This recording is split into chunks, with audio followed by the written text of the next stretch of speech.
response. And yes, a lot of Congress leaders did make many points. We're also joined by Salem Dharani Dharan. They're joining us from Chennai. But first, Supriya, your response to that.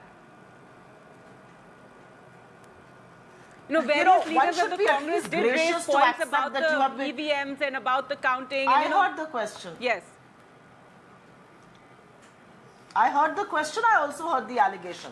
I will only ask Mr. Vadakkan to be gracious with your moral defeat. You are down almost 70 seats than your last tally. The country is giving you a message, and that message is that share markets where 3% people are invested don't decide the mood. Mujra nahi hai mudda. Mudda महंगाई hai, mudda बेरोजगारी hai. You may want to distract from that. Doesn't matter. The people will not let you do that. I want to say one thing, and I want to say that very strongly. The BJP on its own right now is at a 236, 238. The alliances that they tried to stitch were all coaxed, were all on the basis of fear, were all on the basis of pressure.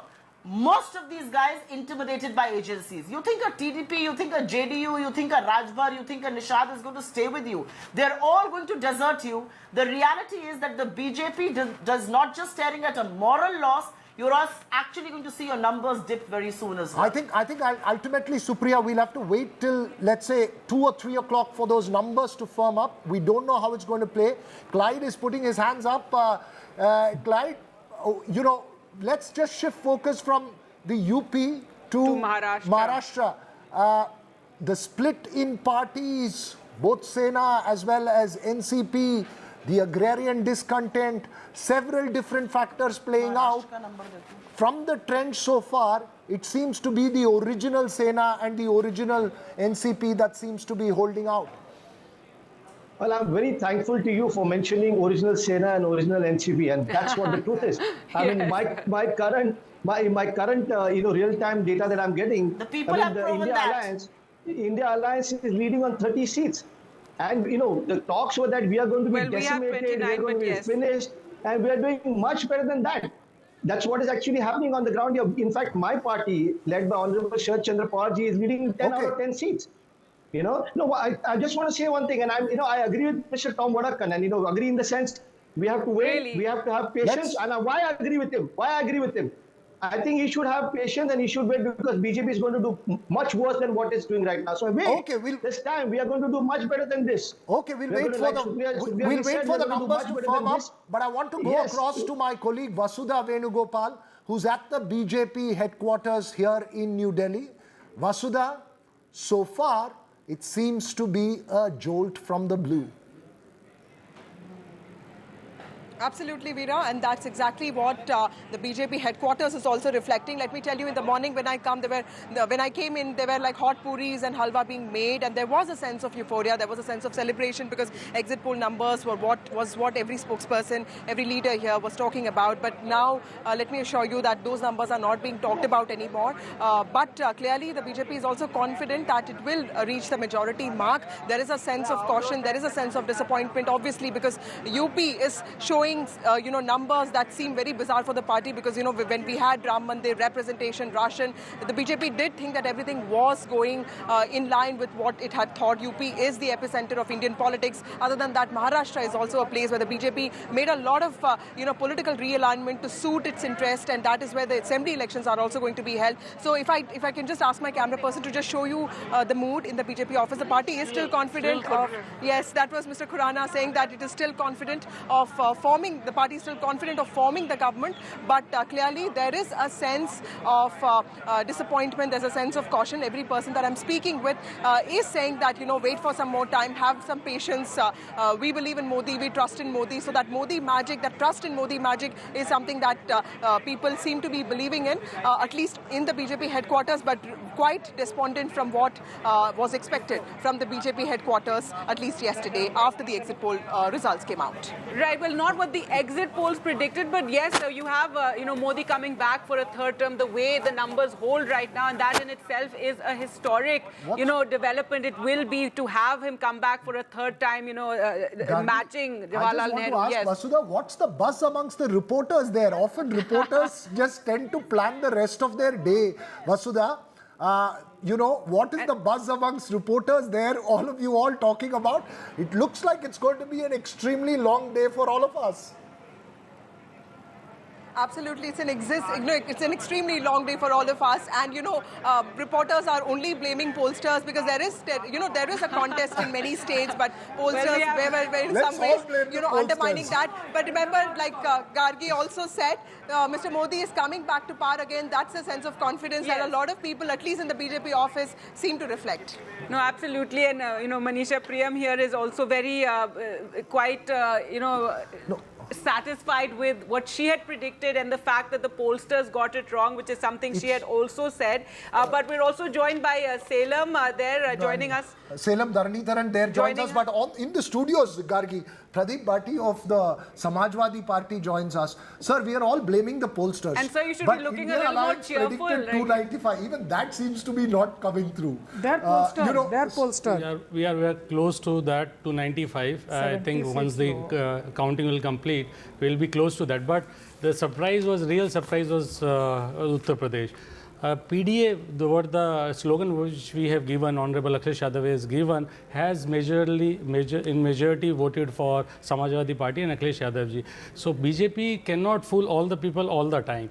So what Uttar Pradesh people of Uttar Pradesh have shown the way to INDA and also to India.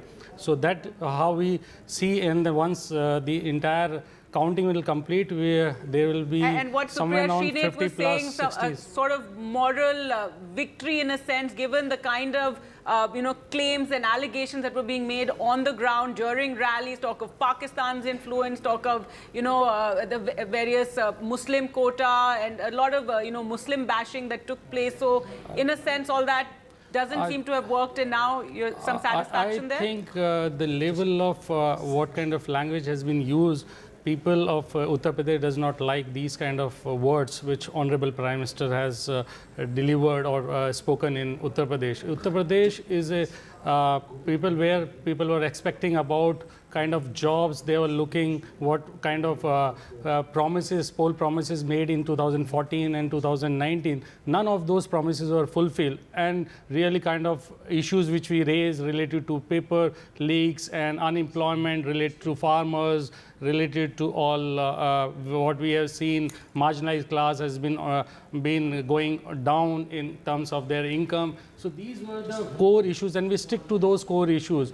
Our whole campaign was very positive. Honorable Akhilesh Yadav ji put it was an inclusive campaign. Everybody was involved in it. Every class was involved in it. And on the other side, BJP, it was totally negative campaign. And I was very surprised to see even Honorable Prime Minister was trailing in a couple of rounds. So well, that is an again surprise. On, but yes, Srinivas Raju, do you agree with that? Is that what worked, or this chemistry between Rahul Gandhi and Akhilesh Yadav, all the khatakhat promises that were being made? I mean, if you look at of course the Ram Temple, I mean, that didn't have the effect. Exactly. I mean, I just wanted to start with the Ram Temple thing. See, we all thought that there is a quiet indebtedness for the Ram Temple having been built, but I don't see that working in UP where the whole thing has happened. That's one. And I think the other thing is the real yogi factor, I mean, something that we are not sort of looking at very closely, because he was supposed to deliver. He was, and retrospectively, but on the ground, I think I want to ask you this very quickly. When you make that point, Manisha and Sugata, how much of it is also the internal divisions within the BJP? No, that's possible. That's no, and the Rajput factor, and the fact that there was talk that Yogi Adityanath would look at the fact on what happens on Braj Bhushan Charan Singh, an entire national government whose strongest credibility on the field is the Mahila vote, dithers on Braj Bhushan Charan Singh and finally stops on Karan Bhushan. But do you think that really had an impact? One second. Sure. The fact was that there was one Rajput favored by one group, another Rajput favored by another group. Uma Shankar Singh, the Rajput from the BSP, who helped deliver the state assembly election in favor of the BJP last time and helped the BSP votes get to the BJP. Down and out, not in the field. Raja Bhaiya says my workers are free. Therefore, the Rajputs, I believe, were Thanda in Purvanchal. That affects Bihar seats also. So I would say the Rajput factor is very important. But aside from that, yes, because I that's would what say one was hearing. the backward votes that remain with the BJP very strongly still believe that the economic issues and hardships lead them to move And the away. Mayawati factor. The as well. Mayawati factor, And the Mayawati and factor also with I think the- retrospectively the Prime Minister or the internal reports were suggesting that things are not going well. So there was an effort at, attempt to polarize by, speaking on Pakistan or, Mujra and stuff like that.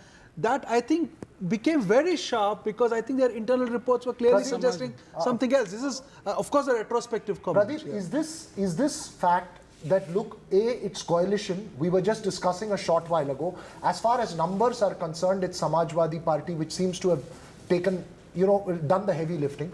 But, overall, is this a reflection of the cohesion at the grassroots between Rahul Gandhi and Akhilesh Yadav? And I'm not saying SP and Congress. I'm saying between two leaders at the top. I think before that, we are talking about women's in. We are talking about women. The maximum number of candidates which Samajwadi Party has filed is close to the women reservation bill. It was somewhere around 25-26%. Which is very interesting given that this is the party of Mulayam Singh Yadav. Less than someone who 20.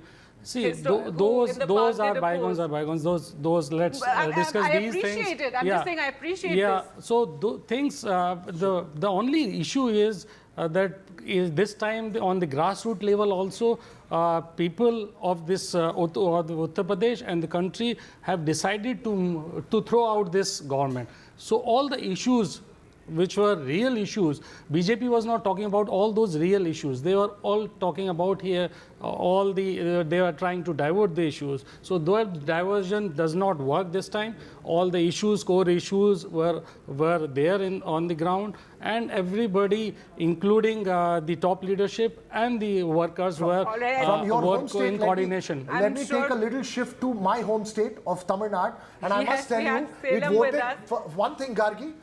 The ink on my fingers still on, and I voted in the first phase on the 19th of April.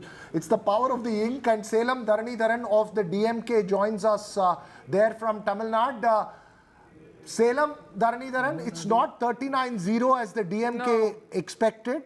There seem to be some losses, but not too many, and the gains seem to be more towards the AIA DMK. But when the vote share numbers come, is that what you will be keenly watching out for, how the game was played in Tamil Nadu? See, I think before I talk about Tamil Nadu, I just want to say one thing to everyone. I think this election and more so UP has made one message clear. You can build temples. Ram Mandir was built in UP. It's great you build temples, but what people need is jobs. People need improvement in quality of life. People need better health care, and people need better education facilities. And that people have voted decisively. I hope whoever forms the government, I think this is very important now. Going to Tamil Nadu, right? As we have always predicted, BJP was only had a fake social media presence in Tamil Nadu. They never had grassroots presence.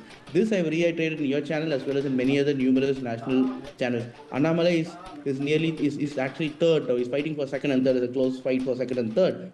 And not even 25, he's not going to cross. I'm sorry to interrupt you, Salem Dharanidharan. I just want to tell you that we are putting on our screens the vote share data as well. It shows the NDA at 17% vote share.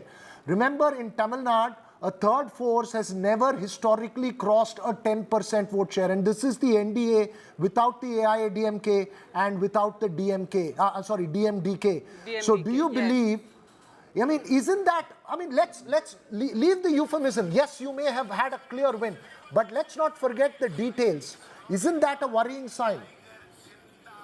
Sir, not in 2014, if you remember, BJP was running a third front along with several other parties, and they did garner about 18.5%. They had DMDK then with them. But DMDK is now a gone force.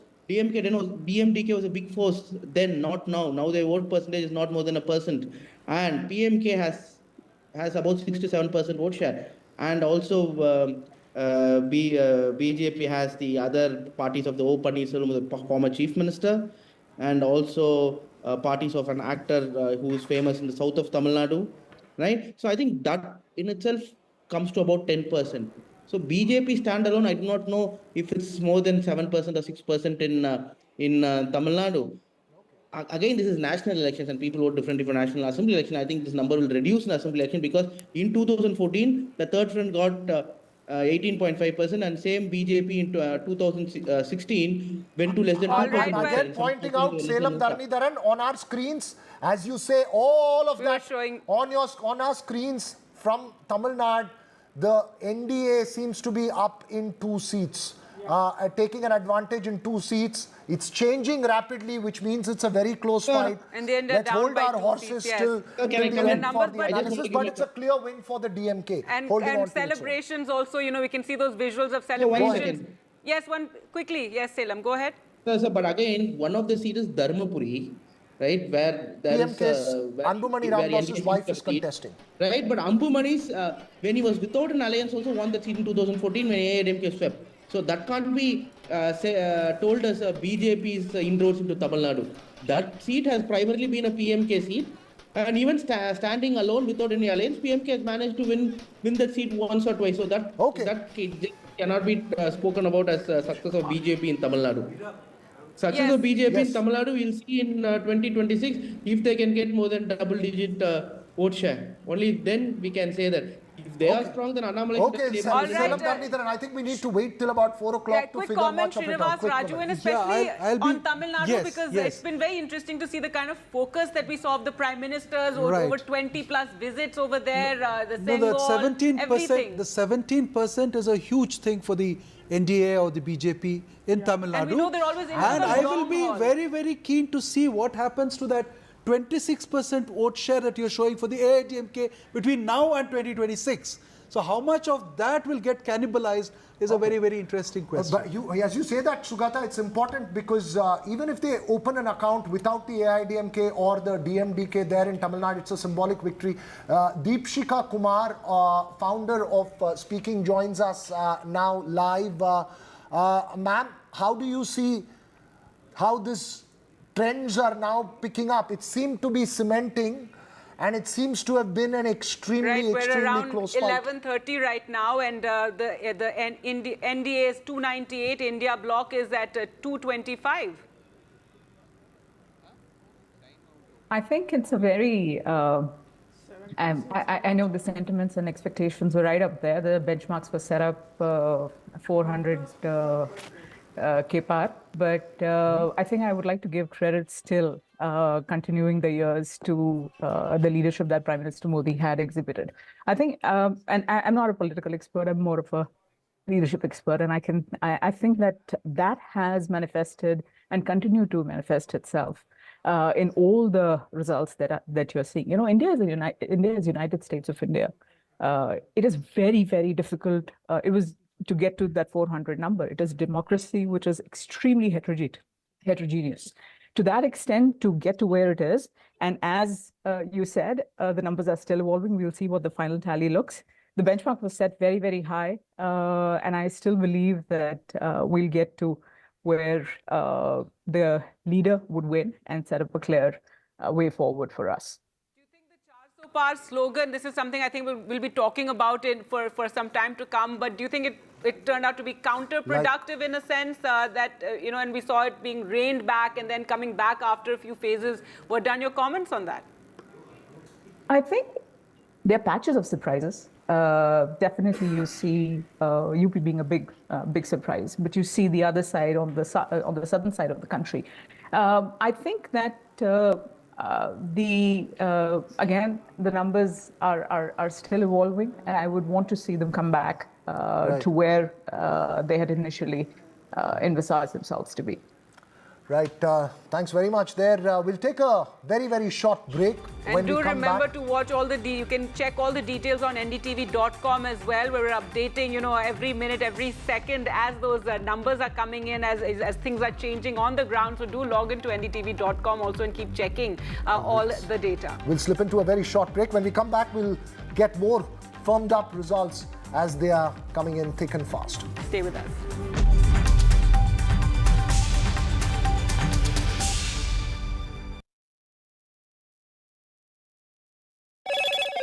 Hello, Moto. Motorola, India's best 5G smartphone brand.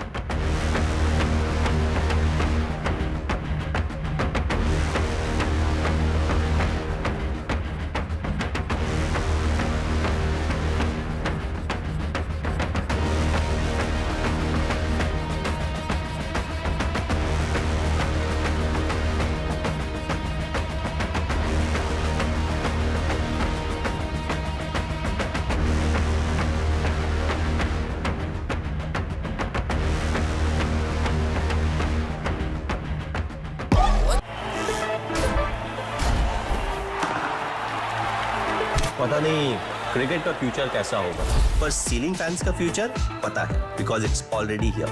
Orient AeroSense with voice command. Alexa, switch on the fan. Orient BLDC fan, the future of fans. Get the magic of the best working for you now. Link your payment cards once, collect rewards forever.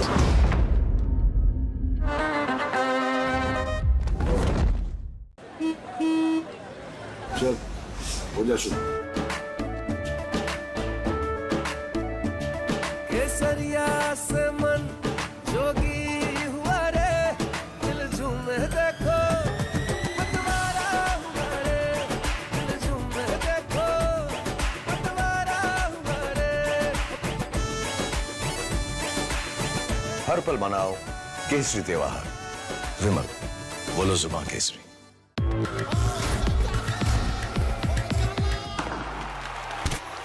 पता नहीं cricket का future कैसा होगा, पर ceiling fans का future पता है, because it's already here. Orient AeroSlim with reverse rotation mode, जो improve करे air circulation. Orient BLDC fan, the future of fans. A parent's favorite question to school kids. Result क्या रहा? An investor's favorite question to a startup. Result क्या रहा? Everyone's favorite question on a day of a cricket match. Result क्या रहा? India loves results, but this counting day, don't just know the result, understand it. Catch India's most important result out on June 4th on NDTV 24/7. Watch Result Kya Raha on NDTV.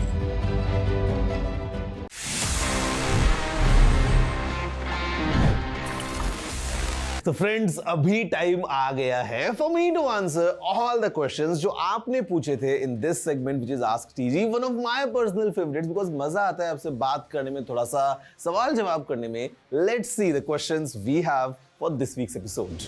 Hi TG, क्या आपको लगता है कि phone को battery saver mode पे रखने से सही में कोई फायदा है? Well, technically, yes, there is an advantage. See, usually battery saver mode क्या करता है? Basically, वो आपके फोन के कुछ सेटिंग्स को इस तरीके से ट्वीक करता है so that your battery can last for long.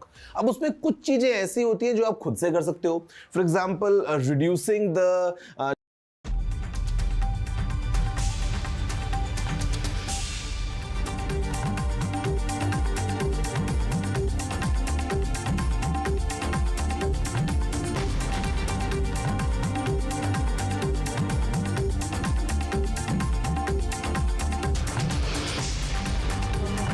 Welcome back. Those numbers flashing on your screens there. NDA at 295 leads INDIA at 229. But the more important number is the one above that. BJP at 239 leads Congress at 96. Let's leave the Congress's number aside. That BJP at 239 is a number that everyone will be watching very, very closely. We have, of course, Amitabh Tiwari joining us here in the studios, and we also have Pawan Verma joining us online. Pawan, what's the sense you're making of the trend so far? It seems a fascinating contest, and it's something that's going to go down to the wire. Many thanks. In my view, let us reserve final judgment for a little, because when things go down to the wire, every last round matters. But having said that, I think some things are very clear. And I had written about it extensively and spoken about it earlier, that somewhere there is a basic gulf between the stock market and the people of India. And the BJP campaign was faltering on 3 or 4 or 5 very major issues, notwithstanding the personal popularity of Mr. Narendra. The first was that the Mandir issue had peaked a little. In fact, had peaked. Second was the constant Hindu-Muslim rhetoric was having diminishing returns. The third was that the elimination of the BJP almost, because even the manifesto is called Modi Ki Guarantee, created a certain alienation in the party itself, including with the RSS cadres. The fourth was that in the BJP list, there are as many as 106 candidates who joined recently from other parties and were given tickets over and above workers of the BJP RSS who have been working for the party loyally for 30, 40 years. So it created resentment, even though some of them may win. The fifth was that perhaps the perception of targeted vendetta against leading politicians was being counterproductive for the BJP. And there were loyalties related to regional leaders and others which were sort of annoyed with this kind of absence of level playing field. The last was, and this is important, the last was that there are very legitimate grievances on the ground, notwithstanding some of the achievements of the Modi government. I mean, unemployment, price rise, inequality, and rural distress. And I think the BJP did not quite address some of its achievements into the manner in which it should have. And the Prime Minister reduced himself to a polarization strategy. Right. Which and left... Mr. Verma, I'd also like to get your comments on, Bihar. That's a state, you were active in earlier, and so far it seems the NDA is the, leading there with 32. But Uttar Pradesh is the other one that we've been talking about. That's been very interesting to see how, Samajwadi Party and the Congress combine has worked on the ground and given it its neck and neck. And so your comments on that whole talk of double engine sarkar, not really working now. And the Amethi and Raebareli thing. Now, simply said, in Bihar, our survey showed that the BJP, even if it had not gone into an alliance with the JDU, was on its own getting between 30, 32 to 33 seats. Having given 16 seats to the JDU, there was an element of doubt whether the JDU would be able to win its 16 seats, but there was no doubt about the 17 seats that the BJP would win, which it will probably win all. Now, if the JDU riding on the coattails of the BJP gets about 9, 10 out of its, and then you have the other members of the alliance, including the Chirag Paswan, the number has come to roughly the same. So the BJP number has not gone down, but the NDA number has gone down by 6 or 7 because last time they got 39. As far as UP is concerned, the two real shockers in this election, if these trends hold, yes, those health are warnings, UP and West Bengal. Yes. In UP, nobody expected that while there could be some hemorrhaging of the BJP's number of seats, that it would go down so appreciably below 60. Since you mentioned that point, sir, the number on our screens showing BJP down to 240. If the UP numbers had held, it would have been 270. So I think at the end of the day, that number could have been the major difference between a 272 or not at the end of the day. We'll have to wait, of course, till the exit polls, till the final numbers come out. But let's go across to my colleague. Thank you so much, Pavan Verma, there for joining us. Uma Sudhir as well as Radhika Ramaswamy join us. But Uma, first to you, Andhra Pradesh and Telangana. Of course, Telangana, the BJP making gains, but Andhra Pradesh, the big story for the TDP. The big story from Andhra Pradesh, Veera, is really not to write off any politician. Less than 8 months ago, we saw Chandrababu Naidu in jail. His party did not seem to have the energy, nor seem to be able to have that kind of a political support from across different parties. And it looked like it was down and out for the 74-year-old Chandrababu Naidu. But of course, the turning point came with Pawan Kalyan, almost in a cinematic style. Power star he's called, but I would think he's the one who actually actually initially has given power to the Telugu Desam and went to jail and announced just outside jail very dramatically that he is going to be fighting the elections along with Chandrababu Naidu and with the Telugu Desam at a time when they were down and out. And I would actually give all credit to Pawan Kalyan for having made this alliance happen to ensure that there is no split in the anti-YSRCP vote. Two things that I must point out. One, that the alliance has worked very, very well between the TDP and the Janasena, because of which now it appears like Chandrababu Naidu will be able to form the government on his own in Andhra Pradesh. But much more importantly, given the figures of the BJP at the center, it appears that Chandrababu Naidu could actually become a kingmaker this time round, and that's a role that Chandrababu Naidu would love after quite a long time, in the wilderness, 5 years in the wilderness this time round, and 10 years between 24 and 2004 and 2014. So, you know that he has played a role in national politics earlier. Getting a chance once again would be something that he would certainly be very happy about. The jail term probably, worked from him. Uma, would you say the jail term actually worked, given that he was thrown in, created that sympathy factor? And it's interesting that, Andhra is the one place I think the exit polls did actually get it right. No, I think directionally they did. Jagan also in jail.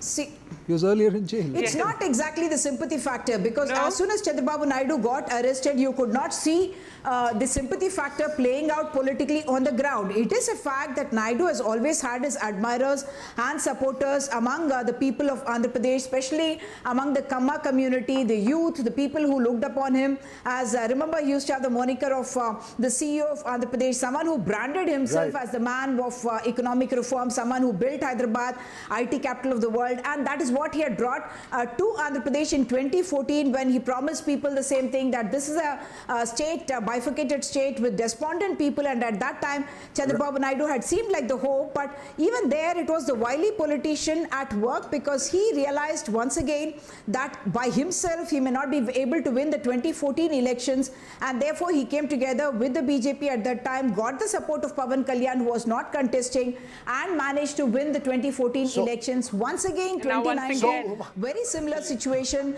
It appeared like the Telugu Desam was on a weak wicket and YSRCP and Jagan Mohan Reddy were going strong. The Pawan Kalyan alliance really, and bringing in of the BJP through Pawan Kalyan, that has really helped and worked magic for Chandrababu Naidu, who of course campaigned very, very hard, and has in many senses been able to turn the election around by promising Jagan's welfare and something more in terms of development and jobs. All the numbers are of parliamentary elections that's flashing on national TV, but the assembly numbers I will also put out.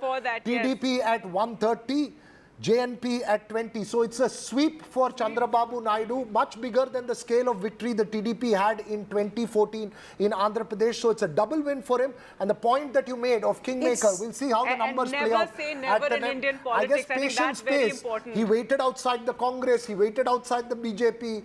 Patience pays ultimately in politics. So he's actually reversed the 2019 figures in that sense, where they got 151 and 23 was the figure in 2019, and now TDP plus has become 152 and more, and Jagan Mohan Reddy's YSRCP seems to be limited to a 23 or less. Yes, that's the picture there. In Telangana, however, it's according to what we would have thought, 8 plus 8, the Congress and the BJP almost doing equally well in a space where the BRS has largely been decimated, at least as far as parliament elections go. We have to cut across Uma to Prakash Javadekar. I'm sorry to interrupt you. Sometimes not again, because BJP... Thanks so much for joining us. And Radhika, do just wait on. We're just going across to where Prakash Javadekar is without discrimination. Because LDF and UDF do discrimination. Modi doesn't do discrimination. And so 2 crore people are benefited by his welfare scheme out of 3.5 crore. Second, he has built real infrastructure. 6-lane highway, Kasargod to Thiruvananthapuram. People are seeing the progress. And Vande Bharat and many other developments. Simultaneously, all the diaspora of Kerala have also called their families to tell that vote Modi, because of him, our esteem in these countries where we are working has gone up. India's stature has risen, and Modi is the reason. And therefore, they also requested their families to vote for Modi. People have voted with faith, with 10 years, because in 2019, in Kerala, Sunil Prabhu there at the Congress office, who has Salman Khurshid with him. Over to you, Sunil. Over to you. Thanks, Viraghav. I have with me somebody who's Uttar Pradesh has been the biggest surprise today in, in terms of everybody's got it wrong. So, well, everybody's got it wrong because you can do Uttar Pradesh without me. This has become apparent because I didn't fight that election, but I went and I campaigned for people, and I hope that wherever I campaigned and whatever I saw will turn out to be true today when the results finally come in. But yes, it's a very pleasant surprise. It's a wonderful feeling. It's the beginning of an important chapter in the political life of Uttar Pradesh, and I hope that we can take it up forward. the big question, of course, is now, because you were, you along with the other committees in this terms of alliances, forging the India alliance, you all are still short.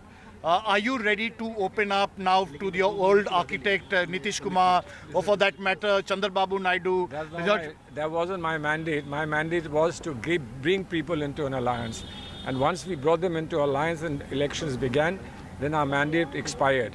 Now, trying to bring people back into the Congress fold or into the India fold will depend upon who has the mandate to go out and do it.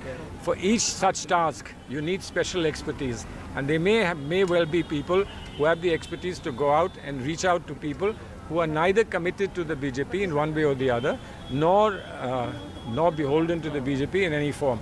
And if they can come and they see promise in the Congress party and India alliance coming together and offering something, and they want to join, I'm sure that our leaders will be very anxious. So you are open to the idea of, because you all are slightly short in numbers. You need to get 272 for the president to call.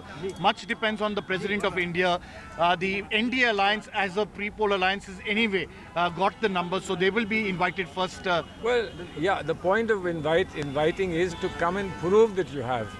But to say that you have may be the beginning, but to prove that you have is the real end and the real test.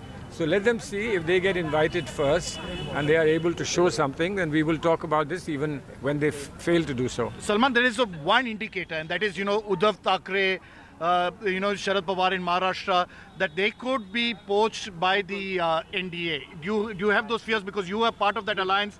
Do you feel that is a possibility? I don't know if NDA leaders are fond of poached eggs, but I hope not. I hope not. Let's make it a good, decent vegetarian diet as far as the politics of this time is concerned.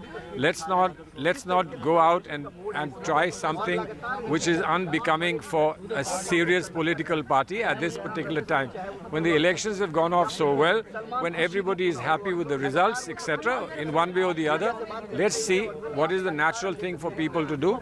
Let's not speculate, let's not push anyone, let's not provoke anyone. Let's see what happens. So just an update for you, the India Alliance will be meeting later this evening. Mr. Sharad Pawar is on his way from Mumbai to Delhi and will be arriving here in a short while from now. And really, you can see every effort is being made to cough up that numbers, come what may.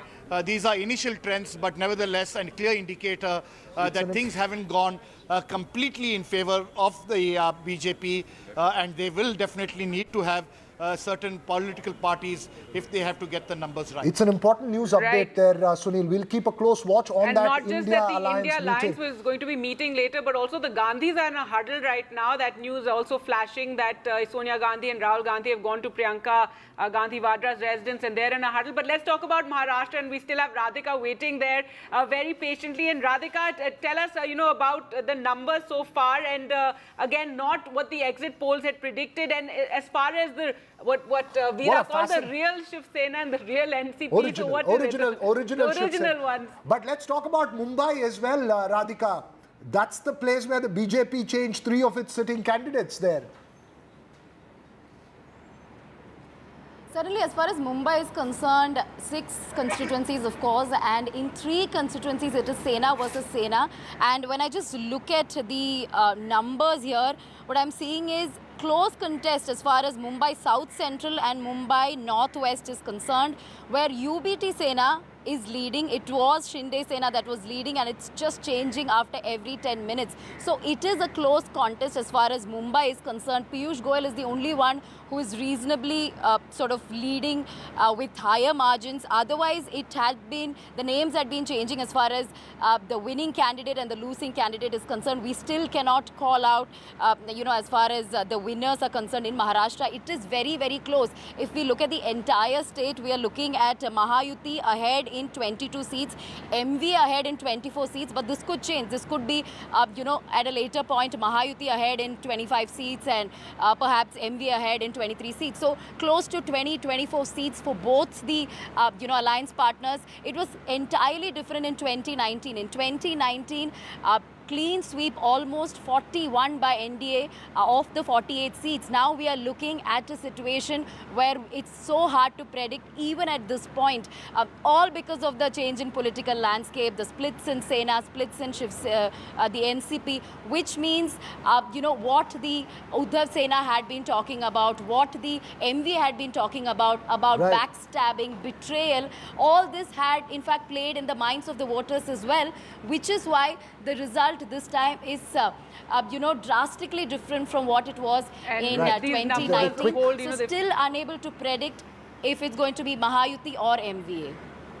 All right, Radhika, thanks so much for joining us with that. And it's very interesting, Veera, obviously Maharashtra was one that nobody could call. Everybody was wondering whether the sympathy factor would work. All those who travelled in Maharashtra pointed to an agrarian distress and other things, but we'll get that question across to Amitabh Tiwari in a bit. Just take a very short break now. We'll be back shortly.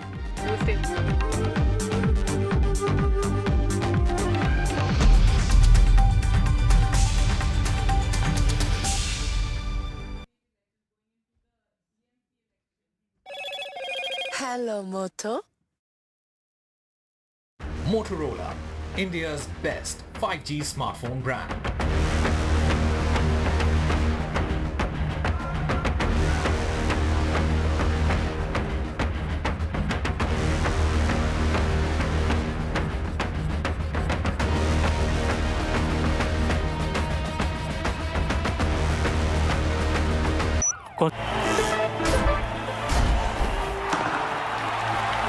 पता नहीं cricket का future कैसा होगा, पर ceiling fans का future पता है, because it's already here. Orient Aerosense with voice command. Alexa, switch on the fan. Orient BLDC fan, the future of fans. Get the magic of the best working for you now. Link your payment cards once, collect rewards forever.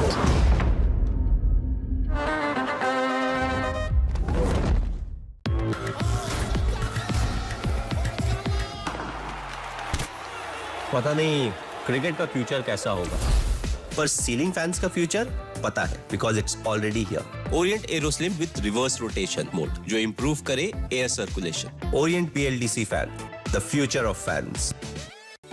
Stay informed and entertained with the new and updated NDTV News app. You can watch all our channels live, listen to podcasts, read breaking and exclusive news from around the world and more. Download the NDTV app today and get access to the best journalism and storytelling on your smartphone or tablet. The NDTV app. News that matters to you. Stay informed and entertained with the new and updated NDTV News app.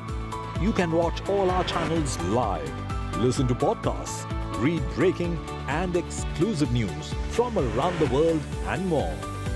Download the NDTV app today and get access to the best journalism and storytelling on your smartphone or tablet. The NDTV app. News that matters to you. A parent's favorite question to school kids. Result kya raha? An investor's favorite question to a startup. Result kya raha? Everyone's favorite question on a day of a cricket match. Result kya raha? India loves results, but this counting day, Don't just know the result. Understand.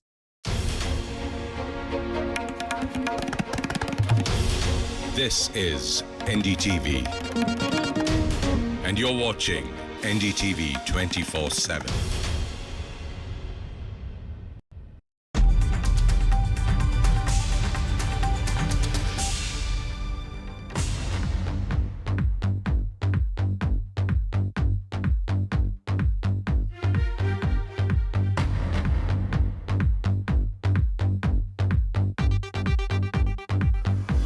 Welcome back. We'll keep the conversation going on Maharashtra, which we left you just before the break with. But first, let's take you through the headlines, the big headlines that we are tracking this hour.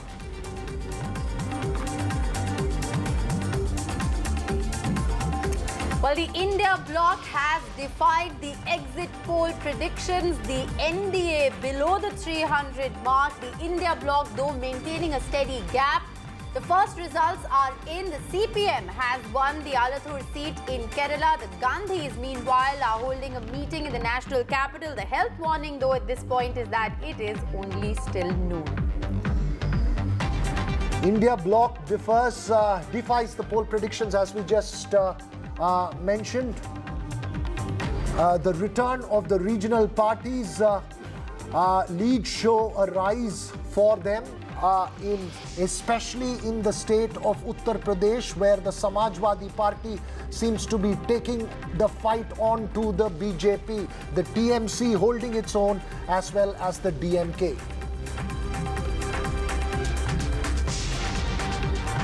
Well, the big story emerging this election is, of course, Uttar Pradesh. As far as the Samajwadi Party is concerned, at the moment, it is a resurgence with a stunner.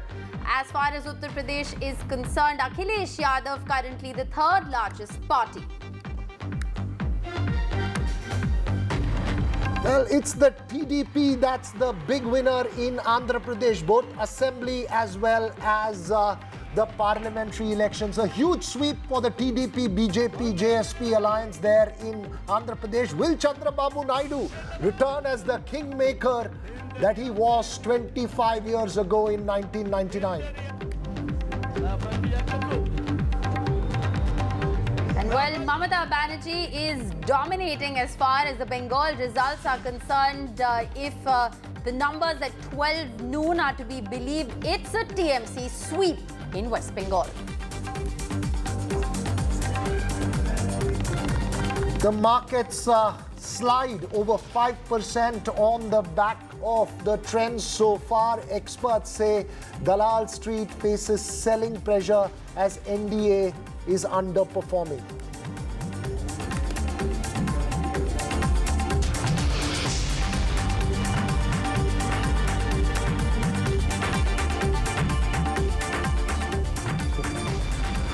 Well, we were talking about Maharashtra before we slipped into the break. We went across to our reporter Radhika there in Mumbai, who was saying that Piyush Goyal is the only one who seems to be having a lead there in Mumbai. The real story of Maharashtra and the numbers that are on your screen, the INC leading in about 11, the BJP leading only in about 11. Those are the INDIA, NDA numbers, Rishika, but yes, the split of it from the Election Commission website and our website, that you see there. BJP leading in 11, down 12. Congress leading in 11, up 10. Yes. Shiv Sena, Uddhav Bhai Thackeray, 10 plus 5. What's the real message, Amitabh Tiwari, here in Maharashtra? One is that the original Sena and the original NCP seems to be holding out, but the Congress is also doing very well. Yeah, I mean, it was believed that the BJP is likely to hold on to its share, and the allies, which is NCP, Ajit Pawar and Shinde Sena, are likely to suffer losses. However, as per initial trends and these numbers which we are showing, it is the BJP also which is losing up to 50% of its seats.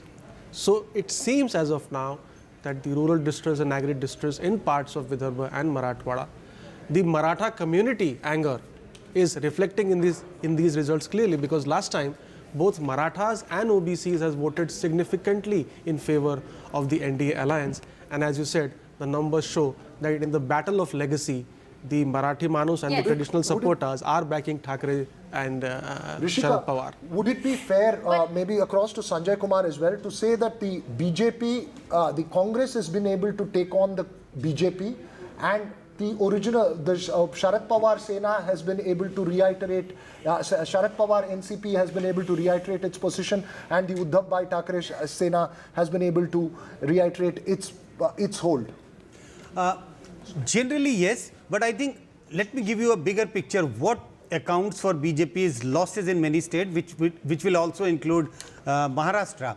I think the sense that when there are so many defections from other parties and people coming and joining BJP, so the image nationally of BJP has gone down. In a sense, there is a image that BJP is no more the same kind of a party. And that has happened a lot in Maharashtra. So that has also, I think, dented not only the electoral prospects of the BJP partners, but also the BJP, which we can see right now in the leads. We will get to know finally by the evening how many seats BJP won. But I think there is a clear indication that BJP is heading for losses in Maharashtra. All right. Well, just speaking of what you said about the fact that there was palpable anger or agrarian distress, rural distress that was discounted.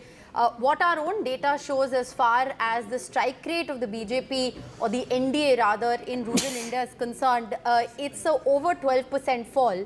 And if you look at the comparison of the India bloc, or if you look at the comparison of those parties coming together, it was in India at that point in time, from 19% in 2019, it has now risen to 40%. And it's a fascinating point that you're making. Yes, this is just data that we have in our own internal systems as of about half an hour ago, the last I checked. So this is, I think, something which is very, very interesting. But I'm told we have to shift our focus to the all-important state of Uttar Pradesh. As we always say, Uttar Pradesh is the most important, and that's been the biggest stunner as far as this election is concerned. Tanishq is joining us with the very latest.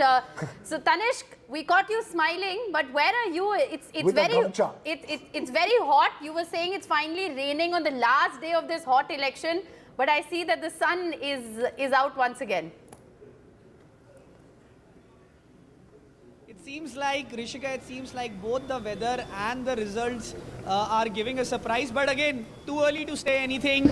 There's still many rounds left for counting. But I'm right now outside the Samajwadi Party office.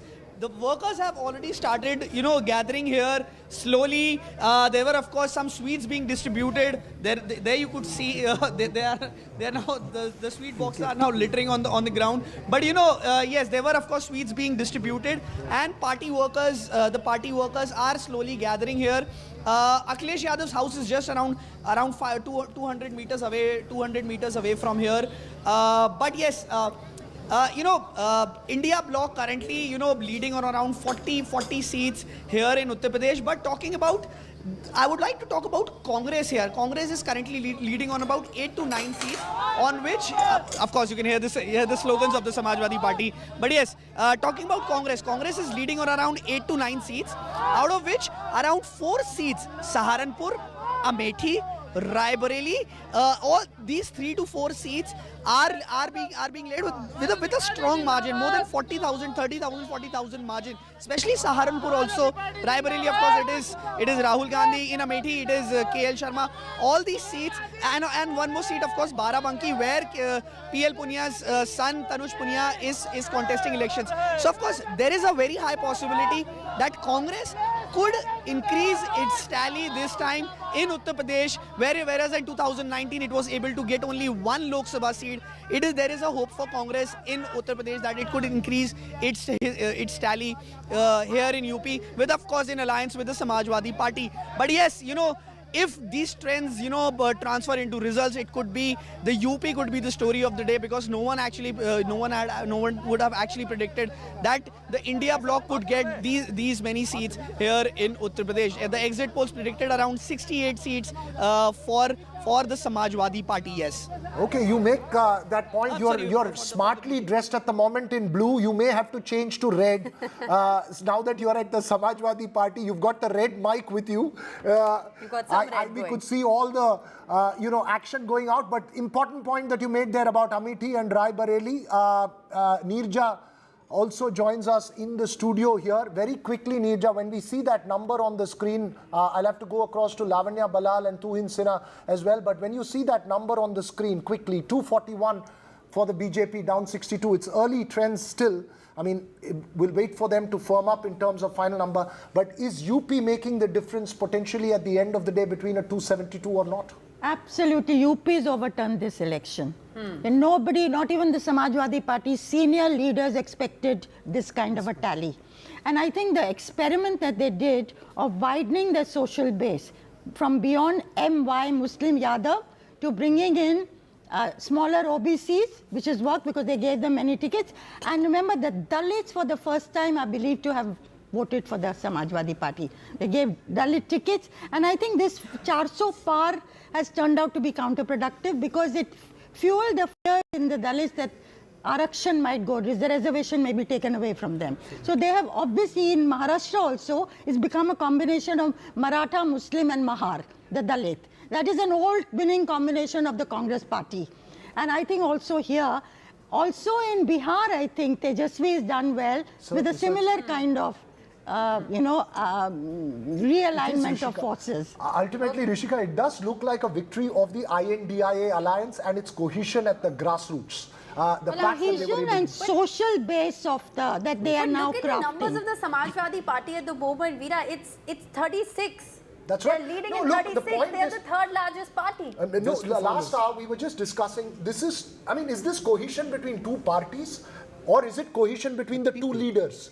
No, I think it's more than that. Or is it a vote against the BJP? I think that's an important question that we need to look at. No, these questions have been was being discussed that when the two parties form an alliance, how much transfer of vote will take place. And I think I have said it a couple of times that this is an election which people are fighting. So there's no question of vote not getting transferred. In other elections, we see, degree of transfer, 88, 70%. But the fact that this election was fought on Ram and Ration. It was not fought. Neither has Ram worked nor has Ration. I'm sorry, Rishika, as far as UP is concerned. No, not at all. BJP tried to fight this election on Ram. But it didn't turn into an election on Ram Mandir. Exactly. Okay, yeah. So you're saying that, let's go across to the KC Tyagi of the JDU joins us as well. As I mentioned earlier, Lavanya Balal, Jain of the Congress, as well as Tuhin Sinha of the BJP. But Mr. Tyagi, Bihar, JDU seems to be holding out. Yes. मैं अपनी दोस्त निर्जा चौधरी के statement को correct करना चाहता हूं। बिहार में तेजस्वी यादव का कोई करिश्मा नहीं है। सिर्फ 5 सीटों पे अभी तक the moment we are talking to you उनकी लीड है और 35 सीटों पर एनडीए गठबंधन लीड कर रहा है, जिसमें नीतीश कुमार जिसको आप रिजेक्ट कर चुके थे, जिसको आप आउट कर चुके थे, जिसको निर्जा जी भी कह चुकी थी रिटर्न ऑफ है, वो 16 में से 15 सीटों पर लीड कर रहे हैं। और ये व्यक्ति नहीं है, ये विचार है जो कर्पूरी ठाकुर तक मेरी दोस्त निर्जा जानती हैं, जिन्होंने महिलाओं के एम्पावरमेंट के लिए वहाँ की पुलिस में 35% महिलाएं हैं जो देश में कहीं भी नहीं है। कोई लड़की नहीं है जो पढ़ना चाहते जिस पे साइकिल नहीं है। और जो मुंगेरी लाल कमीशन था 1978 में जो कर्पूरी ठाकुर ने इम्प्लीमेंट किया था कि पिछड़ों में जो अति पिछड़े हैं उनका एम्पावरमेंट होना चाहिए। जातिगत जनगणना जो हुई है उसमें 36% आबादी, जिसको दिल्ली में बैठे लोग जातिवादी संस्करण बताते हैं, उनकी संख्या आई है। तो नीतीश कुमार पॉलिटिकली विंडिकेट हुआ है। उसको लेकर के मीडिया में, पॉलिटिकल लीडर्स में किस तरह की विस्परिंग और किस तरह की गंदगी, मैं आप लोगों से पूछना चाहता हूं, कौन ऐसी पार्टी है जिसने अलाई नहीं बदले? Name one. नीतीश कुमार बदले पलटू राम, अब बड़ी बड़ी पार्टियां बदलें तो आदर्शवादी। तो ये जो आपके ये जो थे आपके ऑब्जर्वेशन सब गलत साबित हुए। आज जेडीयू एनडीए गठबंधन की नंबर 2 की पार्टी है जो 15 सीटों पे लीड कर रही है और कोई हमारे स्टैंड में चेंज नहीं है। पूरे चुनाव में नीतीश कुमार जी कहते रहे कि हम एनडीए में हैं और एनडीए में रहेंगे। यही मेरा अगला सवाल होने वाला था। लिहाजा तो जो आप ये मेरा अगला सवाल होने वाला था, अब आपने आंसर कर दिया। नीरजा जी आपसे एक और सवाल पूछना चाहती हूं। मैं केसी त्यागी जी से दो सवाल पूछना चाहती हूँ, मैं पूछ लूँ क्या? मैं अभी सोच रही थी त्यागी जी कि मान लीजिए मान लीजिए अगर नीतीश कुमार इंडिया की साइड में होते तो क्या बिहार का आज परिणाम जिस तरह से हम देख रहे हैं क्या बहुत अलग होता और क्या इंडिया सरकार बनाने की स्थिति में हो सकती थी? सवाल नंबर 1। दूसरा सवाल है, ये बहुत नीतीश कुमार बहुत रूमर था कि नीतीश कुमार जी प्रधानमंत्री से मिले और क्या वो दिल्ली लाए जाएंगे कैबिनेट मिनिस्टर बना के और कोई और भाजपा का चीफ मिनिस्टर रहेगा बिहार में? नीरजा जी, आपने अच्छा किया ये सवाल छेड़ दिया। नीतीश कुमार जी इंडिया गठबंधन के पायनियर हैं और फाउंडर हैं। कांग्रेस पार्टी अनटचेबल पार्टी थी आम आदमी पार्टी के लिए, अखिलेश यादव के लिए, बीआरएस के लिए, ममता बनर्जी के लिए। नीतीश कुमार के मैराथन एफर्ट्स के बाद ही पटना में राहुल गांधी जी के बराबर में केजरीवाल बैठे, दूसरी तरफ ममता दीदी बैठी और बाजू में अखिलेश यादव बैठे। ये सिर्फ और सिर्फ नीतीश कुमार की मेहनत का नतीजा था। 6-6 महीने तक कोई मीटिंग नहीं होती है और वो सब लोगों को थका करके अपना नेतृत्व थोपना चाहते थे। अशोका होटल की बैठक में, नीरजा जी हमसे सुनिए आप जरा, अशोका होटल की बैठक में राहुल गांधी कहते नीतीश जी आपके नाम पर ममता दीदी तैयार नहीं है, इनके नाम पर कौन तैयार है? तो जिस तरह से ये लीडरशिप को रिडिकूल करते हैं तो हम कोई कम अपमानित नहीं हुए। अच्छा, कन्वीनर क्या होता है हम 50 साल से देख रहे हैं, वो टेलीफोन करके मीटिंग बुलाता है। प्रधानमंत्री के लिए मुंबई में तय हो गया था कि प्रधानमंत्री का कोई चेहरा नहीं होगा, लिहाजा नीतीश कुमार के प्रधानमंत्री बनने का सवाल ही पैदा नहीं होते। और जिस दिन तक नीतीश कुमार इंडी गठबंधन में थे 400 सीटों पे 1 अगेंस्ट 1 का फॉर्मूला तय हो गया था। उनके हटते ही ताश के पत्तों की तरह से बिखर गया। एक दूसरा, कल प्रधानमंत्री से वो मिले हैं, दिल्ली में आए थे, वो अपनी आँख का कई बार चेकअप कराने के लिए। वो दिल्ली में आँख का ऑपरेशन कराने या दिखाने आते हैं, दिल्ली को आँख दिखाने नहीं आते। जिसको करेक्ट किया जाए। आपने बहुत इंटरेस्टिंग बातें बोली है, लेकिन जनता के I want to just introduce Lavanya Balal of the Congress with us, Akshay Marathi of the Aam Aadmi Party, and Tuhin Sinha of the BJP. We also have Deven Choksi with us to get us a sense of what's happening in the market. So, you know, we're going to come right back to you in a moment. Quickly, one question, Rishika, if you can put that across to Mr. Tyagi. Mr. Tyagi, very quickly, would Nitish Kumar have had, given the kind of results that's come, and I'm rephrasing Nirja's question, would Nitish Kumar have had a better chance or a far more powerful position had he been with the India alliance? No, we are very comfortable in NDA. There is no question of our going back. We have seen the kind of politics Congress party leaders So did. you say now- What kind of speeches were made by Jairam Ram Ramesh. Okay, so you say now, and we'll take it at that. Savita Srinivas. I mean, I want to just add to what K.C. Tyagi ji said. See, both Devegowda and Nitish Kumar wanted to be part of the India alliance. Yes. Nirja ji even wrote a big piece at that time when the negotiations were happening. Both of them were insulted. If they were on the other side, I think India would have formed the government this time. So let's take that Well, across whose loss is it more? I yeah, think that's that's right. the That's the important important question that Whose you're loss making. is it Let's more? take that to Lavanya Balal. Lavanya, losing JDU here in Bihar, was that, you know, did the Congress push Nitish Kumar away because he wanted to be the convener of the INDIA alliance, and he was one of the first few people to really bolster that INDIA meeting which we saw in Bengaluru. So, in hindsight, how do you see this? With Nitish Kumar, I think we would have had a better number right now. I mean, at this point of time, it is halfway through the counting. We would have had better numbers at this point of time, but I wouldn't like to jump the gun because there are more than 100 seats where the lead of the BJP is about 10,000 or less than 10,000, which can swing either way for both India Alliance or the NDA. So I would not want to comment about, is it a loss for India Alliance? I wouldn't say that, but would it have helped India Alliance better if those numbers were with us? Yes, definitely, of course. It would have strengthened India Alliance further if we had Nitish Kumar with us. But I do see a lot of BJP senior leaders commenting about Nitish Kumar may or may not be with NDA. I do not know what is their source of this information, but I see that on Twitter they are discussing. It is the BJP leaders who are discussing that Nitish Kumar may not stay back with the NDA. All right, we have Akshay Marathe also joining us. Akshay, so far it does appear to be pretty comfortable for the BJP leading in all 7 seats across Delhi. At least that's what the Election Commission is telling us. How are you looking at the numbers so far? First of all, I want to start off by saying that the BJP getting reduced to less than the 272 mark is a major victory against dictatorship in this country.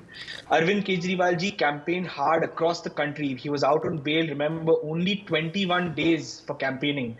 And he went across the country and his one single message was, if the BJP is allowed to come back to power with the numbers that they wanted, 400 par, that would be the death of democracy. And I'm so happy today that Indians have voted in large numbers against the BJP's arrogance and hubris. And this is not to suggest that India Alliance has won and we have crossed the 272 mark, but you remember the fact that the NDA allies also know that the BJP is very dangerous for them.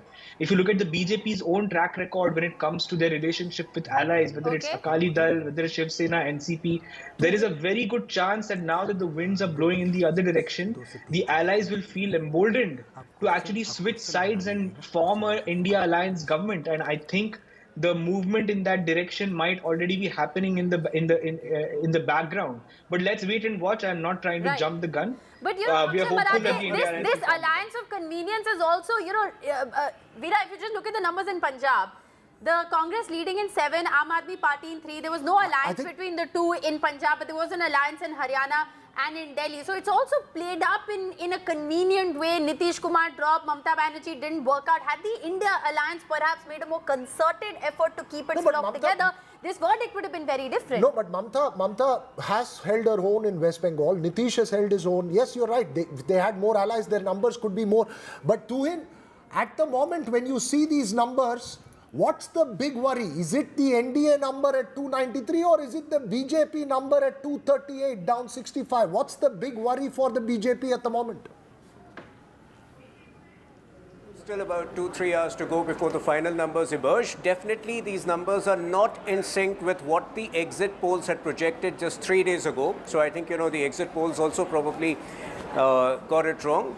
It is not in sync with our Sankalp or 400 seats. But having said that, I don't see any problem in the BJP forming a very comfortable majority. In fact, by the time the counting is completed, BJP will be in the vicinity of 272 seats. So I don't think there is any issue at all. But yes, I mean, UP is a surprise. We continue to sweep Madhya Pradesh. We continue to sweep Gujarat. The results in Bihar seem to be phenomenal. In fact, we are breaking new geographical ground in Orissa, where we seem to be getting 17 seats. So I don't, I mean, in sports, there is a term called the law of averages. The law of averages sometimes catch up with you, but I don't see it having any impact on the future government, which will be a BJP government. The only state that seems to be bringing smiles for the BJP is Odisha. The rest of it seems to have been big trouble, whether it's Maharashtra or Uttar Pradesh, even Rajasthan, all seems to be big trouble for the BJP. Lavanya, in your own home state of Karnataka, the Congress seems to be holding up to what, 10, 11 seats at the moment? Yeah. We always said we will get double digits. 2019 we were reduced to 1 seat in Karnataka, which was really surprising and really hurtful for us.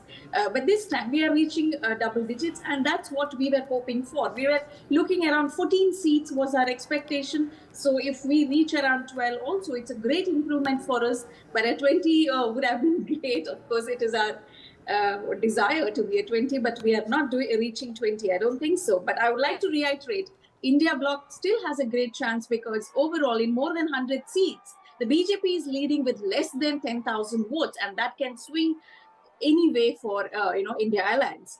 So I would not want to jump the gun. I would still like to wait till Okay, about 4 or 5 p.m. in the evening. None of us before want to jump the gun. We will wait till the end because this seems to be an election that's going to go down the wire and we're going to be busy, Rishika, till late in the evening. I believe we can go across to Mr. Nagendra Mohan Krishna of the BJP at the moment. Sir, the trends at the moment, the way you see it on television screens, what's your big worry or what's your sense? Veer Raghav, there is no sense of worry or anything. We are confident that we are forming the government for the third term. That you are missing, and everybody is talking about BJP's downfall from 272 to 238, 240. Just as you rightly said seconds before. All right, so that you may have to wait till interrupt you. We have Anurag Thakur who's speaking. Let's just listen and we'll come right back to you.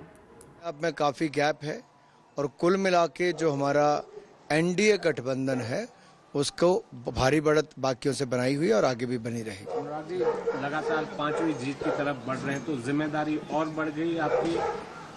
मैं जनता का आभारी हूं जिन्होंने 5वीं बार हमीरपुर संसदीय क्षेत्र से अब तक भारी बढ़त दिलाई है। आदरणीय प्रधानमंत्री नरेंद्र मोदी जी ने, आदरणीय राष्ट्रीय अध्यक्ष जगत प्रकाश नड्डा जी ने, आदरणीय गृह मंत्री अमित भाई ने, सभी पार्टी के वरिष्ठ नेताओं ने बहुत विश्वास हर बार व्यक्त किया और मुझे पूर्ण आशा है कि उनकी उम्मीदों पर हम लोग खरा उतरे भी हैं। रिजल्ट हिमाचल प्रदेश का और हमीरपुर संसदीय क्षेत्र का भारतीय जनता पार्टी के पक्ष में है और देश में भी भारतीय जनता पार्टी एनडीए की सरकार बनेगी। Sir, that was Anurag Tiwari there. Anurag Thakur yes. there, sending out his message. Mr. Nagendra Mohan He's Krishna. leading from Hamirpur quite comfortably. But interesting, just sorry to interrupt you there, but Kangana is also leading from Mandi. She's been leading, I think, from the very beginning. Vikram Aditya of the Congress trailing, and Anand Sharma is also trailing. So I think it's advantage to the BJP as far as Haryana. As far as Himachal Pradesh is concerned. That's right. Important points that you're making there, Rishika. Mr. Krishna, I mean, going back to the question that I asked you, what's your bigger worry? The number of the BJP on the screen right now is 238. NDA is at 293, well past 272, but BJP at 238. Which is your bigger worry? Veer Raghav, I am smiling. We are coming back to the power for the third term. What more you require? People across the country, they have faith in BJP more than the Indie alliance, what they have made. They have given guarantees to the people. People might have voted for the guarantees. After this election, see, let me tell you one thing. जब दीप बुझते हैं ना, उसका पहले बहुत ज्वाला आते हैं. ऐसे ही इंडी का ज्वाला आ रहा है, ये ज्वाला बुझ जाएगा. ये ज्वाला बुझ जाएगा. In Karnataka, we have showed it. They gave the guarantees. So they made all kind of, they utilized the machineries. He's making a very important point. Mr. Krishna, so the point you're making is something very important. You are saying at the end of the day, it will be an NDA government led by Prime Minister Modi. Absolutely. There is no doubt. People have voted for Mr. Modi and BJP. And as Nirja was saying, I oppose her statement very much. Dalits are with BJP. If you see Uttar Pradesh election results also, after 3:30, 4 o'clock, you will come to know exactly. We will be crossing the maximum numbers than the India alliance. I'm very confident. I've spoken to the people there also. And coming back to Maharashtra, yes, it was a new phenomena, and still lot many rounds of counting has to take place in Maharashtra also. And we were talking about Bihar. See, across the country, and let me make a very simple and great point today. All the parties were talking. This is a North Indian party, and South India we have not dented. Today we are leading in Kerala, we are leading in Telangana, we are forming a government forming a government in Andhra Pradesh, and we are leading in Andhra Pradesh, in Karnataka, and Tamil Nadu also we are opening account. What more you require? What about West Bengal? The Prime Minister, in one of his last interviews to news agency ANI, said West Bengal is going to be the biggest success story of the BJP. There was a bitter war after the exit polls, with the TMC calling for poll strategists and pollsters to apologize, saying that it's wrong. But it does appear at this moment that it's a TMC sweep in West Bengal.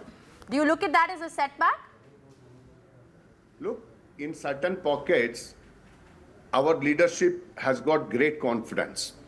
You cannot deny the confidence, but still, we have fought. We have made the vacuum of the CPM, and BJP has come to the second place there. And we are confident there also. The kind of atrocities done by the TMC, people have realized today. They might have voted now, and they will realize tomorrow. And you can see BJP blooming in West Bengal also. Why you are not talking about Odisha then? Odisha, we are blooming very well in East. We are blooming very well in East. Okay, Odisha is an important state. Odisha is an important state, both assembly as well as parliament. It's an extremely important state, significant for absolutely. the BJP. Thanks very much, sir. We will perhaps connect with you again at 4 o'clock to find out what the final numbers, when the final numbers are, and how it plays out. I'll be very happy, Veer Raghav. And Uttar Pradesh, we are going to do well. Okay, and the final Pradesh, tally, it you seems can very see difficult now. that we will be crossing, and we will be smiling too well. All right. We'll see at 4 o'clock, sir. But for the moment, let's go across to a man who's already started smiling there, Rishika, in Andhra Pradesh, in Vijayawada. It's all yellow there. Telugu Desam Party, Chandrababu Naidu has proven that patience pays. He waited, perseverance, and he seems to have swept that state. My colleague Aishwarya joins us from outside the TDP office in Vijayawada. What's the mood there?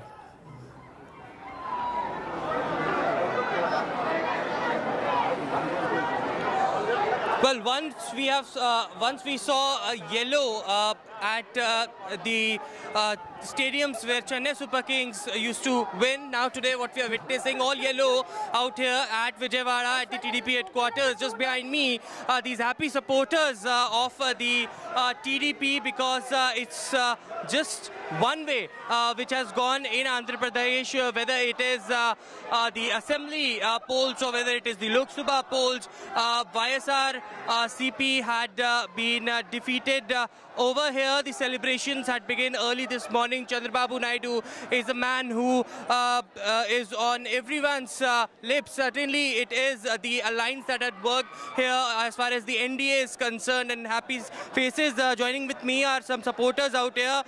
This is a landslide victory, and that's what you were expecting out here? We were looking at a great victory, that what the mandate has given from the AP people. We are very thankful to the AP people that who is going to support the senior most leader and who is going to the build of the AP capital and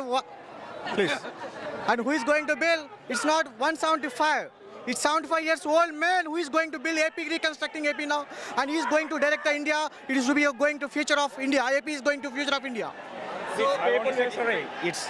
It's all people victory, and it's Chandrababu Naidu victory. We want to say something. It was welfare versus the development story in Andhra Pradesh. There were several schemes that were projected by Mr. Reddy.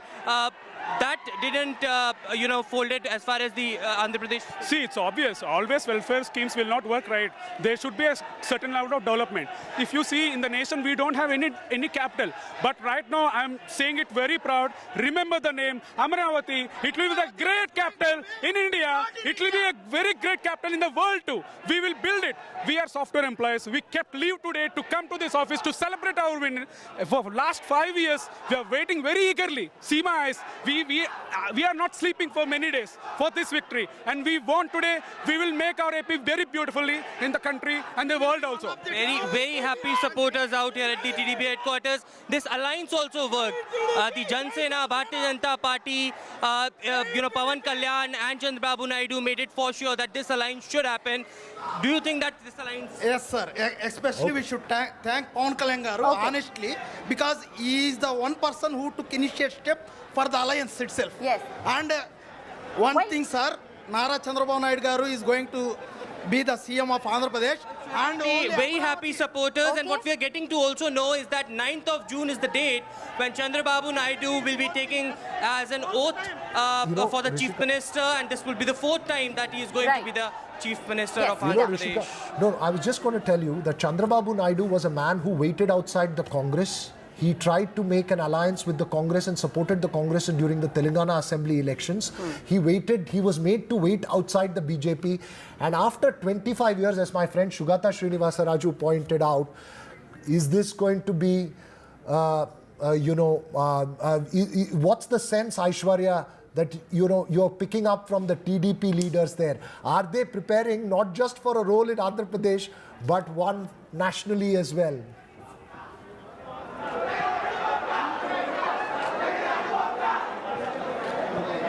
Well, certainly the supporters out here are very enthusiastic as far as the leaders are concerned. We spoke to them who were coming early in the morning at Chandrababu Naidu's residence. They were saying that it is not going to stop just in Andhra Pradesh, but they will be going to expand it, and therefore the reason perhaps the alliance of Bharatiya Janata Party and Jan Sena came together as they were looking for a larger picture working under the leadership of Prime Minister. Remember, it was such words that were used by Chandrababu Naidu against Jagan Reddy as dictatorship and all. But on the other side, it is Chandrababu Naidu who also spoke that it is Prime Minister Narendra Modi who is working for the development of this country, and it is the need of an hour that Andhra Pradesh also needs similar kind of development as far as the entire country is witnessing, and therefore the reason perhaps this alliance got possible. We are getting to also know at this moment is that Chandrababu Naidu will arrive at the TDP headquarters and will address the Karyakartas. What's the plan from here on is something that Chandrababu Naidu will reveal when he will be addressing the supporters and the workers there at the TDP office. Also, Pawan Kalyan and the Bharatiya Janata Party leaders will be meeting Chandrababu Naidu this evening as well. All right, the TDP was reduced to 3 seats in the last election, just for context, and they are currently leading in over 16. Amitabh Tiwari, if I can come to you for just a moment, how do you look at Andhra Pradesh? It's absolutely fascinating. It's almost flipped. The vote share difference last time around between the TDP and the YSRCP was over 10%. See, Andhra is a swing state. If you see, if you just replace the 2024 number with 2019, it was exactly the same result in favor of the YSRCP. But as Veera was mentioning, you see, if you remove the 21 seats which the BJP or NDA is getting in Andhra, the number falls to below simple majority. So the alliance in Andhra Pradesh becomes the key, and now 2 leaders. Nitish Kumar was in India, hopped on to NDA, 14 seats. TDP knocked on the doors of Congress also for an alliance, 30 seats. 30 seats, if you flip, India becomes higher than NDA. I think these 2 kingmakers. Okay. I think Amitabh, Rishika, more than Andhra Pradesh, before we get to our... Amitabh is trying to give a hint. What could happen and what should happen. I think this is the story of the TDP, Aishwarya, is way beyond Andhra Pradesh. Yes. Given the numbers on the screens, and if these numbers hold out, Chandrababu Naidu, the man you will possibly get for an interview by the end of the day, Aishwarya, could be an extremely, extremely important political person, as Sugata Srinivasa Raju points out, I think we leave it at 25 years. Yes, we leave it at that. Aishwarya, if we can just come back to you very quickly. The discussion here, of course, is all about what Chandrababu Naidu is going to do. He's, of course, in an alliance with the BJP and the Jan Sena, but, he's no doubt, Veera, emerged as the kingmaker. Aishwarya. Aishwarya will have to give us all the breaking news at the end of the day. Yes. Sugata, you pointed out, you said 1999, last time Chandrababu Naidu was... 1996. It started with 1996 when Devegowda became Prime Minister. Then again 1998, he was responsible for the removal of Devegowda and bringing in I.K. Gujral. Of course, that was quite historic. And that was an era of coalitions. 90s were the era of coalitions. And we may not actually see the resurgence of regional parties like we saw then, where the regional party goes on to head a coalition. It will be a major party-led kind of a thing. And it was always, the regional parties were the ones which gave a tucker to either the Congress or the BJP. So that's And fascinating. TDP and Chandrababu Naidu in particular, this whole period of coalition of the United Front government and followed by the NDA government headed by Vajpayee, he was very, he had a lead role in decisions. Who will become the president of India? Who will become the vice president of India? It was he who was navigating all that terrain. He's back after a quarter of a century. It shows you can never write off any politician in India. Patience pays. Okay, I'm told we've got that line back with Aishwarya. So, Aishwarya, we're coming right back to you because you are where all the action is. The TDP currently leading in 16, YSRCP reduced to just 4 and the BJP. I think, Rishika, the Andhra numbers don't matter from a national point of view. What's Chandrababu Naidu telling you? When are you going to meet him, Aishwarya? Where is he right now and what's happening?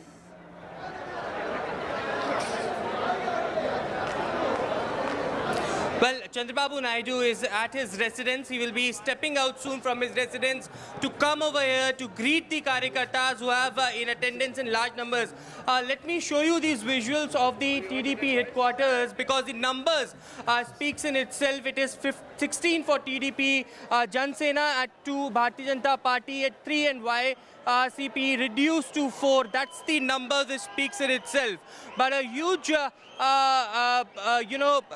it's a victory for the TDP. And remember those time where Chandrababu Naidu used to come to Delhi, sits at the Andhra Bhavan, protest there because that's the time when he quit the NDA, when he was demanding the special status for the state of Andhra Pradesh. But later again, this is an alliance that had made it possible as a landslide victory, something that we are witnessing in Andhra Pradesh as far as the NDA alliance. A huge number, half already gone. The TDP as far as the assembly segment is concerned, Lok Sabha 16 in itself is a huge number in Andhra Pradesh. But there you can see outside the TDP headquarters and supporters, Jan Sena already had okay. Aishwarya's line seems to be freezing up, but hopefully the line between Vijayawada and Delhi will not freeze up there, Rishika. I think that's an extremely important line in the coming 5 years. Well, we're joined by Anuradha Podwal. She's a singer and a Padma Shri awardee. She's joining us. Thank you very much for being with us. We also have RP Singh, spokesperson of the BJP, joining us. We're going to slip into a very short break at this moment and we'll come right back to you to get your sense of what you're looking at this moment.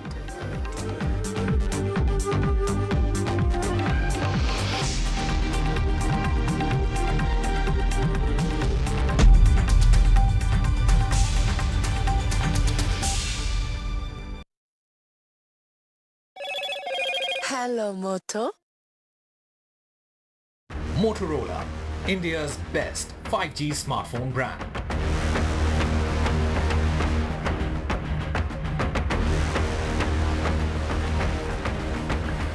The India bloc is back in coalition. It has defied the poll predictions. The NDA so far continues below the 300 mark. India bloc maintains a steady gap.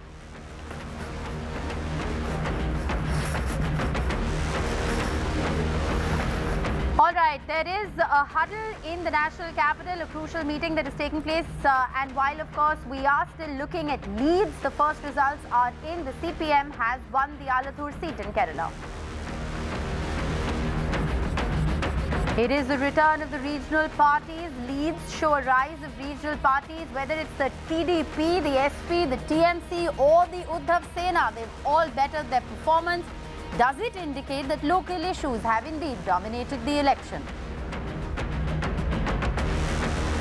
It's a stunner of a result, or rather stunner of trends as far as Uttar Pradesh is concerned. It's a resurgence of the Samajwadi Party, and BJP's Smriti Irani trails. All eyes will be on the final verdict in Amethi.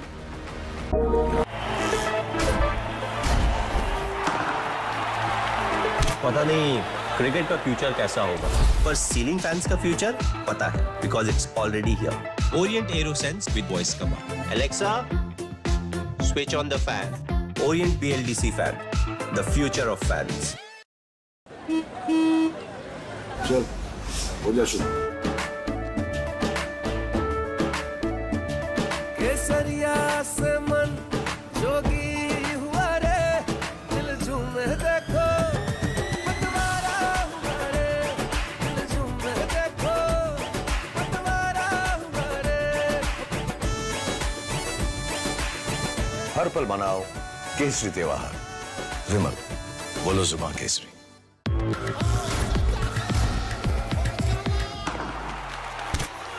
पता नहीं cricket का future कैसा होगा, पर ceiling fans का future पता है, because it's already here. Orient Aeroslim with reverse rotation mode जो इंप्रूव करे air circulation. Orient BLDC fan, the future of fans. A parent's favorite question to school kids. Result क्या रहा? An investor's favorite question to a startup.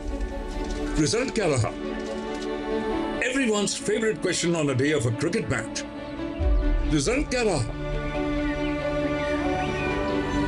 India loves results, but this counting day, don't just know the result, understand it. Catch India's most important result out on June 4th on NDTV 24/7. Watch Result Kya Raha on NDTV.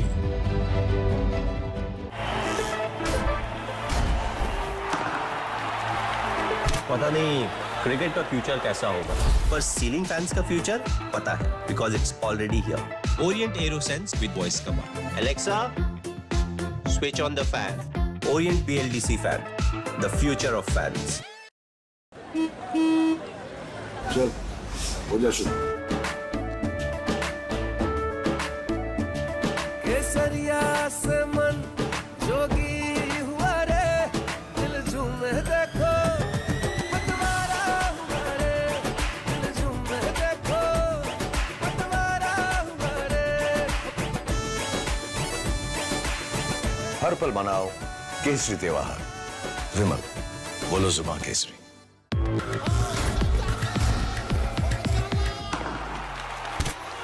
पता नहीं cricket का future कैसा होगा, पर ceiling fans का future पता है, because it's already here. Orient Aeroslim with reverse rotation mode जो इंप्रूव करे air circulation. Orient BLDC fan, the future of fans. Stay informed and entertained with the new and updated NDTV News app. You can watch all our channels live, listen to podcasts, read breaking and exclusive news from around the world and more. Download the NDTV app today and get access to the best journalism and storytelling on your smartphone or tablet. The NDTV app. News that matters to you. Stay informed and entertained with the new and updated NDTV News app. You can watch all our channels live. Motorola, India's best 5G smartphone brand.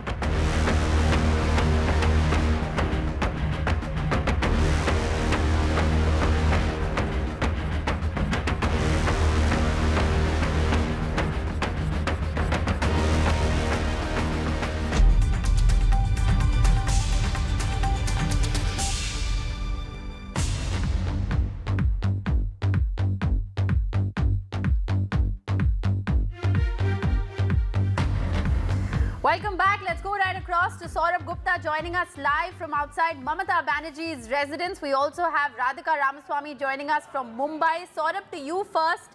The TMC at the moment is leading in 31 seats, the BJP in 10 and the Congress in 1. Mamata Banerjee had said that she will ask pollsters to apologize if the exit polls are wrong. Is she going to make that happen? What are you picking up? What's happening outside her house? Well, the Trinamool is definitely in the mood to do so because, as you can see right now, celebrations have broken out. And this is, of course, what Mamata Banerjee is known for, the iconic Hawai Chappal, something that Trinamool workers always support with. So, celebrations outside. Now, if I can quickly go through 4 points that the Trinamool, of course, is, working on and why they see this as a victory. And those 4 points are very important. One, of course, is the Lokhir Bandar. Women voters always with Mamata Banerjee. Secondly, there is, of course, this issue of the fact that central funds were withheld, that's something that the Trinamool built into its election narrative. That seems to have worked, with the Trinamool having paid out some of those dues from state funds. Thirdly, there is also the other thing there is the whole. There is also the other thing about. There is also this whole thing of Trinamool. So a lot of celebration here is of course. Jai Bangla. Hey. Okay. All right, we'll try and go back to Saurabh in a bit. Radhika Ramaswamy also joins us from Mumbai. The other big story, one is West Bengal. The other big story is largely Maharashtra and Mumbai specifically there, Radhika. Certainly, Mumbai specifically, 6 constituencies in Mumbai and very neck-to-neck fight as far as at least about 3 to 4 constituencies in Mumbai are concerned. Of course, Piyush Goyal is leading as far as Mumbai North goes, and then there is Ujjwal Nikam versus Varsha Gaikwad in Mumbai North Central, which is again going neck-to-neck. It was Varsha Gaikwad leading and now Ujjwal Nikam leading. And as far as certain Sena versus Sena seats in Mumbai are concerned, again, very, very tight contest between, Sena, Uddhav Sena as well as Shinde Sena, especially in Mumbai Northwest, Mumbai South Central as well, and in Mumbai Northeast, there's UBT Sena, Sanjay Dina Patil leading, but things are changing every 5 minutes. We're talking about close to 20-24 seats for each, for both MV as well as Mahayuti across Maharashtra. Earlier it was 24, 23, then it became 25, 24 and so on. So it is changing every 5 minutes, very tight, very different from what it was in 2019, simply because of the change in political equations, because of the split in Sena and NCP. And every time we were covering elections over in the last 5 phases, this is something that we asked the voters as to whether they're confused when it comes to casting their vote, and the Sena split, NCP split was playing in their minds. There was a sense of betrayal that even people could see through. So therefore, sympathy factor in a way working for the traditional NCP Sena, the original Sena NCP as one could call it, which is why it is beneficial for MVA. We know for a fact that in the last elections, in 2019, UPA did not win as many seats, which of course included just Congress, NCP. Now, of course, there are 6 parties that we are talking about. So MVA now, fighting really hard.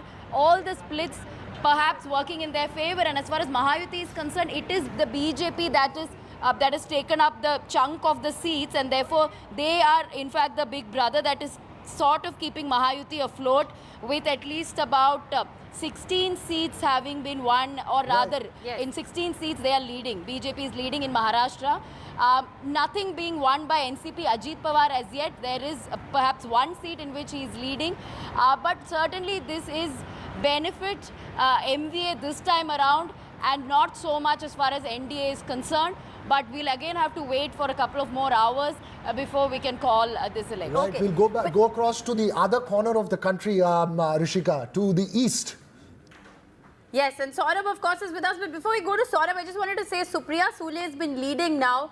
As far as Baramati is concerned, it was one of the most keenly watched seats. But Arvind Sawant is from Mumbai South. He's leading. It was That's right. The largest story is that and we've been mentioning that all along, that the Uddhav Thackeray Shiv Sena and the Sharad Pawar NCP seems to have held on to its own. Is also leading, yes. Let's go across to Saurabh as well. Saurabh, you are possibly in another sweep state, and Mamata Banerjee should be very, very happy today.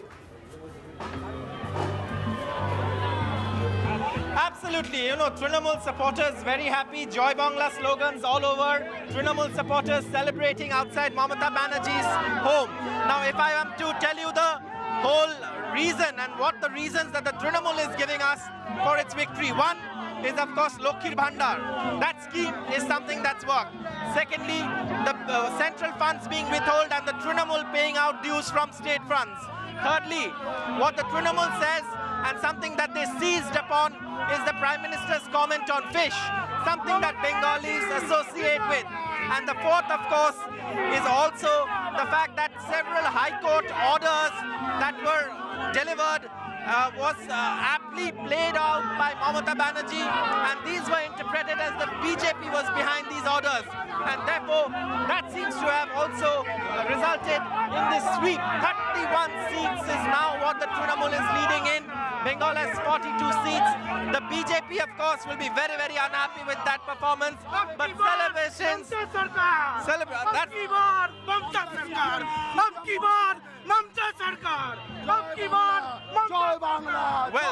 Bangla and Abki Bar Mamta Sarkar, to borrow from a BJP slogan. This is, of course, as well. You should have some green on your face as well, Saurabh, but I think you will have some green. I doubt Saurabh can hear us, Veera, given the kind of noise that there is there behind him. But thanks very much, Saurabh, for joining us with that update. All TMC bigwigs leading, Shaugata Roy leading, Mahua Moitra, Yusuf Pathan leading against Adhir Ranjan Chaudhary at the moment. That's interesting. Abhishek Banerjee is also leading, so very interesting. Yusuf Pathan is slogging the slogovers there. Kirti Azad is also leading, by the way. That's right. All cricketers doing very well in West Bengal. Let's go across to Anuradha Podwal. Ma'am, is there a song to define the moment that we are in? If you can give us one. You really think after listening to all this since morning, I would be inspired to sing a song? Please spare me today. No, but you should still try. Is there a song for this? Not really. Not really. Can't think of anything. Okay, but how are you looking at the numbers that you're seeing, ma'am? Well, I think the nation is taking an active interest more than all these past years. Everybody is wanting to play a part in the role of the elections.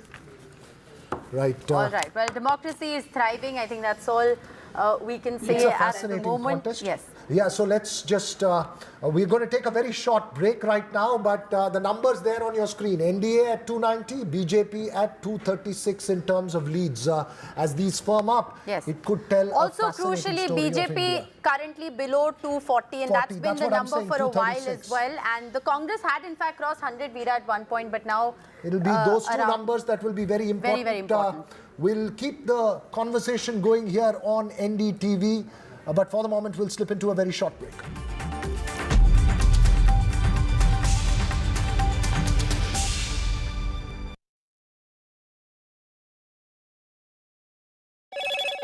Hello, Moto. Motorola, India's best 5G smartphone brand.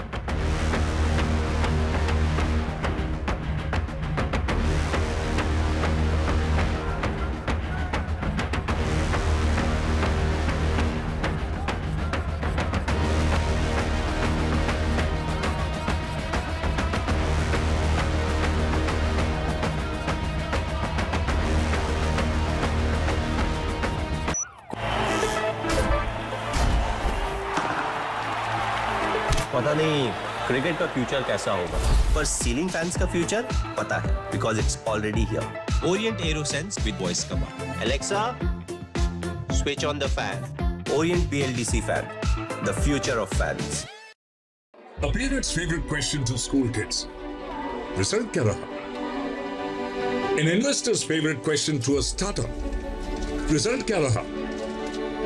Everyone's favorite question on a day of a cricket match. Result kya raha? India loves results, but this counting day, don't just know the result, understand it. Catch India's most important result out on June 4th on NDTV 24/7. Watch Result Kya Raha on NDTV.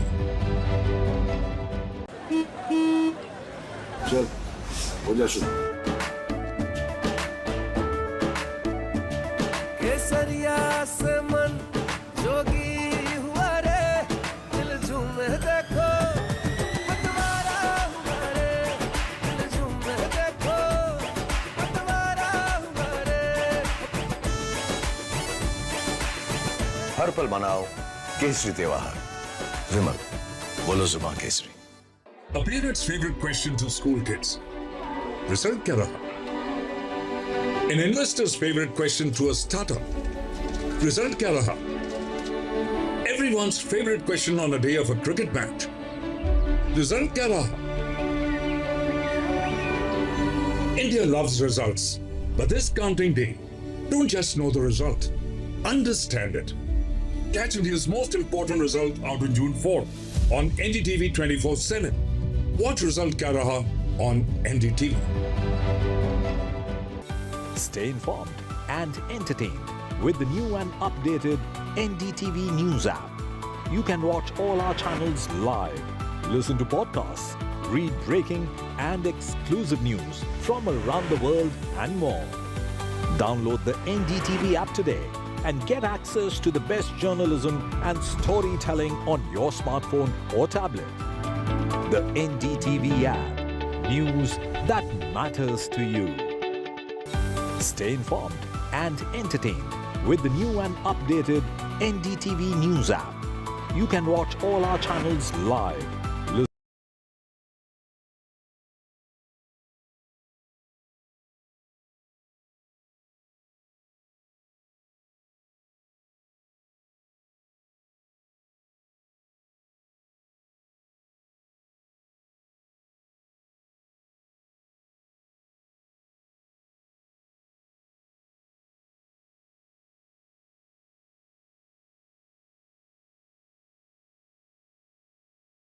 A parent's favorite question to school kids.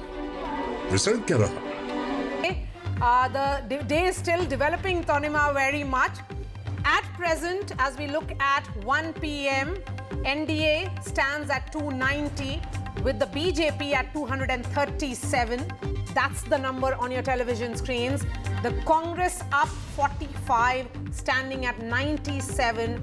But Tonima, a good 125 seats have a margin of less than 10,000 votes. That's right. The counting is not over yet, of course, but clearly surprises in store, especially in certain battleground states, Maria, that we have seen when it comes to Uttar Pradesh or even West Bengal for that matter, clearly defying the predictions which have been made by the pollsters just a couple of days back. We'll get our ground reports also, of course, with our reporters spread out across the country. But first up, let's take a look at the headlines.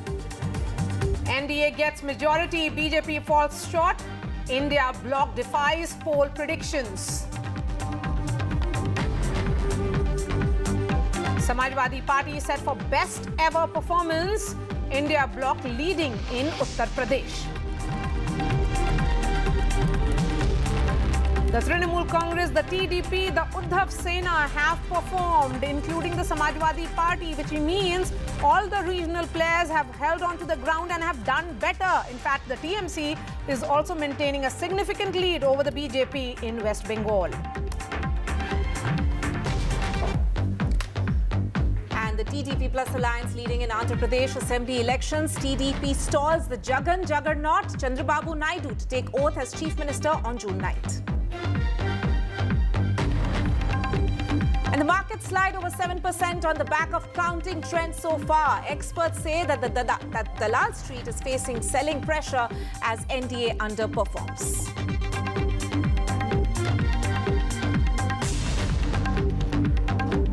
And we are going straight to Karnataka because overall, the BJP hasn't really done well in Karnataka. Is that a surprise? Because it was a battle of welfarism, Tonima, which played out clearly. The welfarism of Siddaramaiah versus centre's welfarism, defying also what has been so far the trend in Karnataka of voting differently in the states, but voting for Prime Minister Modi and the BJP at the centre. Let me bring in Pratibha, who's joining us live. Pratibha, where exactly are you and what is the mood on the ground? Well, I'm right outside Mr. Yediyurappa's residence. In fact, it was his son Vijendra who was spearheading the BJP campaign here in Karnataka. Remember, the BJP had won at least around 25 of the 28 seats in 2019, and it was a sort of a prestige battle for the BJP as far as this election was concerned. Yes, like you clearly pointed out, it was a Modi guarantees versus the Siddaramaiah guarantees, and seems like Siddaramaiah guarantees have really worked in favour of the Congress, at least to the extent of being being in the lead of at least 10 seats so far as the counting right now goes. And the BJP right now, in fact, the atmosphere here doesn't really seem to be as jubilant as expected as far as the BJP's performance in Karnataka is concerned. Both Yediyurappa as well as Vijayendra have refused to speak to the media as yet, and they said that they would wait for the trends to go further in terms of the counting today, and only then they would be reacting to the media. Definitely a setback for the BJP in Karnataka as well as for the nation in terms of their performance. But yes, the NDA has definitely spearheaded in terms of crossing the majority there. But in terms of what Karnataka is facing right now, the mood isn't that great in the BJP camp. But yes, the Congress, we are yet to pick up reactions from the Congress headquarters there. But not so great for the BJP here as far as 2024 election goes. Back to you. Yes, so let's try and bring in the analysts who are joining us here. Shaugato, how are you looking at these numbers? I mean, how much of a surprise is Karnataka for you? No, Karnataka is not exactly a surprise because Karnataka, the internal assessments of all the parties was 18 for NDA, 18 to 20, and then 8 to 10 to the Congress. So that is more or less where, I think the BJP has held on. If they had probably, done well with ticket distribution and, handling dissidents in North Karnataka especially, I think they would have done a little better. But in the case of the Congress, one expected it to be the other way around. The Congress should have got about 20 and the BJP and NDA should have got about 8. So that was what was expected because the guarantees became a byword for the national, manifestos, and it became a very big thing across India. So there is I think from the level that they were last time. Will you then say that it was a battle of welfareism which played out there? No, welfareism, yes, but welfareism had its own issues because the classic welfare idea of, giving money to agriculture, irrigation, education, all of that was cut. So there was a lot of pressure from the MLAs themselves. There was no funds to sort of even asphalt roads. So that problem existed. So if the Congress had sort of balanced that, perhaps they would have crossed 15 or 16. So traditionally the BJP has done well from about, say from 2008 on or 1999 on, their vote share has considerably improved there. But if the Congress had probably balanced that welfare idea and not created a welfare utopia, probably they would have done better. Right. We'll of course continue with the Karnataka, discussing further on the Karnataka fallout. But for the moment, I'm also joined by my colleague Vedant, who is joining us from the national capital. Vedant, you were reporting from the BJP office. Though BJP is doing definitely well in the national capital, but what's the mood like this afternoon? I mean, it was comparatively jubilant earlier in the day. What's it like now? You're absolutely right, Tanima. In fact, earlier in the day, we saw some dhols here as well, Karyakartas coming to the party headquarters. But the mood really not very upbeat right now. In fact, if I can ask my camera person to follow me, I'd also show you how, Karyakartas from across the country, in fact, have gathered here watching, the results play out very anxiously. This is the mood here inside the BJP headquarters, where Karyakartas, as I said, from different states have gathered watching, the results on the big screen. Some sort of anxiety still there, though of course there was some slogan hearing as well with Karyakartas sort of upbeat about the fact that at least the Prime Minister is poised to return to power and the NDA is set to form the government. But as we show you these visuals, let me also point out that when we spoke to Karyakartas here, particularly from the south, Maria and Tanima, there was certainly some sort of disillusionment with the central leadership. That's what we picked up from Karyakartas from the south. They said that feedback from the ground was not taken seriously, and that is perhaps one of the reasons why why the results have turned out the way they have. So that disillusionment certainly there, particularly among Karyakartas from say Karnataka and even Tamil Nadu, and they said that they have of course sought time with BL Santosh as well. So all of that playing out here. Of course, the Prime Minister was expected here at about 6:37. Something that, of course, is a usual practice when it comes to elections with the BJP, the big screen put out here. But certainly right now, the mood not as jubilant as it was in the morning. Great degree of caution there, which we are seeing at the BJP headquarters, because certainly these are unexpected results for the party. If we were to make that comparison from 2014 onwards, Tanima, in 2014, the BJP had won alone 282. It had gone up to 303 on its own. And with NDA, it had touched 350. So it's not really a number that they would be too happy or too pleased to look at.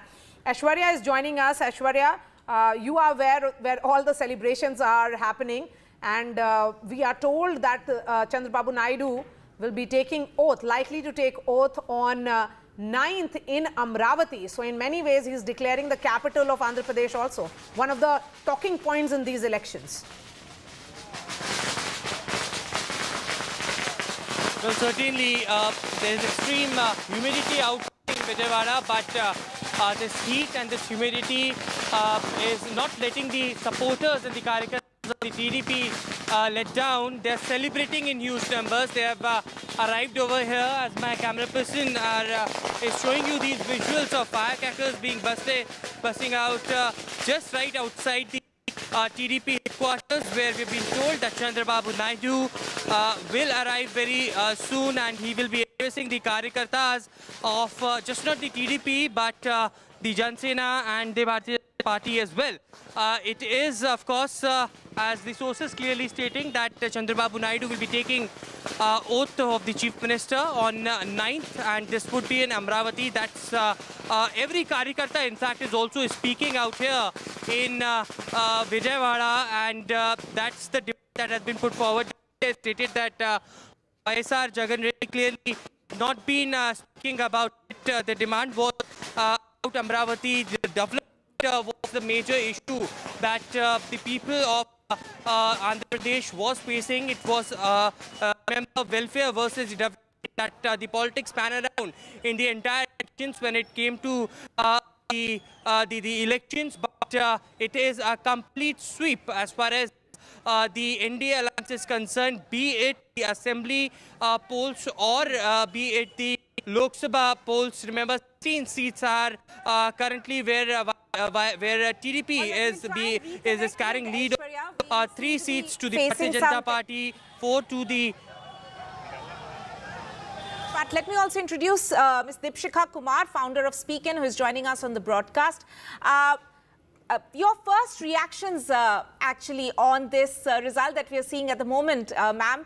At the moment, of course, as we know that we've been reporting that NDA is inching closer to the 300 mark, but the opposition has maintained a very close, steady gap through the day so far. The counting is still underway, but what's your analysis at the moment, looking at the numbers as of now? I think the biggest winner has perhaps been, like, we've been talking about the welfare, the economics of welfare and the whole welfareism per se. I think this election is a beautiful testament to the entire prophecy of differentiating between an influencer and an actual leader. There have been a lot of influencers in this entire campaign. I mean, very, very strong leaders who have come out, larger-than-life figures, and across the board. I mean, both, of course, from Prime Minister Modi to the local level leaders as well. But I think what ultimately has won is the connect to the lowest level. And maybe people like us who are sitting on English channels and watching what the news is saying, from Financial Times globally to the Times of India locally, we are perhaps a little further away from what is actually happening on the ground. Maybe the actual work, the actual delivery of, whether from an employment standpoint, from trading standpoint, from startup standpoint, from actual work standpoint, that probably has spoken. Yeah, certainly. I mean, that would be a fair assessment to make, that this is a welfareism narrative that we saw playing out in India. We also have Shama Mohammed of the Congress, Krishna Hegde of the Shiva Sena, and Ghanshyam Tiwari of the Samajwadi Party. While we look at the numbers play out, there are, of course, that will be seen as challenges. How should we be looking at it? Shama, talking specifically, let's start with Kerala first. it's Congress all the way. Yes, I mean, Congress party has always done very well in Kerala. But I must say today is about the exit polls. I mean, I said it yesterday on your channel, the exit polls were wrong. And I was very sure about it because I have visited states, I have people who visited states, and look at the biggest shock is UP. I mean, UP, I was told by the BJP they were expecting around 70 plus. And they've got a slap on their face. Exit polls gave us nothing in Karnataka much, Telangana, we were not getting much. So the exit polls are really wrong, and whoever's done these exit polls, one has to catch hold of them because it was most of the exit polls. So I don't know how the exit polls can go this wrong. I told you 2004, and that's what has happened. Yes. Kerala, we are doing very well. I was just going through all the candidates. It's just one where we are trailing. That's about it. I mean, two seats basically. So yes, that is a bit unfortunate, but otherwise Kerala we are doing. And if you look at it there, the India Alliance way, Kerala we are doing well. Okay. Deepshika, coming back to you, because, you know, if we were to look at what is going to be the impact on markets, markets certainly not showing any signs of cheer. There is a lot of jitters which are visible. It's down 6%. What are the expectations of your institution? I think it's still wait and watch. I mean, today is going to be a lot of, like you said, jitters. It's going to be up and down and up and down. But overall reaction will definitely be much more somber. I think a big correction, which everybody was looking at, has perhaps come. We'll wait at what the final tally could look like. It looks like they'll comfortably make the government. So in that sense, it should stabilize over a period of time. But in the near term, you're looking at a lot of volatility. I won't be investing today. Right. Ma'am, one more question actually before we actually let you go. But, you know, women voters have been termed as one of the X factors to look out for in these elections. In the exit polls, if we saw, a lot of pollsters actually said that they are voting largely for the BJP. Have we read the women voters wrongly? What do you think in terms of the exit polls? I think exit polls, like Shoma was mentioning, has pretty much not going to be a point of conversation today. Everybody's got it wrong. Maybe there was a lot of confirmation bias going on. But as far as women are concerned, I think there are two parts to it. I mean, I'm myself a woman entrepreneur. I would look for, particularly from an entrepreneurship standpoint, I would look for a stable environment where I can grow my business. Is this a stable environment where I can grow my business? Is it an attractive environment? Has I gotten that attitude to run a business with confidence? Absolutely yes, and full credit to the government for that. Is the environment on the ground supporting me to run it like a business that I want to? No, there's still a lot left to get there. On the personal side, as women voters are concerned, across spectrums, I think number one is unemployment and the cost of living. These are the two things I don't think, as the results are saying, I don't think there has much been done on that front.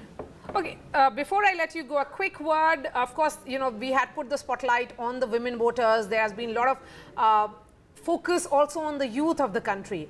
On ground, we did hear the chatter around absence of jobs.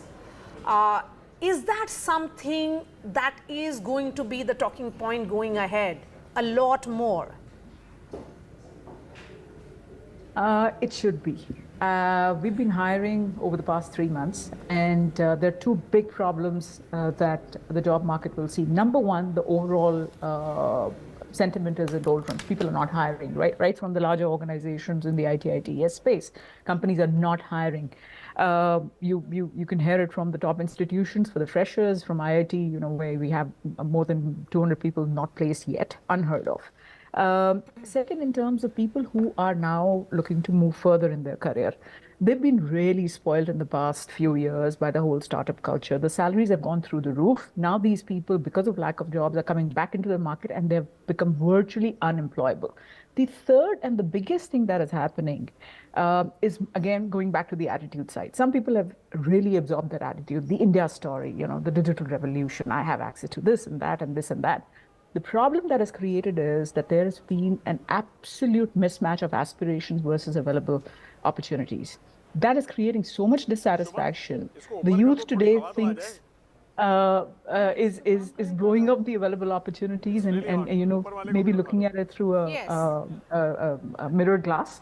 I think there's some rationalization needed there for the job market to get better. I don't see getting better in the next 6 to 9 months. So basically rationalization at all possible levels, one would say, including the markets. Deepshika, I appreciate your time. Thank you so much. Let me go back to Nalin Kohli and also bring in Shama Mohammed. There are some celebrations that are happening outside BJP President JP Nadda's home. Reasons to celebrate or lots to introspect? Nalin Kohli? Well, certainly reasons to celebrate that we are forming the government. I mean, the NDA, which is a pre-poll alliance, and may I remind everyone that the former President K.R. Narayanan is the one who set the precedent that a pre-poll alliance will be invited to form the government. That is the norm. There is only one pre-poll alliance in the country, and that is the BJP NDA. They have crossed the majority mark, which is evident, 290. What the final figure is, we will know by 3-4 o'clock. Okay, so if that is not cause for celebration, what would be? Only twice in the history of India, have you had a government coming back to power 3 times, Pandit Jawaharlal Nehru and under Prime Minister Modi. No, but in so this we have to thank the voters for that. It's not, of course, I agree with you that this is, you know, Prime Minister Modi returning for the 3rd time, as you are saying. But if we look at these numbers, BJP at 237 actually means that the allies will have a greater say. So certainly we will be looking at why we have not been able to cross the 272 mark ourselves. But then the BJP has always analyzed every result in victory and defeat and come out stronger after that. So that's not a cause of concern. The fact is, has the BJP NDA crossed the halfway mark? Yes, they have. Have the people felt confident enough to give it a 3rd term? Yes, they have. And these numbers may moderately change a little bit in the next couple of hours because some seats are tightly contested. Like I was saying, Lahore Spiti, the Congress party has won by 1,700 votes. It is possible that the BJP may win a few seats with a lower margin, so we should hold our horses as to what the final figure is. But I have a question to ask of the Congress party. Will they apologize to the Election Commission and to the voters of India for raising unnecessary questions on the issue that democracy is in danger and the electronic voting machines are suspect? After all, it is under these electronic voting machines. The Congress party seems to be increasing its seats by almost about 30. So therefore, they owe an apology for raising this constant thing that democracy is in danger and then going globally and asking Kohli, what will Europe and America do about it. We'll give Shama Mohammed a chance to respond to that. Yes, Mr. Kohli, will give Shama Mohammed a chance to respond to that. But first, let's look at some live visuals coming in from both sides in the national capital. There's Congress also celebrating. These are the visuals on your screens there. On one side, you can see that the BJP is celebrating from their office in the national capital. The Congress also in celebratory mood in Delhi. So quite a story there in terms of the pictures if we look at it that way. But Shama Mohammed, would you like to respond to Nalin Kohli? No, before I come to that, I just want to say when I heard Nalin Kohli speak, there's only one pre-poll alliance.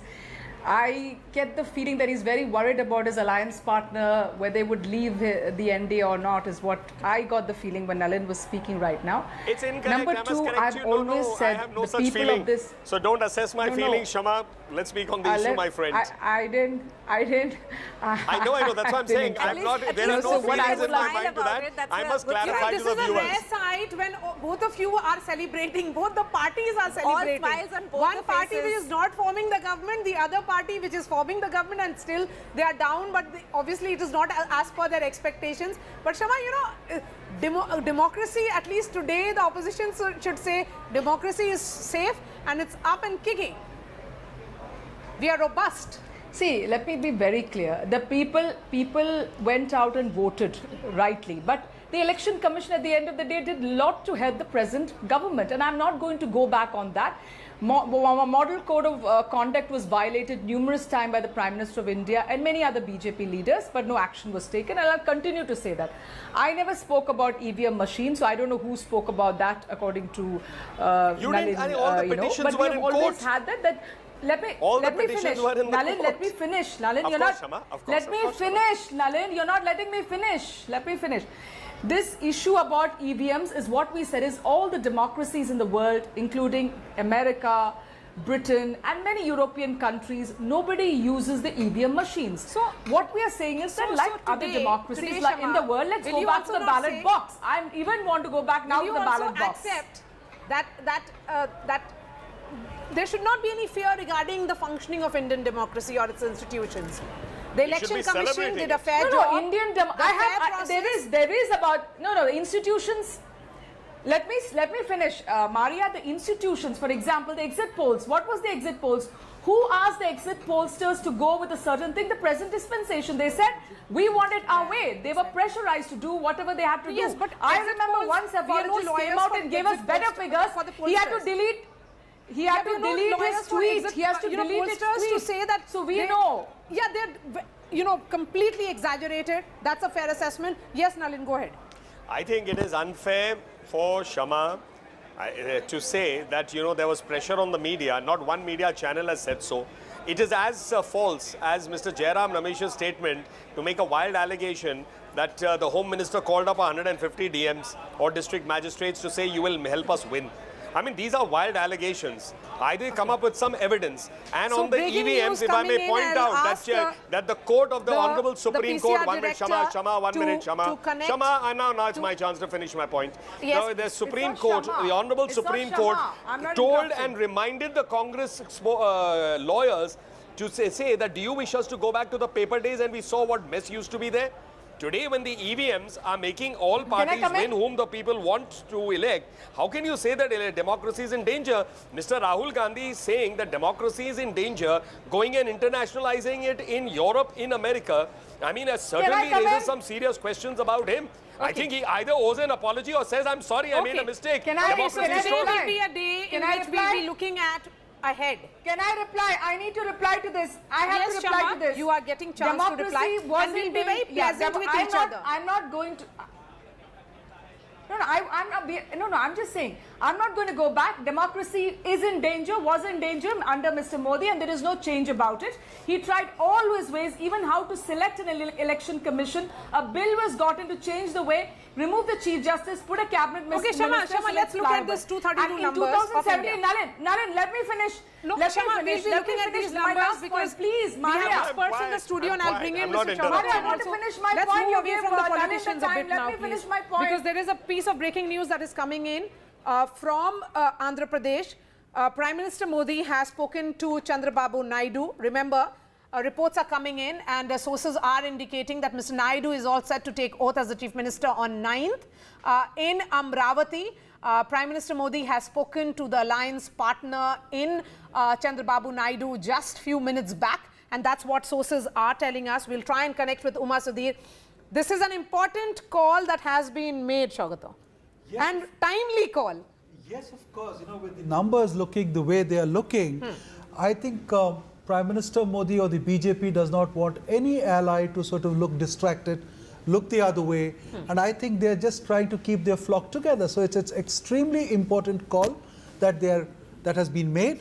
And another point that earlier it has not come out of the discussion earlier is that, see, would the numbers be better for the BJP had the RSS, there was this little chatter that was spread that the RSS has not really come out and worked. So now we'll have to see if that was really true. Okay.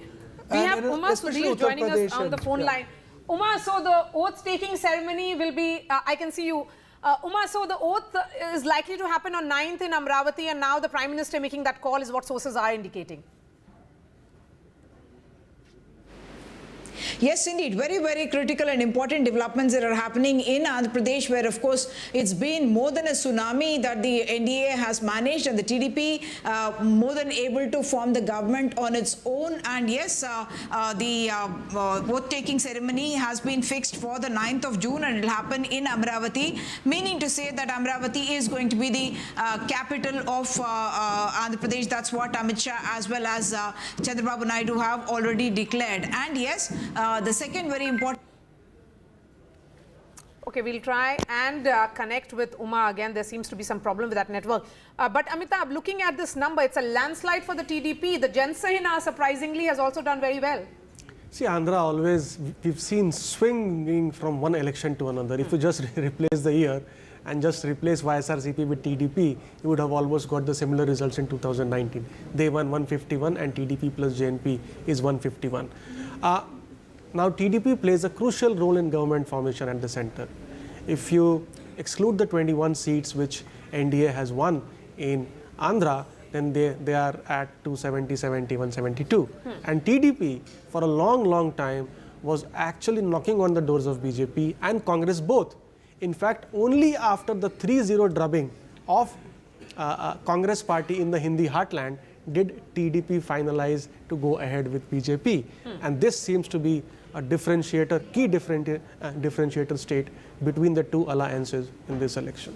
So YSRCP at 17, TDP plus, which is essentially Janasena and the BJP, they have had a massive gain of 134. In fact, sources in TDP are telling us that Mr. Naidu has put his eyes firmly on the Lok Sabha numbers. That's of course the Vidhan Sabha numbers where the TDP has gained a good 108. The BJP has gained 7 seats. That is the number of seats that they contested on. And the Janasena making a gain of 19. But let's look at the Lok Sabha numbers also.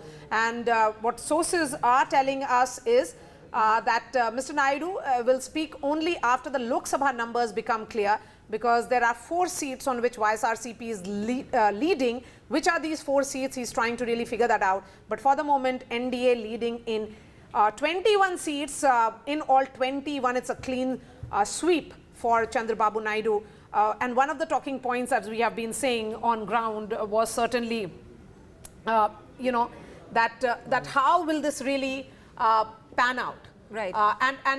You know, I will try and get some more details, because even as we look at these 292 numbers, there are close to 100 plus seats where the margin is less than 10,000.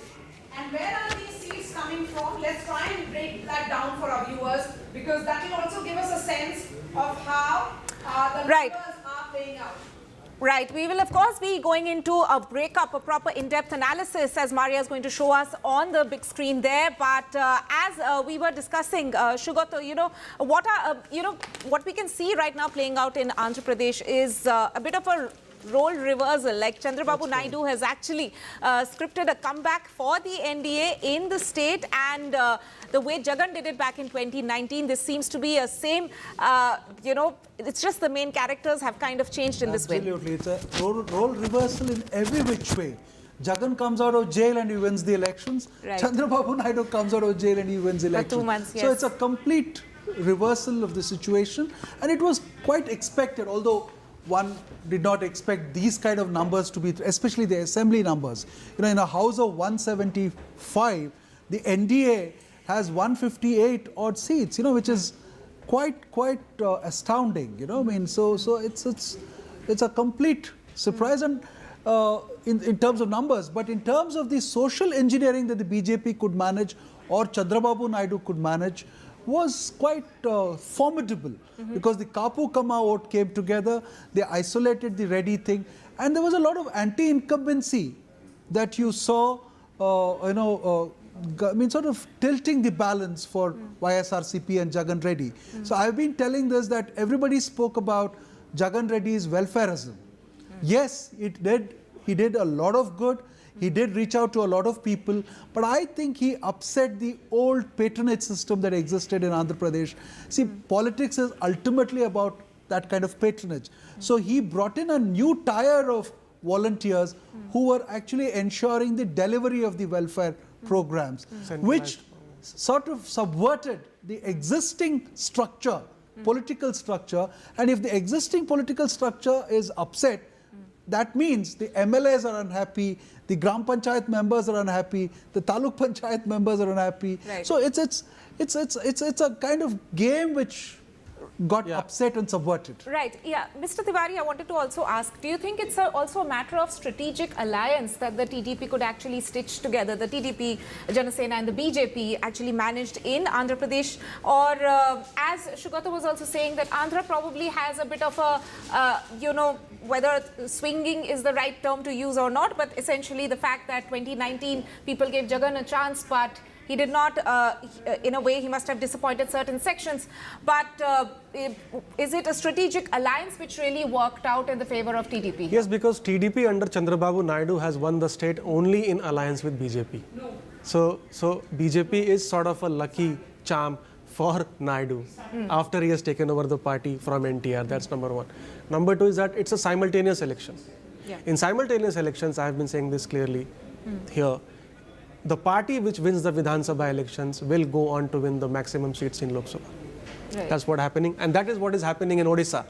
For BJP to gain this massively in Odisha, they've also won the Vidhan Sabha elections. Beyond a point, split voting in a simultaneous poll does not take place. It's a risk, it's a gamble being taken by the incumbent government probably. But for the moment, let's go across to Maria as she gives us more detailed analysis from the big screen. Yes, because you know, Tanima, it's 1:30 and let's try and put the spotlight on seats where the margin is less than 10,000. In fact, 127 seats which are spread across Bihar, Uttar Pradesh, Andhra Pradesh, Bengal, Maharashtra, Chhattisgarh and also Tamil Nadu have less than 10,000 margin. So let's try and look at Uttar Pradesh in particular, as we have been talking about surprise number gains, Amitabh, that's coming in from Uttar Pradesh. Just look at Amroha and Fatehpur Sikri.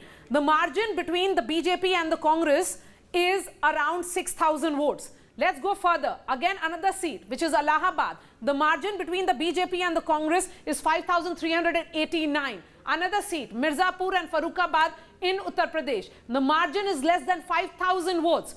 And if we were to do more micro-analysis, West Bengal's Baharampur, important constituency there, the margin between the TMC and the Congress, the BJP is really not in the fray. It's party number perhaps 3, when there was perhaps that strategy of not going for alliance seemed to have worked in Bengal in particular, because if you look at the gap, it is the contest is happening between the TMC and the Congress on this seat of Baharampur.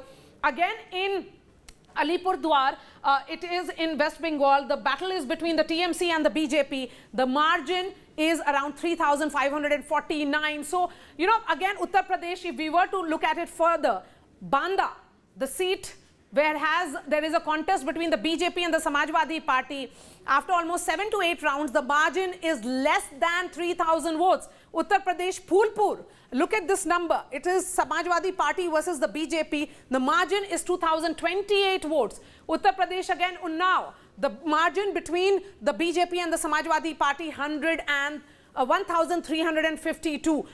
So when we look at these numbers, is this consolidation? Because by 1:30 we usually tend to come to conclusions, Amitabh.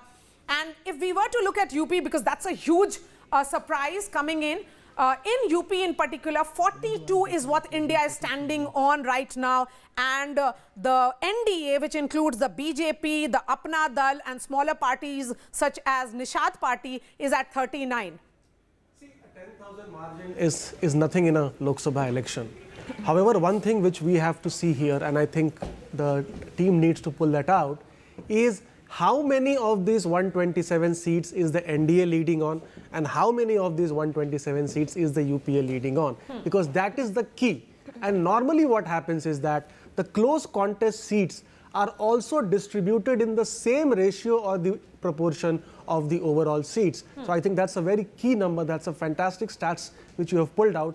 But I think additional information will also give insights, more insights to the viewer as to how this election is not yet over. Break it down further, there are a number of seats, but most of the seats that are coming in from West Bengal, interestingly, it is BJP TMC, because Ranaghat, for example, it is less than 10,000, 9,000 to be specific. Let's go further.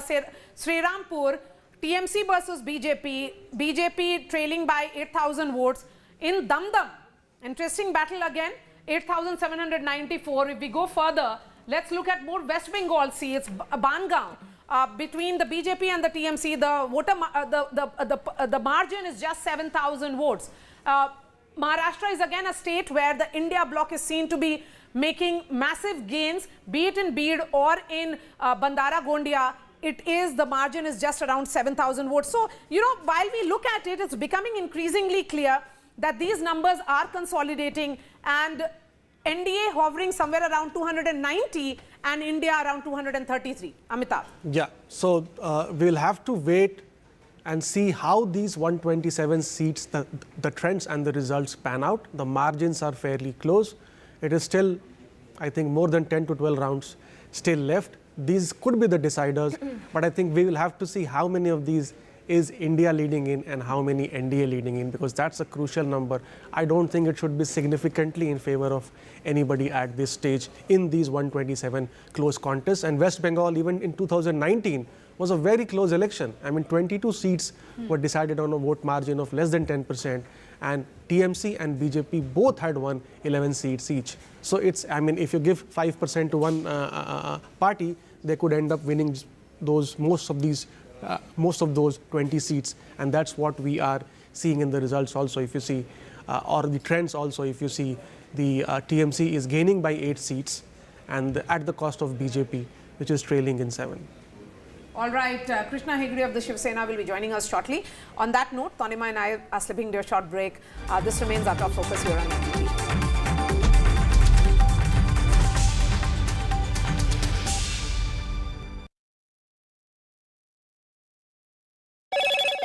Hello, Moto. Motorola, India's best 5G smartphone brand.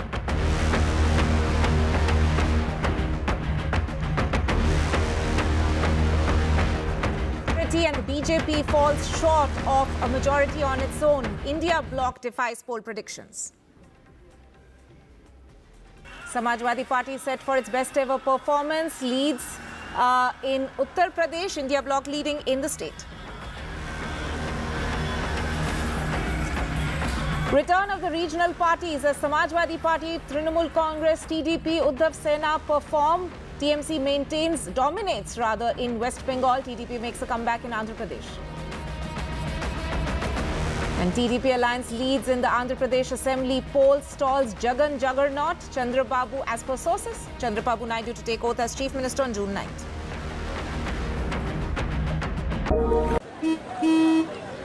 चल, हो जा शुरू। केसरिया से मन जोगी हुआ रे, दिल झूमे देखो, पतवारा हुआ रे, दिल झूमे देखो, पतवारा हुआ रे। हर पल मनाओ केसरी त्योहार। विमल, बोलो जुबान Kesari.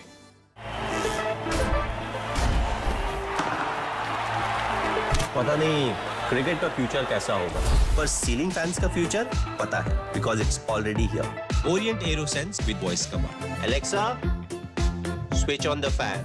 Orient BLDC fan, the future of fans. A parent's favorite question to school kids. Result क्या रहा? An investor's favorite question to a startup. Result क्या रहा? Everyone's favorite question on a day of a cricket match. Result क्या रहा? India loves results, but this counting day, don't just know the result, understand it. Catch India's most important result out on June 4th on NDTV 24/7. Watch Result Kya Raha on NDTV. Stay informed and entertained with the new and updated NDTV News app. You can watch all our channels live, listen to podcasts, read breaking and exclusive news from around the world and more. Download the NDTV app today and get access to the best journalism and storytelling on your smartphone or tablet. The NDTV app. News that matters to you. Stay informed and entertained with the new and updated NDTV News app.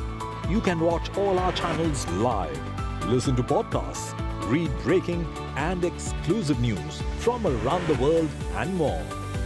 Download the NDTV app today and get access to the best journalism and storytelling on your smartphone or tablet.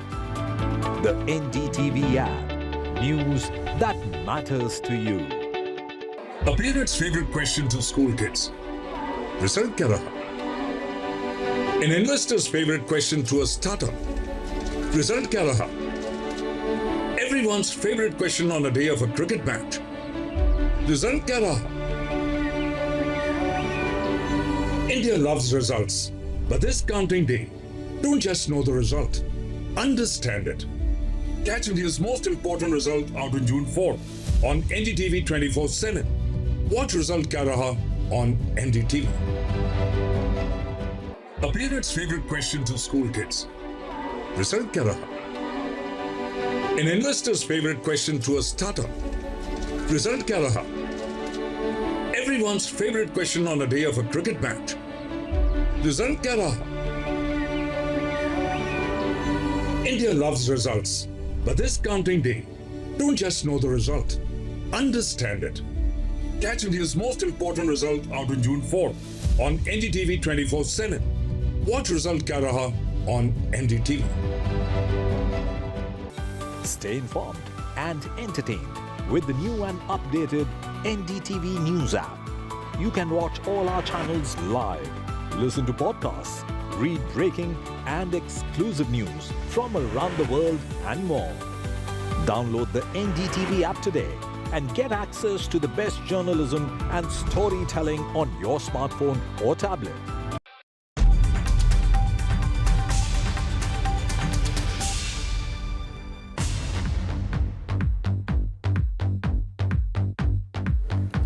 And if we were to look at these numbers that are coming in from multiple states, it's only solidifying and it's converting now into results.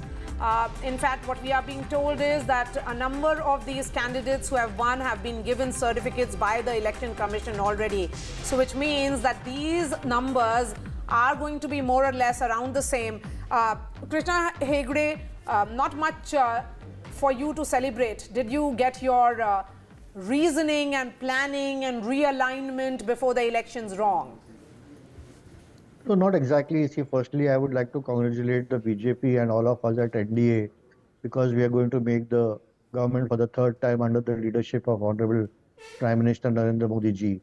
And in the recent past, I don't think any Prime Minister has managed to win 3 times and become the Prime Minister. This sole credit goes to Narendra Modi ji for his achievements across the country and even outside the country where he's placed India. Will you accept that the people of Maharashtra, the Election Commission may have given you the symbol, but the people of Maharashtra have settled the debate about the real Shiva Sena.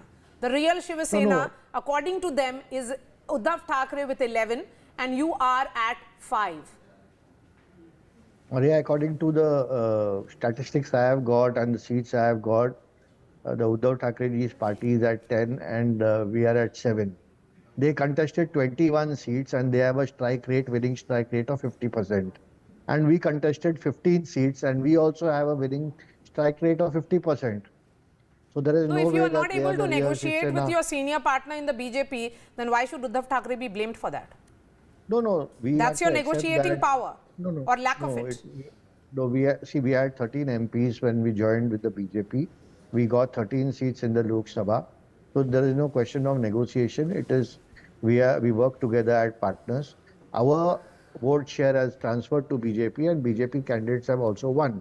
So we are a Hindu party, BJP is a Hindu party, we share the same ideology and therefore the vote transfer has been very easy between two of us. We have made some mistakes which we will introspect. One was that we have changed 5 of our sitting MP candidates and second thing, 4-5 of our candidates got the nomination on the last day and they did not have much time to prepare. Apart from that, we are solidly with the BJP and yes, we admit that the show should have been better than what is now there. But if you look at the strike rate, Uddhav Thackeray's party and our party, Shiv Sena, are both at 50-50%. So I don't think we have failed anywhere.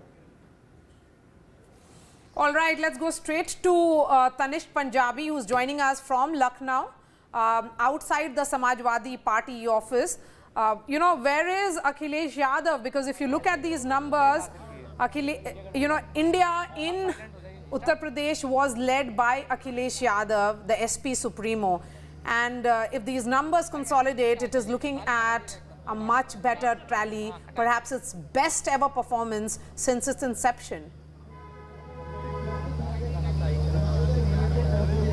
Well, of course, Maria. You know, I'm right now standing outside the Samajwadi Party office, and Akhilesh Yadav's house is just 200 to 300 meters away from here. And of course, the party workers have gathered here. As you can see, the party workers have gathered here. But yes, it is definitely what we're seeing. You know, if these numbers get converted, if these are the results, if the trends continue to be the result, then of course it is going to be a huge win, not just for Akhilesh Yadav but also for the India bloc here in Uttar Pradesh, because you know, most of the exit polls predicted around 68 seats for the BJP and around 10 to 12 seats for the India bloc.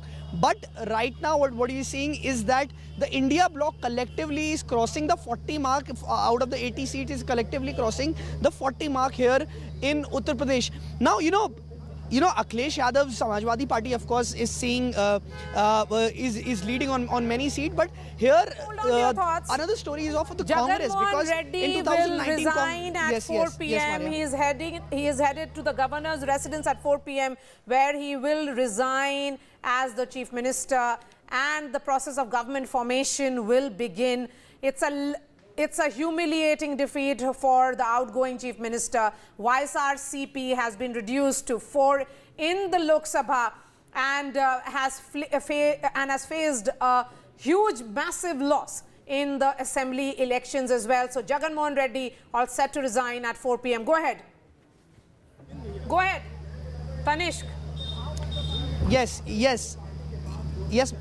Maria. I was saying, so, you know, if you look at the seats at which Congress is leading, out of the 7 seats, in around 3 to 4 seats like Baramati, Amethi, Raebareli, Allahabad, Saharanpur, in all these seats the Congress is leading with around 30 to 40,000 vote margin. So of course, you know, it definitely seems that the Congress can revive itself in Uttar Pradesh, but along in the partnership with Samajwadi Party. But what we can see, but we are here with Samajwadi Party workers. We'll just like to, you know, speak with them. आपको क्या कहना है? अभी बहुत अच्छा प्रदर्शन चल रहा है, जिस हिसाब से लीड है सीटों पर. क्या कहना है आपको? जल्दी से 2 शब्द. देखिए, इंडिया गठबंधन जो है ज़्यादा मार्जिन वोटों से जीत पाएगा. सभी जगह का यही रुझान है, और अधिकतर हम जो है, हमारे नेता राष्ट्रीय अध्यक्ष श्री अखिलेश यादव जी का दावा था कि क्योटो 1 सीट ये जीतेंगे सिर्फ, बाकी 79 सीट हम जीतने जा रहे हैं. इंडिया गठबंधन, इंडिया एयरलाइन. दो यूपी के लड़कों की बात होती है, जिसमें अखिलेश भैया और राहुल भैया आप लोग कहते हैं, सब लोग है ना, तो उनको लेकर आपको क्या? देखिए, सबसे बड़ी बात यह है कि इंडिया गठबंधन ने जिस तरीके से चुनाव लड़ा, जमीनी स्तर पे बेरोजगारी हो, महंगाई हो, हर आदमी उससे त्रस्त है. किसानों का मुद्दा हो, अग्निवीर की समस्या हो, आप बताइए, उन मुद्दों पे चुनाव लड़ा. लेकिन यहाँ मटन, मीट, मछली और हिंदू मुसलमान और मंदिर मस्जिद के नाम पर चुनाव लड़ने वालों को समर्थन हिंदुस्तान की जनता नहीं देगी. ये आज देश की जनता ने साबित किया है, और उत्तर प्रदेश से हम एक नजीर खींचने वाले हैं इन जालिम हुकूमत के खिलाफ कि बुलडोजर से तुम्हारा राज नहीं चलने देंगे, बल्कि न्याय और इंसाफ से चलेगा. ये So of course, you know, excitement in the party workers here, but Akhilesh Yadav's house is just around 200 to 300 meters away from here, and he of course the party workers will be expecting him to visit the party office anytime soon. But yes, as of now, the India bloc seems to be in a stronger position in Uttar Pradesh. Yes. 44 is where the India bloc stands at present. Toniman, I'm looking at the Election Commission website. That is the numbers that are showing on Election Commission's website as well. Samajwadi Party leading in 38 out of that 44 of India bloc. The BJP in 33 out of the NDA of 35, and of course 1 is for RLD. So did that alliance go horribly wrong? What seemed to have worked is that the non-Yadav OBCs may have also shifted. Amitabh, that could be a reading besides what we have been talking about in the context of Jatavs moving, because Mayawati really did not take this battle seriously, and she was seen not as a player in this election. Yeah, so this time Samajwadi Party gave only 12 tickets to MY candidates. They have consolidated, or they appear to be consolidating, the minority vote and benefiting from the decline of BSP. Now what has happened that it was earlier estimated that the decline of BSP could help the BJP, because the Jatav voters could shift to the BJP because the non-Jatavs have already moved. But here it seems that the way BJP weaned away the non-Yadav OBCs from Samajwadi Party because of animosity between Jatavs and non-Jatavs. Jatavs have moved towards the Samajwadi Party and not towards the BJP as was anticipated. And so the Jatavs have moved on the issue of change in constitution, the narrative that was built. Change in constitution, doing away with change in constitution, giving away of reservation. India bloc is leading in the SC reserved seats, if you see, and just marginally behind in the ST reserved seats. But the larger fact is that there is some level of animosity between those two communities, and they are not largely voting for the same party, and that is what has happened. Samajwadi Party has also given a high number of tickets to Kurmi Kushwaha candidates, again as you said, from the non-Yadav OBC community, and they seem to have made significant dents in the stronghold non-Yadav OBC vote of the BJP as well, as the numbers hold true. All right, we are slipping into a short break, but the process of government formation and the transition has begun in Andhra Pradesh. Jagan Mohan Reddy will be resigning, and on 4th, Chandrababu Naidu will take oath as the Chief Minister in Amravati. And what sources are also telling us is that Prime Minister Narendra Modi is likely to attend his swearing-in ceremony on 9th.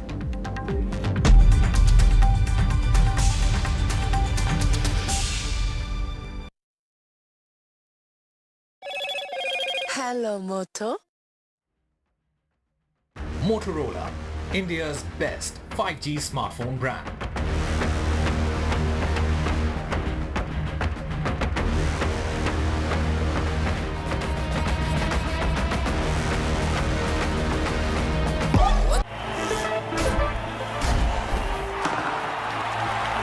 पता नहीं cricket का future कैसा होगा, पर ceiling fans का future पता है, because it's already here.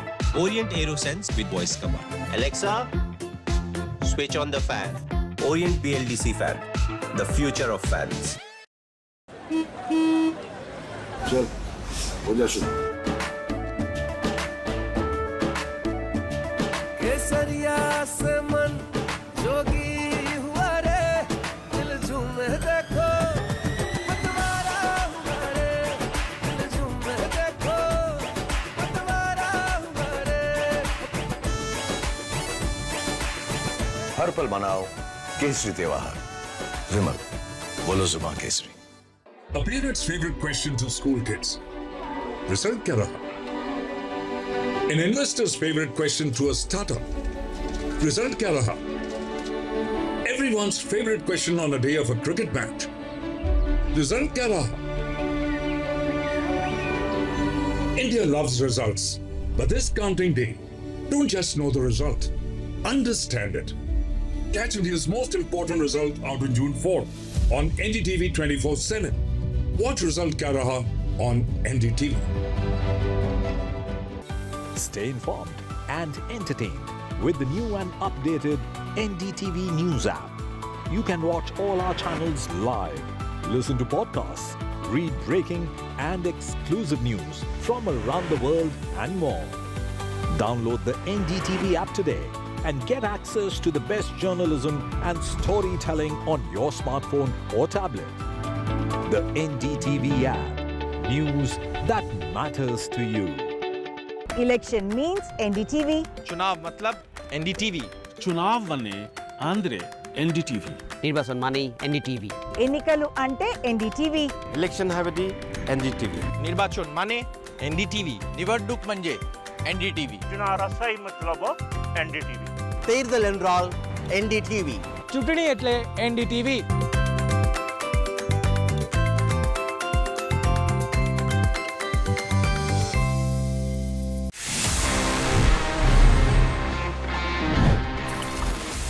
This is a Samsung phone और इसमें एंड्रॉयड है.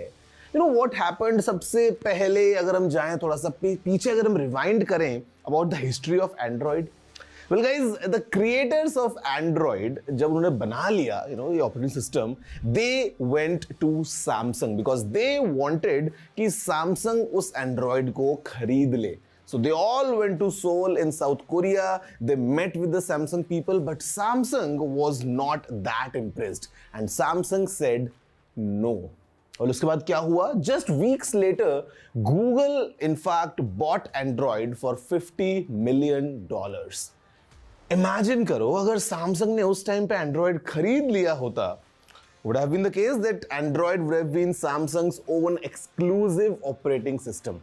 Like today we see how Samsung is the king of Android. They basically rule the Android market. But वो एक ना आज कैसे मोबाइल हिस्ट्री को पूरा बदल चुकी है? It's all for you. Did you know this? If yes, then amazing. If no, then please let me know by writing all your emails to tg@ndtv.com.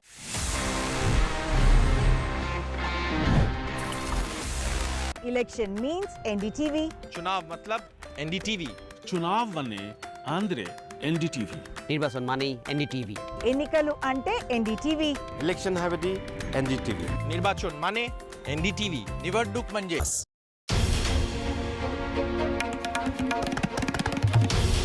This is NDTV, and you're watching NDTV 24/7.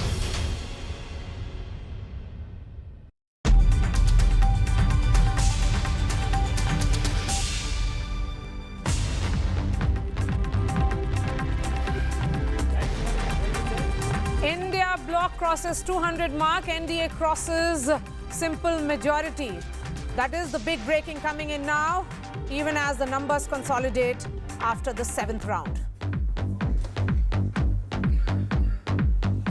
Samajwadi Party set for its best ever performance. India bloc rides Akhilesh's wave. And it is the return of the regional parties, the Samajwadi Party, the TMC, the TDP, Uddhav Sena perform well in their respective states. In fact, TMC maintains a huge lead over BJP in West Bengal. TDP makes a comeback in Andhra Pradesh. Chandrababu Naidu to take oath on 9th. Jagan concedes defeat. Prime Minister Modi and Home Minister Amit Shah speak to CBN. And markets slide over 5.5% on back of counting trends so far. Experts say that they were certainly not expecting such an underperformance by the NDA.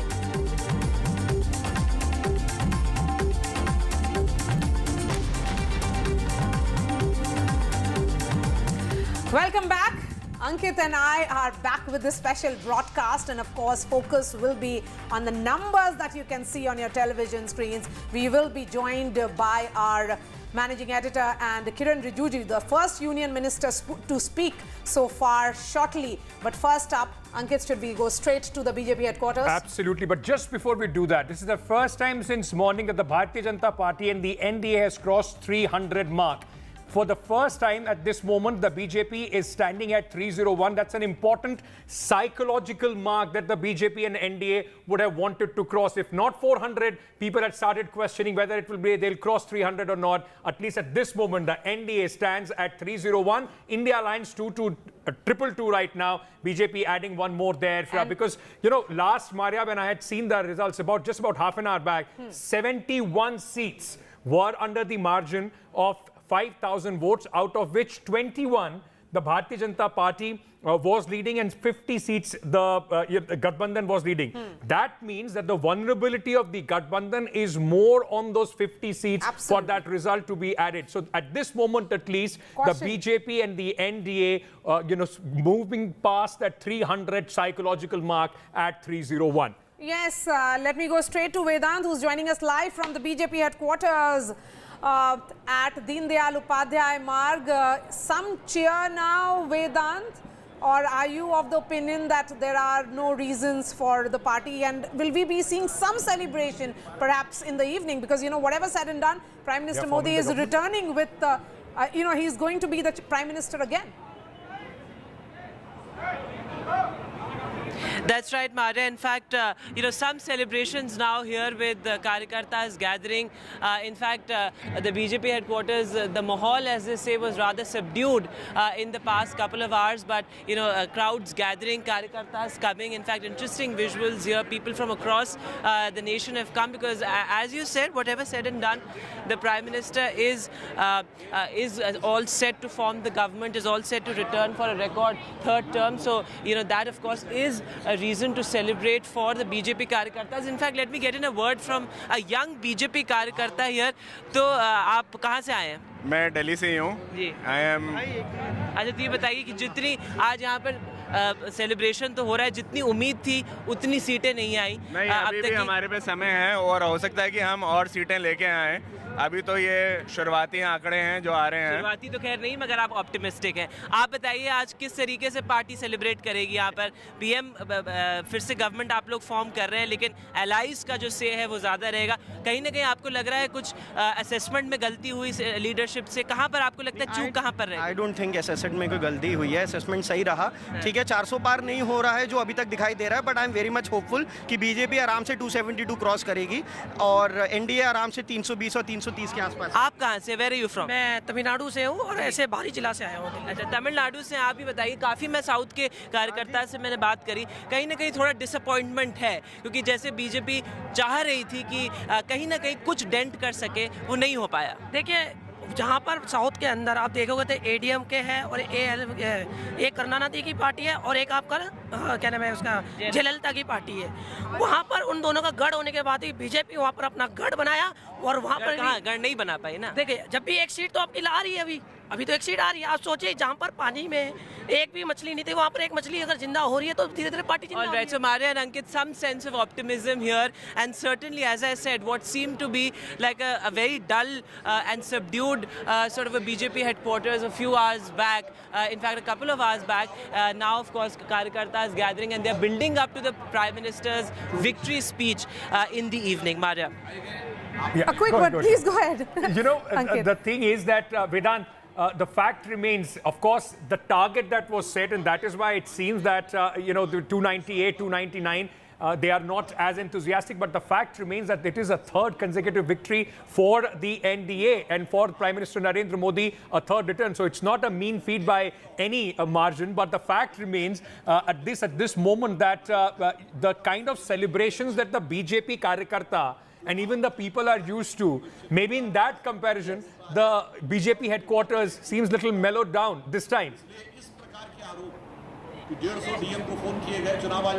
You're absolutely right, Ankit. In fact, I remember being at the BJP headquarters when the assembly elections took place in Karnataka, and by this time it was, the celebrations were really sort of high voltage. There were dhols, laddus all the way. But that kind of celebration that we are used to, as you said, is perhaps not something that we're seeing this time around. Nevertheless, of course, the Safa Bandi is happening here. All of them wearing saffron pagdis. So that's interesting. Let me get in a word from the. आप लोग कहाँ से आए हैं? हम लोग दिल्ली से ही हैं, रोहिणी साइड से. दिल्ली में तो 7 सीटें लग रहा है बीजेपी जो है वो जीतेगी, पर यहाँ पर जो माहौल है, जो भाजपा के हेडक्वार्टर्स हम ज़्यादातर देखते हैं, जो आपने उम्मीद करी थी, जो उम्मीद लेकर चले थे, उतना बीजेपी नहीं कर पाई. तो क्या कहीं ना कहीं लगता है कुछ चूक रह गई? देखिए, ये देश 140 करोड़ लोगों का देश है. एक कोने से लगे दूसरे कोने पे पता नहीं लगता कहाँ से कहाँ हिंदुस्तान शुरू होता है. ये जो गिनती चल रही है, पूरा बहुत बड़ा देश है, बहुत बड़ी कॉन्स्टिट्यूंसी होती है, कई राउंड की गिनती है. जैसे वेट एंड वॉच वाली स्थिति है, धीरे धीरे देखेंगे कमल खिल रहा है और सवेरा निकल रहा है. वेट एंड वॉच वाली स्थिति है, और बहुत कंफर्टेबल मेजोरिटी है. अभी 300 के करीब चल रहा है. और एनडीए भारतीय जनता पार्टी जिसके नेतृत्व कर रहे हैं, मोदी जी कर रहे हैं. मोदी जी के नेतृत्व में, अमित शाह जी के नेतृत्व में, जेपी नड्डा जी के नेतृत्व में हम बहुत कंफर्टेबल मेजोरिटी की तरफ जा रहे हैं. ये देश राम का है. So thank you very much. So optimism here certainly, but some degree of caution as well, Ankit, because I saw all these BJP Karyakartas sort of huddling around, watching very cautiously the leads there. But you have the flags out and Karyakartas gathering, dhols out as well. In fact, that man holding the Prime Minister's sketch there as well. So interesting visuals that have started, that we are starting to witness here at the BJP headquarters. 272 is the majority mark. And the BJP and NDA is right now at 298. This is a government which is returning to power after 2 terms. Prime Minister Narendra Modi has created history. It's about the swearing in and the process of government formation, which is going to begin any moment now. Right. But there is a great degree of, I would say, silent optimism, not too much of celebration, which is unlike the party, but because the party is used to massive landslide victories. How is the party reading this? Perhaps Kiren Rijiju, Union Minister, will be joining us shortly with Nikunj to give us more assessment on that. It's also very interesting. Like you've been saying that, of course, the third government, I mean, it's not easy. It's seldom happened after Prime Minister Nehru that, the successive government a third time has come back. The fact also remains that this is possibly the first time that we are seeing that both the alliances, the winning alliance and the losing alliance, their vote share is more than 40%. At this moment, it's BJP and the NDA is at 46%, if I'm not mistaken, and the India alliance is at 42%. And apart from that, it is what a usual Indian election has been. It is going back to the 1998 and post-election, other than the unusual elections that we have seen in 2014, one-sided 2019 kind of an election. Yes, Hilal, what does it speak, tell us about the Indian voter, their psyche? They're basically committed to the idea of democracy. So they are actually, two things are clear in this election. One, that this is not a wave election, this is highly localized, state-wise election. That's why Odisha and Andhra Pradesh are outliers. They come out with a very different sort of a verdict. But at the same time, you see that there was something called one kind of, obviously Mr. Modi is going to form the government. That's more important. Third time, that's also historic. After Jawaharlal Nehru, that's the third time. And very similarly, if you compare 1962 election with this election, you find a lot of similarities. Numbers are going down, percentages of vote share is also going down. We have Kiren Rijiju, Union Minister, joining us. Okay, he'll be joining us in 30 seconds because he's being mic'd up. And he has won with a huge margin, so perhaps he has reasons to celebrate, quite unlike several ministers who have... That's what I was saying. May I add, among the few cabinet ministers who have retained and have won with a big margin. Also Anurag Thakur, who has won Amethi, he's increased his margin there as well. Most of the ministers have been struggling. Hilal, please go ahead. Yeah, this is what I was saying, that it's a typical Indian election where people express their vote, their verdict in a variety of different ways. For instance, Karnataka, they look at what has happened in Karnataka. Congress just got the assembly, but at the same time in the Lok Sabha, they are behaving very differently. So Indian voter knows very well the difference between national election and the local election. This election actually underlines that fact very well. And Indian voter also believes in creating opposition. Absolutely. It's a strong message that's coming in from this kind of work. Like I said, both the targets which were set by both the opposition and also the NDA. 400 par is not happening and the 295 is also not happening. But the Indian voter has given something to smile to both these, in fact, groupings. India Alliance and the Congress Party, after the drubbing that they saw in the last 10 years, they are back and the opposition will be a much stronger opposition in the next 5 years. And the opposition space, and as to which party is the fulcrum of opposition unity, it's very clear now. That is also settled. Absolutely. It's very clear now that there are no questions on the Congress party leading the opposition. But, very interesting. And if I can get, Nishtha in on this. Nishtha, like we've been talking about the voter patterns, how intelligent the Indian voter is. Look at Uttar Pradesh and contrast it with Bihar. In Uttar Pradesh, it's an election which has been turned on its head. I mean, this is the story of this election, the way Samajwadi Party and the Congress have been able to, and largely on the back of the Samajwadi Party. But you go to a neighboring state of Bihar, there have been gains, but not as significant gains. RJD and, led by Tejasvi Yadav, have been the kind of high decibel campaign that they have, high energy campaign, have not translated into the kind of success that Samajwadi Party has been able to translate in Uttar Pradesh. It is pure arithmetic at work in Bihar because of this tripod political situation there. So when two parties come together, it's very natural that the third party, which is also a very strong party, whichever that party is. So let's call them XYZ. So when X and Y get together, Z has to suffer. It is as clear as that. UP, the situation is very, very different. UP, the voter keeps you on your toes. The UP voter is like this diva, beloved, in the courtly love tradition. Let me get literary here, which has many suitors, and it chooses and punishes, right? Yeah. It chooses and it punishes. So the voter is extremely, and I've been maintaining it, that the voter is not just vulnerable, it is also very punishing because it knows. It knows how to do it. Yeah, I'm surprised. How does it change the equations within the NDA? Till yesterday, we were talking about the speculation of a change in the chief ministership, Nitish coming to the center with the kind of numbers that JDU has been able to get. How does it change the situation within the NDA? I'm just trying to understand that here is a state which has, which was not relying too much on the Kurmi 6%, which is Nitish Kumar's, contribution to this alliance. The Modi factor led to Nitish Kumar's gains in assembly elections which happened in 2020, and it's a complete reversal right now, Hilal. That's what we are staring at in the state of Bihar. And look at the neighboring state of Uttar Pradesh, where you have a situation in which Akhilesh Yadav Samajwadi Party has come up with its best performance ever, and here the arithmetic was not in their favor. The arithmetic was purely in favor of the NDA, but it is about the expansion of social engineering, the social engineering which has been done in the state of Bihar. Tejasvi Yadav managed to carry forward that narrative of unemployment. He said 5 lakh naukriyan maine dilwayi hain. In the other state, it was again the same issue, but then Akhilesh Yadav managed to convince the voters much more. Akhilesh's PDA worked and Tejasvi's BAP did not work on the ground. Yeah, because I think, in my view, that's why this is called the return of the state politics. Earlier we often talk about wave election, but even during the time of wave election, it was highly state-centric. Now there is a return of the state-centric politics, both the coalitions. So it would be interesting to see how the state leaders, because they are now, they are more powerful relatively, not the central leadership. So they will bargain. The equation was very different when Mr. Modi was leading the NDA in the previous government. This is quite an interesting graph that we are showing at this moment. It tells you versus 2019 and 2024. And we were talking about this right from the word go when the election, in fact, the whole process started.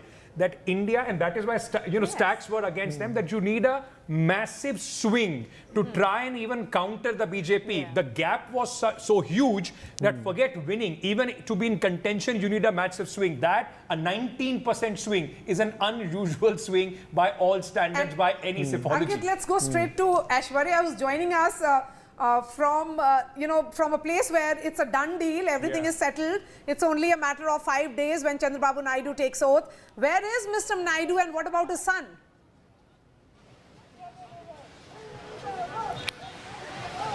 Well, right there, just across this road is the residence of Chandrababu Naidu. He is there at his residence meeting several of the leaders. There are multiple cars that are lined up to go inside Chandrababu Naidu's residence to meet him, because he is the man who had one-sided swing the entire elections, whether it is the assembly polls or the Lok Sabha polls this time in Andhra Pradesh. One-sided victory for the NDA. And certainly over here, what we saw earlier is Pawan Kalyan's convoy also. Chandrababu Naidu met him and congratulated him. What we know so far is that it would be 9th of June when Chandrababu Naidu will be taking oath as the Chief Minister. Prime Minister Narendra Modi to Home Minister Amit Shah already had spoken to Mr. Naidu and congratulated him. It was also Prime Minister Narendra Modi who could be in attendance on June 9th as far as the oath-taking ceremony is concerned. But on the other side, it Aishwarya, is... TDP workers have much to celebrate today. If you could just show us around what is really happening at the residence of the incoming Chief Minister. Let me Well, let me show you these visuals around. As far as the workers are concerned, they are gathered outside Chandrababu Naidu's residence, and there were firecrackers that were bursting all since morning. There you can see MLC's cars and MLA's cars also now coming out from Naidu's residence. It was Pawan Kalyan who met Mr. Chandrababu Naidu a short while back and congratulated them on a victory. This is an NDA victory in the Assembly as well as the Lok Sabha polls. One-sided victory as we speak. Chandrababu Naidu is expected to go to the party headquarters. There are a lot of supporters who are waiting to see him. As far as the leader is concerned, and it would be fourth time that he would be taking oath as the chief minister. There you can see also the supporters over here who had been waiting and been celebrating. If there are some supporters, I can go across. How do you see this victory? Super winnowing చాలా హ్యాపీగా feel అవుతున్నాను. TDP రానందుకు చాలా గర్వంగా feel అవుతున్నాను. Oats అన్నీ చాలా ముఖ్యమైనవి అందరివి. అవన్నీ గెలిచినందుకు నేను ఆనందపడుతున్నాను. Well, there are several other leaders who could be also coming in. As far as as far as YSRCP is concerned, Mr. Jagan Reddy is going to tender his resignation at 4 p.m. He had sought time from the governor itself because as far as the Lok Sabha polls are concerned, they have been reduced to 4. On the other side, in the assembly polls as well, they have gone past the majority mark and assured their victory. Certainly, yellow is all around as far as Chandrababu Naidu's residence and the TDP headquarters are concerned. It is workers from the TDP, from the Bharatiya Janata Party, and also from the Jan Sena who had arrived and they were celebrating out together. We will also go across to some of the leaders who are coming out from Chandrababu Naidu's residence. After meeting him, we will speak to them as well as far as what they think of this victory and the numbers that they have got as far as the development politics is concerned. They assured the people. A lot has been talked about. Remember Amravati as well as to declare it as the capital of the state as well. So we'll go across over here to one of the leader who just met Chandrababu Naidu. Sir, a resounding victory for the TDP. This was expected. The numbers that have come, one-sided, complete landslide. Yeah, see, in 2019, the 23 is a surprise to us. Now the below 22 YCP is a surprise. The landslide victory, totally the credit goes to the public who has suffered a lot in the hands of the YCP, now taking a decision. Secondly, the combination with the Jan Sena and BJP is a big hit in Andhra Pradesh. Sir, you just met Chandrababu Naidu. What is his plans as far as he's coming to meet the workers at the party headquarters? What time it would be? And 9th of June is something what we are expecting him to take oath? Today, Chandrababu Naidu's arrival to party is still undecided. Okay. Because he is talking with NDA, BJP leaders and other NDA leaders regarding future course of action. And he has got some political assignment here. Okay. So he is coming to party office today. His remote chances are there. Even if he comes before 6 o'clock, he cannot come. Okay. And the 9th is the oath-taking ceremony day. That has been finalized. Prime Minister and Home Minister both have spoken to him as far as... Yes, the Prime Minister we don't know, but Amit Shah has spoken to him. The time is 11 o'clock 53 minutes. All right. So that was one of the MLC coming out from Chandrababu Naidu's residence, spoke exclusively to us. He had confirmed to us that Home Minister Amit Shah had just spoken to Mr. Naidu. Prime Minister also spoken to him a short while back. And it would be 9th of June when Chandrababu Naidu will be taking oath as the Chief Minister of Andhra Pradesh. One simple line about politics, Indian politics, never write anybody's obituary. 20 years from 2004 to 2024, what a comeback for Chandrababu Naidu, not only in the state politics, but at the national level as well. My colleague Sam Daniel is also with us at this moment. Sam, Tamil Nadu was a keenly contested state. This is the state where the Bharatiya Janata Party was hoping to make inroads. If till yesterday you would have believed the exit poll, it seemed that there was a lot of cheer for the BJP. On the ground today, the situation seems to be different. AIDMK was completely written off. They are not the story to be written off with that ease. That's right. Many questioned the exit poll results that gave around 3 to 4 seats for the BJP, Ankit. But as we speak now, it looks like the ruling DMK in Tamil Nadu is all set to repeat its 2019 sweep. The DMK and its allies are leading at least in 38 of the 39 seats in Tamil Nadu. I come to you from the DMK headquarters, where an hour ago they were bursting of crackers out of celebration here, and Chief Minister M.K. Stalin could come here around 5 o'clock. And yes, in many of the constituencies, interestingly, the BJP comes number 2 as we speak now, contrary to expectations that the key fight is between the two Dravidian arch rivals.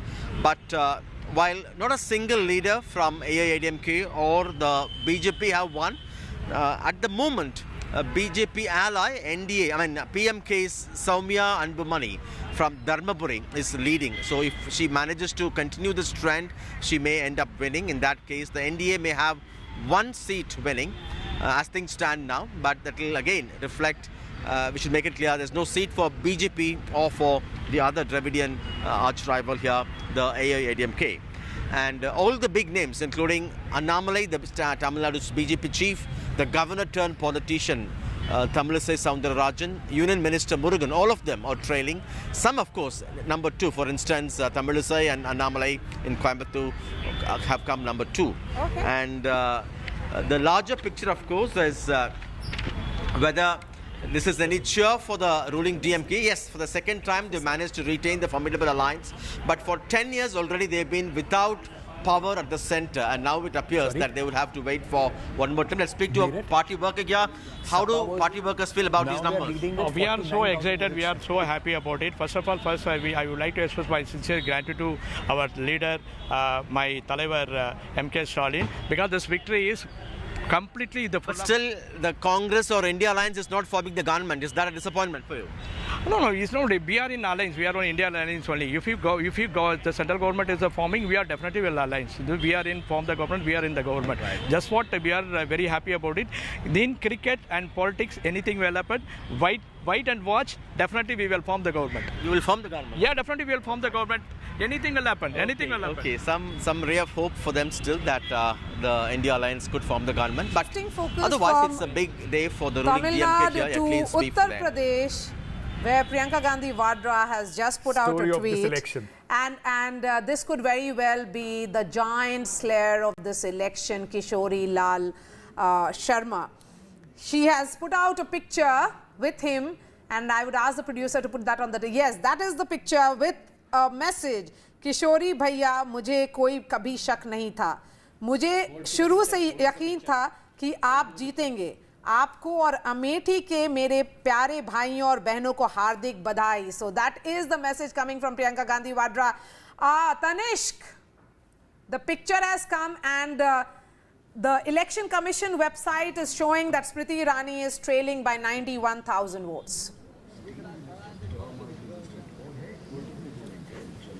Yes, Maria, the picture has come, and of course the larger picture is of course getting clearer as the time passes by. Of course, the biggest surprise here in Uttar Pradesh, where it was expected around 68, 69 seats, 67 seats by the BJP in many of the exit polls. It seems like the BJP is having a tough time crossing the halfway mark. But again, too soon to say anything, because on a lot of seats, the margin, there's a very close fight going on a lot of seats. So anything can happen. But yes, as you said, KL Sharma could be the giant slayer of this election. It was in 2019 when Smriti Irani defeated Rahul Gandhi from there, and then in 2024 Rahul Gandhi contesting from Raebareli, from where he is currently leading, and KL Sharma in his place. You know, if I talk about the campaign of KL Sharma, you know, there was of course a lot of confusion till the very last day of nomination that who will be fighting from Raebareli, and it was not until the morning of the last day of the morning of the last day of the nomination where KL Sharma's name came up that he will be contesting. After that, Priyanka Gandhi was campaigning very heavily in both Raebareli and Amethi. She first started, you know, at Fursatganj airport where the whole Gandhi family landed. Priyanka Gandhi left straight from Fursatganj airport. And the message that is there coming in from that picture, carefully chosen by Priyanka Gandhi Vadra, is that here is a humble party worker of the Congress party. A similar tweet. Remember the kind of conversation there was around when Tanish, I'm just coming to you. That, you know, Smriti Irani was also, BJP wanted Rahul Gandhi to fight from this, a rematch sort of a thing. And a lot of journalists also questioned the Congress party. Why did you not do that at that moment? The Congress said that this was a trap being laid by the BJP. We don't want both our star campaigners, Priyanka Gandhi and Rahul Gandhi, to be trapped in this local battle. And Hamara Karyakarta will take on the Smriti Irani. She's saying, Kishori Bhaiya, I had faith in you. He is the campaign manager. He was the campaign manager of Rahul Gandhi. And in fact, interestingly, Maria, I'll tell you, in 2019 election, when Rahul Gandhi lost the election last time in 2019, Smriti Irani was, of course, the giant slayer, defeated Rahul Gandhi. A lot of blame for Rahul Gandhi's defeat went to Kishori Lal Sharma. A lot of local leaders blame Kishori Lal Sharma that it was his management that because of that Rahul Gandhi lost that election. I want to understand what would be going on in the mind of Kishori Lal Sharma, Tanishq. You spoke to him that day and your video went viral.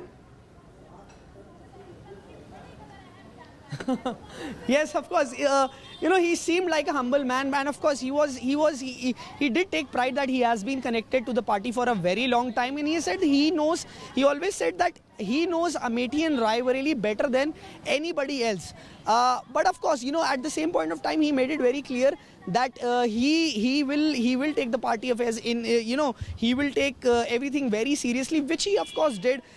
You know, the Priyanka Gandhi was campaigning very heavily in Amethi and Raebareli, and you know, if I would say, well, 60% of her campaigning was in Raebareli and the remaining was in Amethi. If we look at the whole 10 to 12 days or 15 days of campaigning that Priyanka Gandhi did before Amethi and Raebareli went to polls. So, of course, this credit should be given to KL Sharma as well for winning, if at all he, you know, for winning the seat. But a similar sort of tweet was made by Priyanka Gandhi back then when KL Sharma's name was announced. Then also Priyanka Gandhi referred to Samajwadi Party headquarters in Lucknow. I mean, Samajwadi Party is, of course, the story as far as this election is concerned. Absolutely. And there are two important parallels that you see. When the Congress came back in 2009 with a thumping majority, they came, I mean, with the UPA coming back in the power. It was Andhra Pradesh and Uttar Pradesh. Congress won 21 seats in Uttar Pradesh. And this time when you look at the fortunes of the Congress party, along with Samajwadi, it's turning in Uttar Pradesh. For the Congress or the opposition to do well, the underline is Uttar Pradesh is the state where you have to turn your fortunes. And KL Sharma, just one quick anecdote about him. He's a man from Punjab. In 1984, Rajiv Gandhi, along with 150 volunteers, when he fought in one Amethi, got KL Sharma along with 150 volunteers to be stationed in Amethi for better governance when the Congress was taking over in power. Most of those people, 150 volunteers, have either left politics or have become very big leaders. Many became PCC chief and ministers. KL Sharma, for the last 40 years, man from Punjab, has made Amethi and Raebareli his home. And today it has come to fruition. That's what we keep saying, you know, dyed in the wool Congress leader. Yeah. You know, Hilal, the message that is coming in, whatever the criticism, the Congress may have got its Amethi strategy right. And the margin is only increasing. It's now 95,000 votes with which Smriti Irani is trailing. I think it was a very interesting and strategic choice not to contest, you know, not to field Rahul Gandhi from Amethi, rather from Raebareli. It worked. But, you know, the larger point about the UP is that UP has got two significances. One is that UP is significant in terms of number of seats. Second is that the political narrative always gets some kind of attraction from UP. So you cannot ignore the kind of space that is provided to any narrative to succeed. If you compare 2009 and 2019 with this election, you will certainly get that the narrative that was actually nurtured in UP somehow became the national narrative. Not merely about the seat, it is about the message. You know, it's interestingly, like this time, look at just before the election started, nobody would have given even one seat to the Congress party in Uttar Pradesh. They're at this moment standing at 8. That's a +7. Last time it was only Rai Bareli, the seat that they were able to win. Just staying with UP, because as I said, it's a fascinating story. All right, what we'll do at this moment, I think in just a moment from now, Mr. Rijiju is going to join us. We've been waiting for him. Okay, I've just been told in 30 seconds he's going to join us. Our Senior Managing Editor, Nikunj Garg, in fact, is going to speak to him. Just in those 10 seconds, just, you know, Sanesh, stay on with us, because when we come back, we would like to see the atmosphere at the Samajwadi Party headquarters, because that's the story. Akhilesh Yadav, though he was making a lot of claims, but yesterday he did say that there are at least 40 seats that the Samajwadi Party is winning. His number is bang on. As we build up to that big interview which is coming in shortly, we are slipping into a short break. Stay with us. The first reaction from the Modi government is coming. So stay with us. That big exclusive coming in a moment.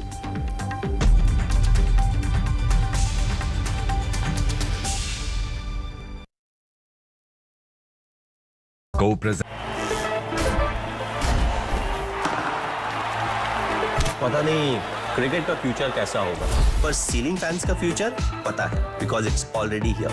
Orient arrow sense with voice command. Alexa, switch on the fan.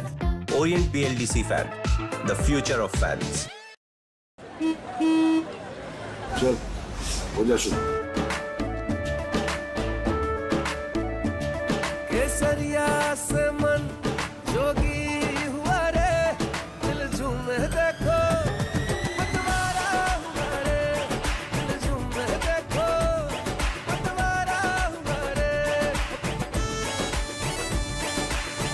हर पल मनाओ केसरी त्योहार.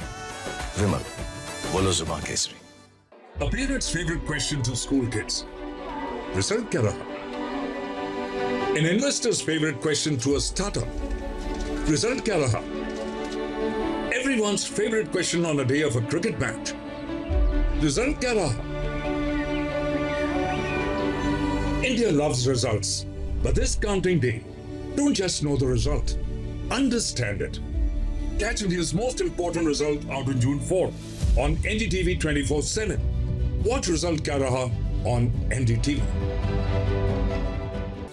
Stay informed and entertained with the new and updated NDTV News app. You can watch all our channels live, listen to podcasts, read breaking and exclusive news from around the world and more. Download the NDTV app today and get access to the best journalism and storytelling on your smartphone or tablet. The NDTV app. News that matters to you. A parent's favorite question to school kids. Result kya raha? An investor's favorite question to a startup. Result kya raha? Everyone's favorite question on a day of a cricket match. Result kya raha? India loves results, but this counting day, don't just know the result, understand it. Catch India's most important result out on June 4 on NDTV 24/7. Watch Result Kya Raha on NDTV.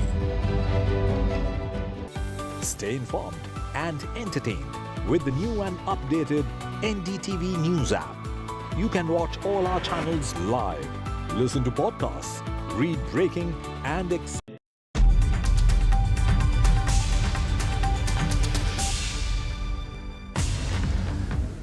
On the day India counts its votes on one of the most challenging elections, at least history is being made today, I am joined by at least one union minister who's leading by a huge margin. Mr. Rijiju, welcome to NDTV.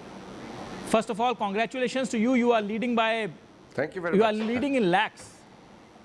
Now, since you are a very senior representative of the government now and of the Bharatiya Janata Party too, veteran MP of the BJP, Mr. Rijiju, sum up for me and my viewers, how do you see the election so far? How do you see the trends that have emerged so far? Well, in my home state in Arunachal Pradesh, we are completely winning the election as per our expectation. But other states, as being reported by media and the Election Commission website, there seems to be some result or some trend which are totally against what we had expected. But overall, the mood and the support base, if you see the entire NDA, there is a very clear-cut case that Modi ji will become Prime Minister for the third time. And it is a historic moment despite so much of negative campaign by the opposition parties, trying to wipe up the sentiments of different kinds, playing all kind of negative politics. But still, Modi ji's leadership is being cemented, seem to be, by the people of India. So it's a very clear-cut case that Modi ji will become the Prime Minister of India for the third consecutive time. So big headline there, Mr. Kiran Rijiju, you are giving us.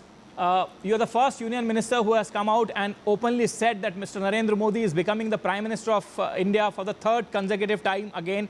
As I said, history being made there. First time again after Pandit Jawaharlal Nehru's multiple terms. This would be the epoch-making elections. However, Mr. Rijiju, many neutral observers would say that this is at best, and I choose my words carefully here, at best, a mixed bag of a result for you, your party, as in not for you individually, you are scoring a thumping majority, but for your party and the NDA. Would you agree with that summation, Mr. Rijiju?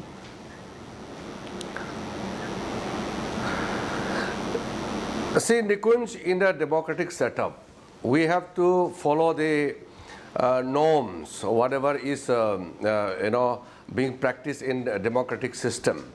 And in a democracy, the mandate of the people is the guiding principles for all of us to function. In democracy, it is said that voice of the God is same as voice of the people.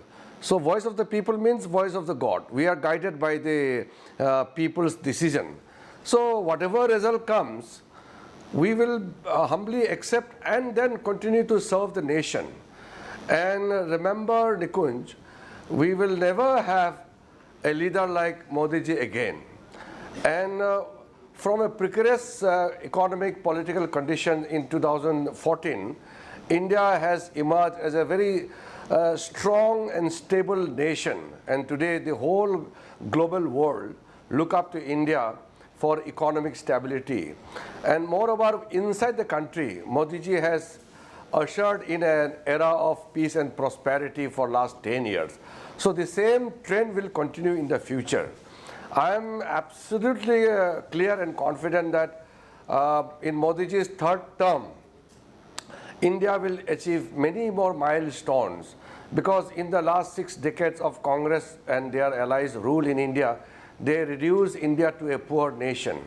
India's capacity and ability is much more than what the Congress party has reduced India into. So the third term will ensure that India's growth trajectory will get further momentum, and we are looking forward to serve the nation under the leadership of Modi ji. So let us be very clear that Modi ji will serve the nation again as the Prime Minister for the third time. Mr. Rijiju, it's interesting that you say that you will continue the reforms or the progressive policies of your government in the third term. However, this will now not be a BJP government. As it stands today, as it stands at this moment at least, you are falling well short of a majority. Now, in that case, Mr. Rijiju, NDA will form the government. There's no, many will say that it will still be a BJP NDA government. But do remember that coalition politics, which will be the NDA politics, will have its own compulsions. And you, Mr. Rijiju, have been a cabinet minister of some very senior portfolios, law minister, prior to that, junior minister in the Ministry of Home Affairs, the most sensitive ministry in the government. Then now you still hold 2 portfolios concurrently. You know the politics that goes inside a cabinet in running the government. How do you see those challenges coming to the fore and play, Mr. Rijiju?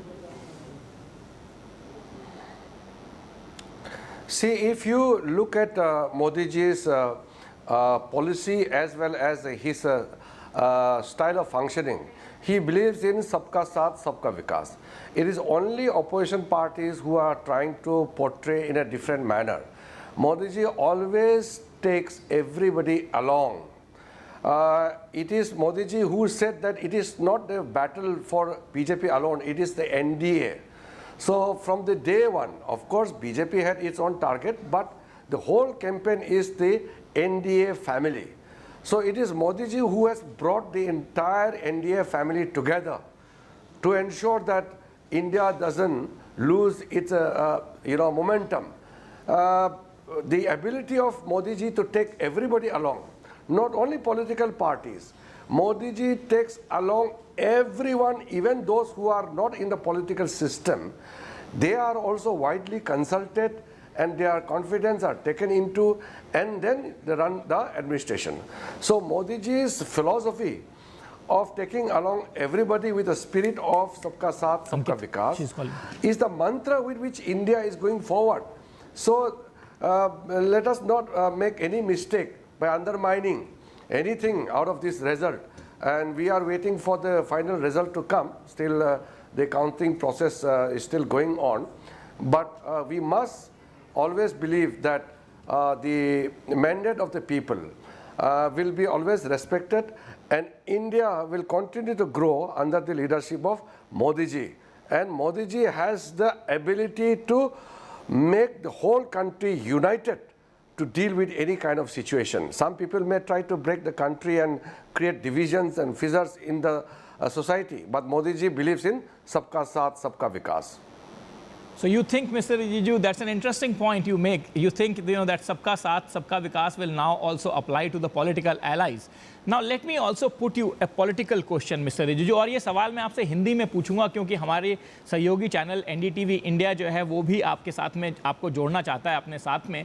मैं ये पूछना चाहता हूँ mister Rijiju, ये देखते हुए कि इस समय आपके जो दो बड़े आखिरी मिनट के अलाइज हैं एक तरह से, जैसे कि चंद्रबाबू नायडू जी जिनसे आपका अलायंस ऑलमोस्ट आखिरी हफ्तों में स्टिच हुआ, उसी तरह से नीतीश कुमार जो इंडिया छोड़ के आपके पास आए, दोनों तकरीबन इतने नंबर्स ला रहे हैं जिनको मिलाकर के आपकी सरकार का काम पूरा हो जाएगा.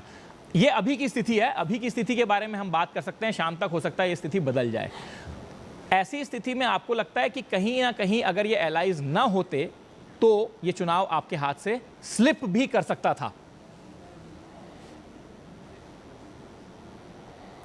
नहीं, ये इस तरह का आंकलन करना सही नहीं है. अभी तो इलेक्शन रिजल्ट अभी तो आया नहीं, अभी तो ट्रेंड चल रहे हैं और जैसे ट्रेंड आते जाएंगे तो नतीजा भी उसके हिसाब से धीरे धीरे आते रहेंगे. लेकिन मेरा इतना कहना है कि मोदी जी के नेतृत्व में सारा एनडीए ने चुनाव लड़ा और मोदी जी के नेतृत्व को देश ने भरोसा करके फिर से एनडीए को मेजॉरिटी देने का कगार पे है. तो इस पे कोई कन्फ्यूजन हम लोगों का मन में नहीं होना चाहिए कि जिस तरीके से प्रधानमंत्री मोदी जी ने पूरे देश को एकजुट रख करके और हर समाज को साथ में समावित करते हुए सबका साथ सबका विकास के मंत्र से जिस तरीके से 10 साल में एक नई दिशा भारत को दिया है और बहुत मजबूत राष्ट्र के रूप में भारत उभर के आए हैं, तो आगे भी मोदी जी के नेतृत्व में देश और आगे बढ़ते रहेंगे. सब लोग यही चाहेंगे, हम सिर्फ नहीं, हर एक भारतीय यही चाहेंगे कि मोदी जी के नेतृत्व में भारत एक ताकतवर राष्ट्र के रूप में उभर के आएंगे. कम से कम आपकी ये बात जो सब भारतीय चाहेंगे, वोट परसेंटेज में ज़रूर दिखाई दे रही है. बीजेपी और 46% के आसपास के वोट शेयर में जा रही है. हालांकि हमें ये भूलना नहीं चाहिए, पहला चुनाव है जिसमें शायद दोनों बड़े धड़े जो हैं वो 40% से ऊपर वोट लेकर के बैठे हैं इस समय तक. मिस्टर रिजिजू, ये एक this is very interesting that you से कि एनडीए के एकजुट होने और एनडीए के मिस्टर मोदी के नेतृत्व में चुनाव लड़ने पे किसी को शक नहीं होना चाहिए, क्योंकि सारे एनडीए ने मिस्टर मोदी के नेतृत्व में चुनाव लड़ा. लेकिन ये बात आपके एलाइज भी मानते हैं क्या मिस्टर रिजिजू? अरे सब इसमें मानने नहीं मानने का बात ही नहीं है ना. इसमें तो मोदी जी के नेतृत्व में ही हम चुनाव लड़े हैं और मोदी जी हर एक कॉन्स्टिट्यूंसी में जाते हैं तो वो सिर्फ वो बीजेपी कैंडिडेट के लिए नहीं, वो एनडीए कैंडिडेट्स के लिए भी उतना ही मोदी जी प्रचार किया है जितना एक बीजेपी का कैंडिडेट के लिए किया है। इसलिए इसमें कोई कन्फ्यूजन नहीं होना चाहिए और इसमें कुछ लोग तरह तरह का बातें करने का कोशिश करेंगे, इसमें कोई दम नहीं है, क्योंकि एकजुट होकर के एनडीए ने मोदी जी के नेतृत्व में चुनाव लड़ा है। तो मोदी जी के नेतृत्व का तो कोई मुकाबला तो है नहीं देश में।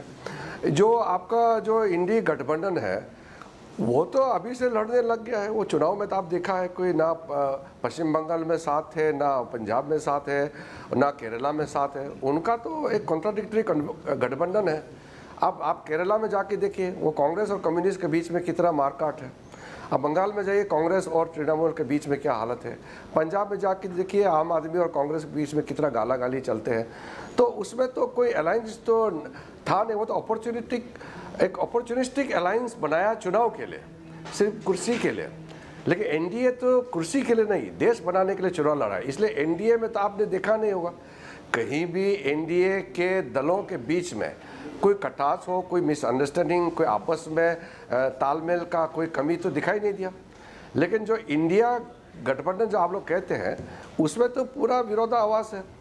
इसमें तो चुनाव लड़ने से पहले ही वो एक साथ नहीं थे और आगे तो टूट फूट होकर तो वो तो साथ में काम नहीं कर सकते। वो तो जो परिवारवाद को मानने वाले डायनेस्टिक पॉलिटिकल पार्टीज लोग मिलकर के मोदी जी को गिराने का जो कोशिश किया है, देश तो मानेगा नहीं ना। ऐसा परिस्थिति में देश और मजबूत से मोदी जी के साथ खड़ा होंगे।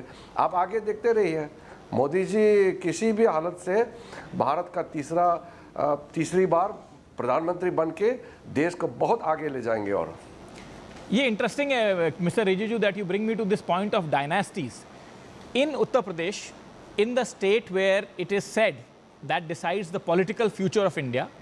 Heir of Mr. Mulayam Singh and Samajwadi Party's young leader Akhilesh Yadav has certainly stunned BJP. And you have a state government there. BJP was banking on Ram Temple as well to put wind in its sails. What has gone wrong, Mr. Rijiju? Many people will say that, the Uttar Pradesh results are completely diametrically opposite to what you people were expecting all along.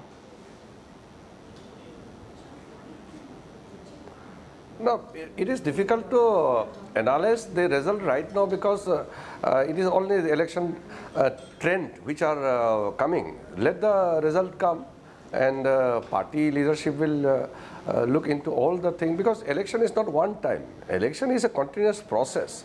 We have municipal election, panchayat elections, then Lok Sabha, Vidhan Sabha. So in India, we have a vibrant democracy which keeps on having different kind of elections, and it gives different result at different time. But what I'm saying is the fundamental point where NDA has gone to this election with a complete, understanding as a team, whereas the India Alliance, they just formed a group without any kind of understanding or any kind of similarities. They are opportunistic parties coming together for the sake of occupying the power.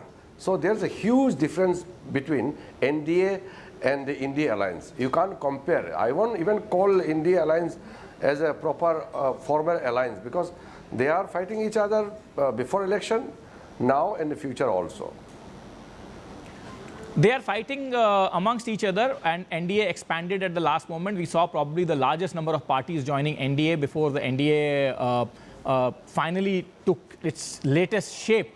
But Mr. Rijiju, an alliance will remain an alliance, and one will have to keep in mind that the alliances perform quite differently from what a single party or single party majority government performs. However, my question to you is slightly different. My question to you, Mr. Rijiju, is that many people, including the pollsters, had written off the regional parties.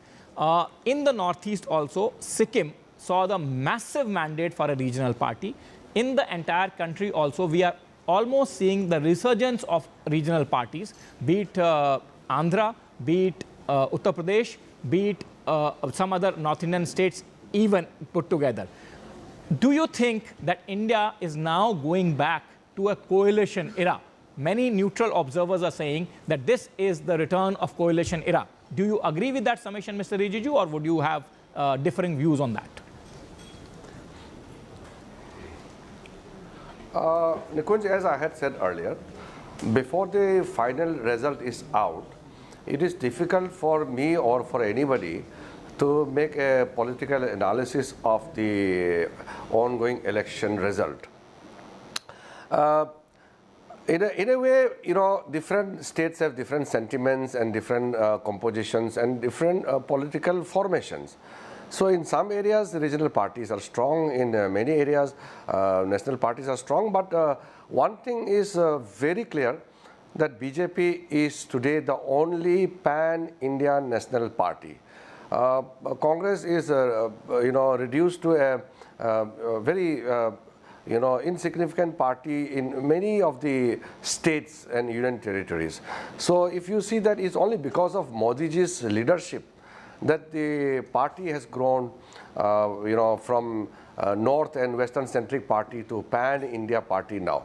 So I'm very proud as a member of Bharatiya Janata Party that today we have a party and a prime minister under whose leadership the country is standing unitedly and also marching ahead as a proud nation. So let us not mix up about the leadership and some of the regional parties winning some of the seats in the some pockets of our country.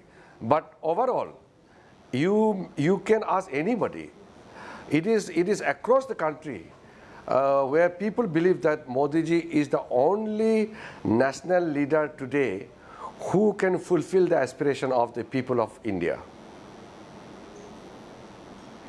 Mr. Rijiju, before I let you go, I know you are a busy man today. You will have to not only track the results of your own constituency, but entire Northeast and then some of your cabinet colleagues as well. Before I let you go, let me ask you one question. One question that is in the mind, or rather topmost in the minds of many, and one question that some people are trying to answer on their own. Do you think this entire slogan of Ab ki baar 400 par somehow was taken into a zone which made it as if there is something completely negative aligned to it, and that boomeranged on your party, Mr. Rijiju? No, this kind of assessment and this kind of observation may not be true, because the winning and losing of elections are because of many reasons. Many things can be attributed to election victory as well as election loss. But because the expectation was so high, so people may think that, okay, the NDA has not crossed 400. But NDA is winning the election. That is a big thing. In politics, in Hindi also you have heard saying, no, jo jita wo Sikandar.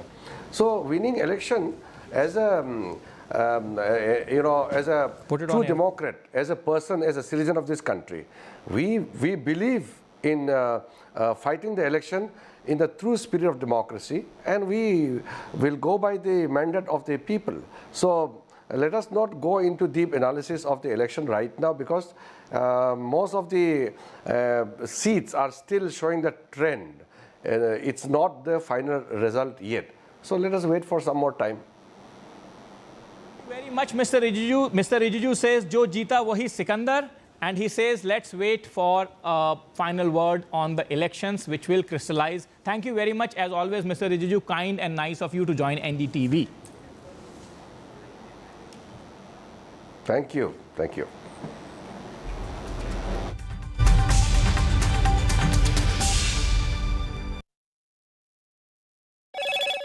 Hello, Moto. Motorola, India's best 5G smartphone brand.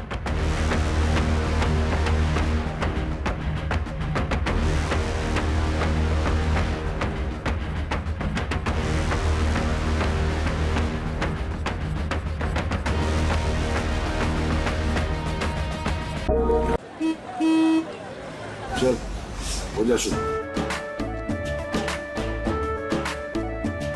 केसरिया से मन जोगी हुआ रे दिल झूमे देखो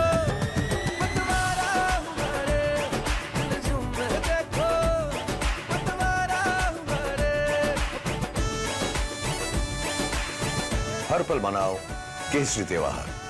विमल, बोलो जुबान Kesari.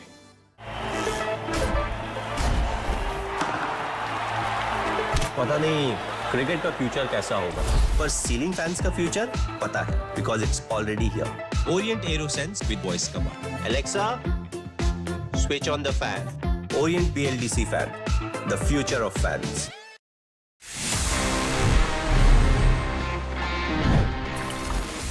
This is a Samsung phone और इसमें एंड्रॉयड है। यू नो व्हाट हैपेंड, सबसे पहले अगर हम जाएं थोड़ा सा पीछे, अगर हम रिवाइंड करें about the history of Android. Well guys, the creators of Android जब उन्होंने बना लिया ये operating system, they went to Samsung because they wanted कि सैमसंग उस एंड्रॉयड को खरीद ले।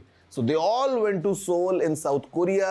They met with the Samsung people, but Samsung was not that impressed. And Samsung said no. और उसके बाद क्या हुआ? Just weeks later, Google in fact bought Android for $50 million. Imagine करो अगर Samsung ने उस टाइम पे Android खरीद लिया होता, would have been the case that Android would have been Samsung's own exclusive operating system. Like today we see how Samsung is the king of Android. They basically rule the Android market. But वो एक ना आज कैसे mobile history को पूरा बदल चुकी है. It's all for you. Did you know this? If yes, then amazing. If no, then please let me know by writing all your emails to tg@ndtv.com.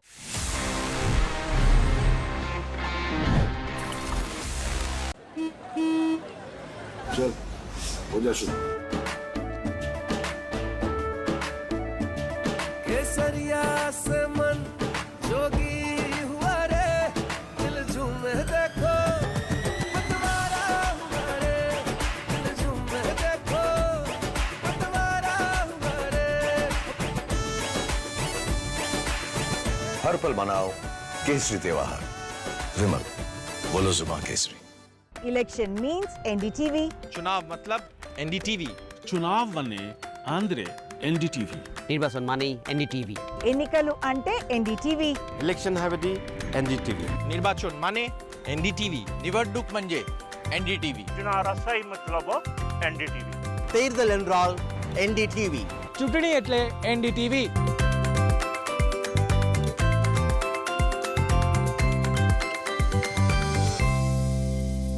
A parent's favorite question to school kids. Result क्या रहा?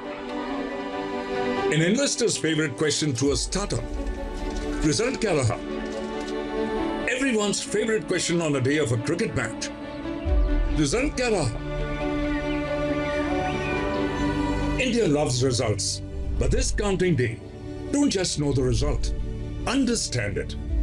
Catch India's most important result out on June 4th on NDTV 24/7.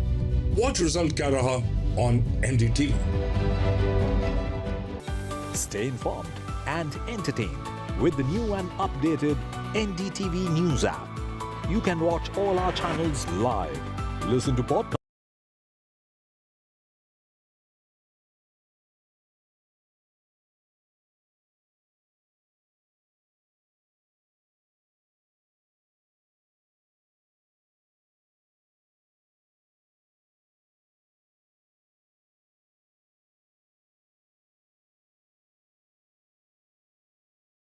A parent's favorite question to school kids.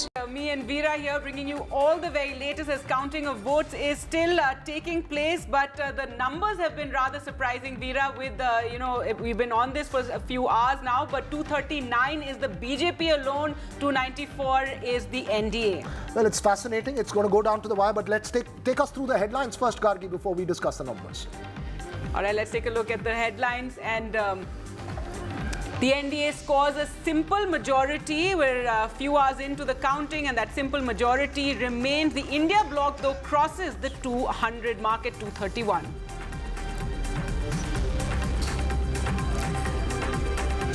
But the real amazing story is of the Samajwadi Party, set for its best ever performance. The India bloc rides the Akhilesh wave.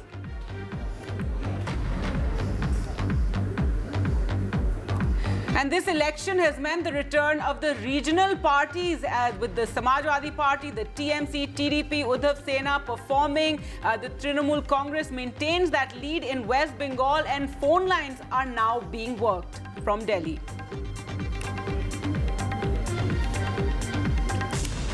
Jagan Reddy concedes defeat, will meet the governor, while Chandrababu Naidu, what a comeback, he will be taking oath. A spectacular show for the TDP in the Andhra Assembly polls.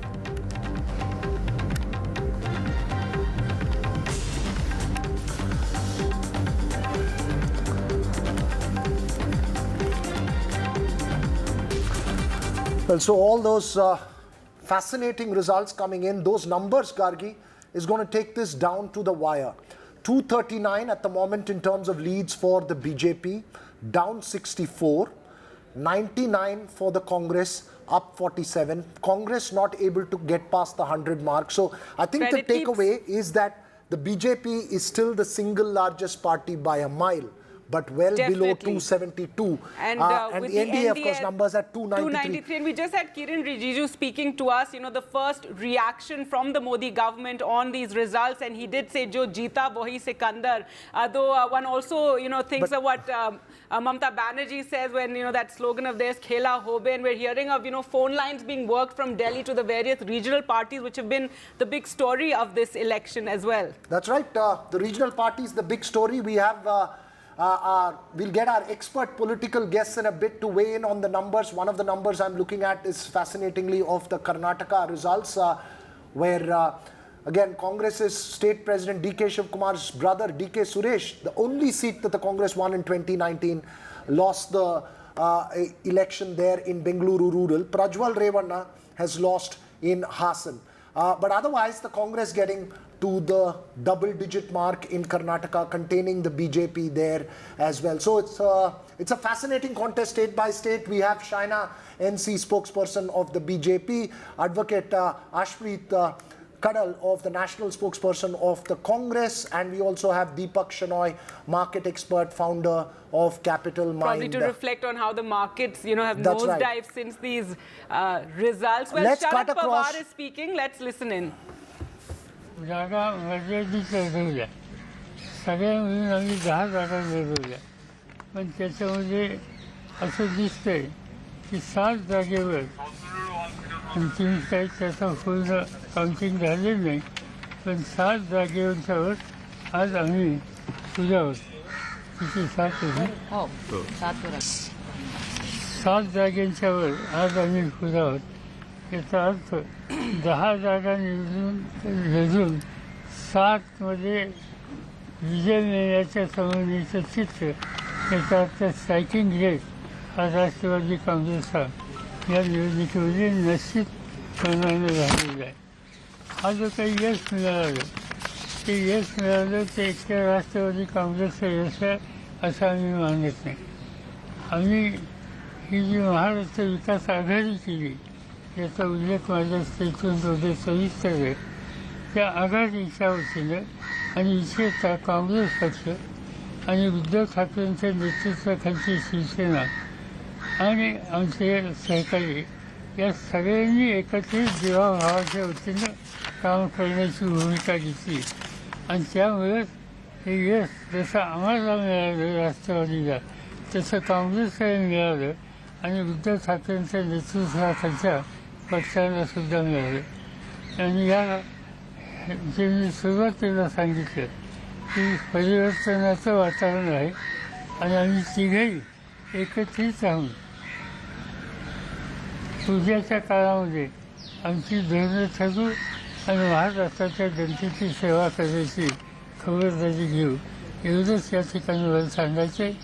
उद्याची बैठक ही दिल्लीला आज संध्याकाळी ठरेल आणि ती झाली तर त्या बैठकीला माझी उपस्थिती असेल.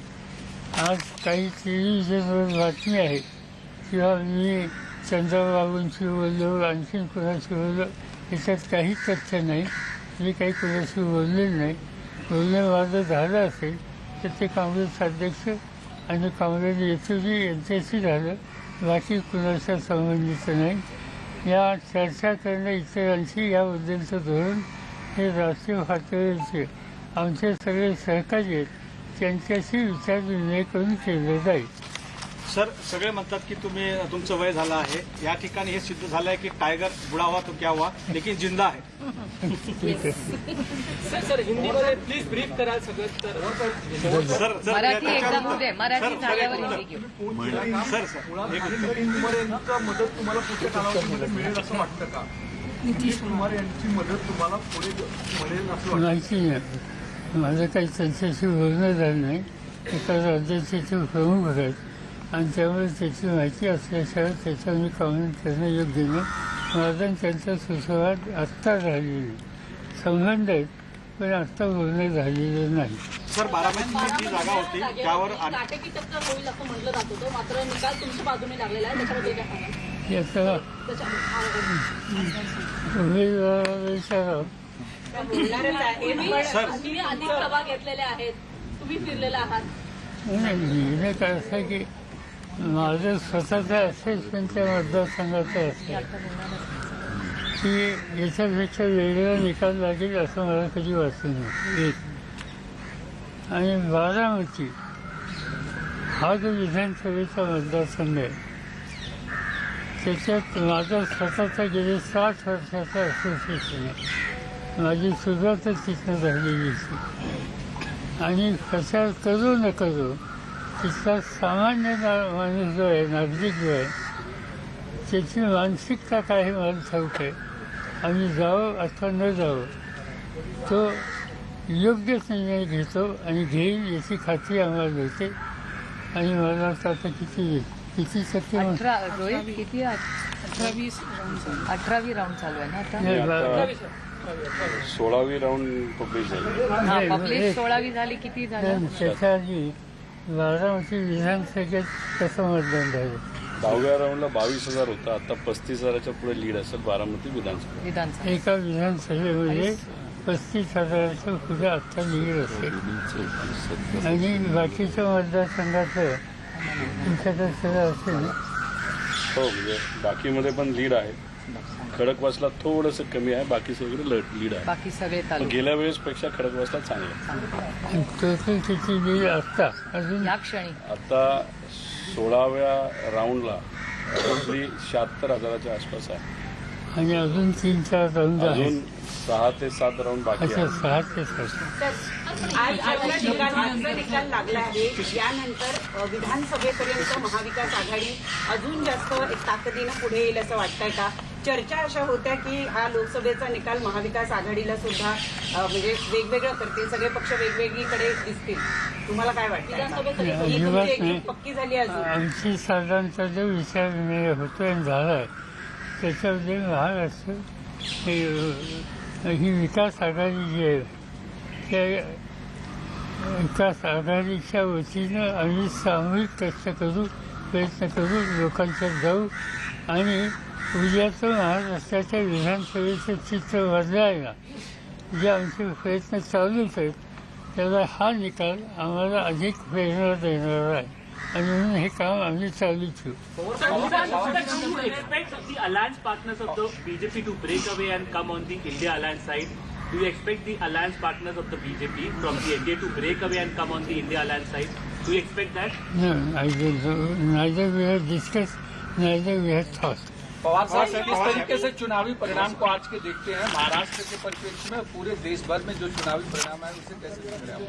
ये बात शुरू में मैंने कहा कि महाराष्ट्र में तो रिजल्ट अच्छा आ गया और सबसे ज़्यादा उत्तर प्रदेश का ये डिसीजन आएगा इस पर कोई सोचते नहीं थे.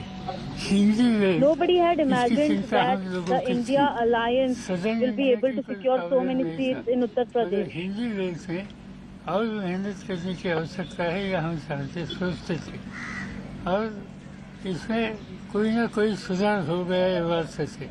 फिर भी मध्य प्रदेश और कुछ एरिया में और ज़्यादा काम करने की आवश्यकता है मगर उत्तर प्रदेश के जनता ने जो इसमें डिसीजन दे दिया एक नई डायरेक्शन सब लोगों को उन्होंने दिए. हम वहाँ के नेता लोग, वहाँ के कार्यकर्ता लोग और उत्तर प्रदेश की जनता जो इन सभी का हम आवाज़ है कि We are thankful to the people, to the parties, to the leaders of all the parties of the India bloc who worked for the parties to secure so many seats in Uttar Pradesh, and we understand that we need to work even better for the people of Uttar Pradesh. मंदिर के इसे raise करने की कोई आवश्यकता नहीं थी। जिनको आम जनता के बारे में कॉन्फिडेंस नहीं, ऐसे लोग उस लाइन पर जाते थे, उन्होंने कोशिश की और जनता ने इसका स्वीकार नहीं किया। यहाँ तक इस कैंपेन में आपने हमने लोगों ने देखा कि the people decided the result of this election, and we, the India leaders, need not worry about what will be the final decision of the people of India who have voted for us in our favor for this win that we will get. दो भैंस आपने रखी है, इनमें से एक भैंस को लेके जाएंगे। इस तरीके से या गलत चीज़ें हाईएस्ट पोजीशन देश के जिम्मेदारी करते हैं, इन लोगों ने की थी। ये बात बिल्कुल अच्छी नहीं थी, मगर हमारा विश्वास था कि आम जनता इस तरह की कैंपेन, इस तरह की लाइन, इस तरह का प्रोपेगेंडा इसका स्वीकार कभी नहीं करेंगे। और इसका अच्छा जवाब उत्तर प्रदेश के मुख्यमंत्री हो, अखिलेश जी या उनके बाकी साथी लोगों ने ठीक तरह से दिया। और जो कुछ The opposite alliance said that people were not confident in us, but it is the people who themselves answered, be it in our state or for Akhilesh ji and his Samajwadi Party in Uttar Pradesh. BJP has not crossed majority by their own. How you react to this, and particularly the fight of Baramati? We should know about overall your... It's so early. We have to wait for another day or two. Then correct picture will come. When we sit in Delhi and discuss with our colleagues, then I will be able to tell what exactly is it. Well, our take on the BJP not securing the majority this time, solely for that, there will be a meeting that will be called of our party as well as the other sister parties, and we'll sit together and then decide upon the final figures that have come out. दो लोगों के साथ हो गई, खड़गे साहब and Sitaram Yechury, और वो अन्य साथियों के साथ बातचीत करेंगे और फिर हमें संदेशा देंगे कि दिल्ली में मिलना है या नहीं। हो सकता है कि कल मिलने की स्थिति पैदा हो सकती है। We'll also sit and discuss with Congress chief Mallikarjun Kharge about the distribution of power ahead. The BJP has done the work of breaking parties and alliances. इस वोटिंग में लोगों ने दी है और हमें खुशी है कि ये गलत रास्ते पर एक राजनीति जो जिम्मेदार राजनीति उस रास्ते से जा रही थी, उनको जो कोई सबक सिखाने की आवश्यकता थी, वो सबक आम जनता नहीं सिखाए। Well, that's Sharad Pawar there, Gargi, indicating more about the Maharashtra politics, saying the MVA will work for the people. This is a reiteration that that's the original NCP that he holds, and the original Shiv Sena is with Uddhav Thackeray. That's so I right. think that's and fascinating. Talking about holding a meeting and exploring at the national level as well, saying that we'll be at the forefront in collective contribution through the MVA at the national level. So interesting there. It will be fascinating to see how this plays out. The India Alliance meeting will be as important as the NDA meeting. But joining me now and to talk more about this, Leher Singh Siroya, Rajya Sabha MP of the BJP. Mr. Leher Singh, the Congress seems to have held to 10 seats. It's the best performance of the Congress from 2004. 2004 said this is the best performance of the Congress in a Lok Sabha election in Karnataka.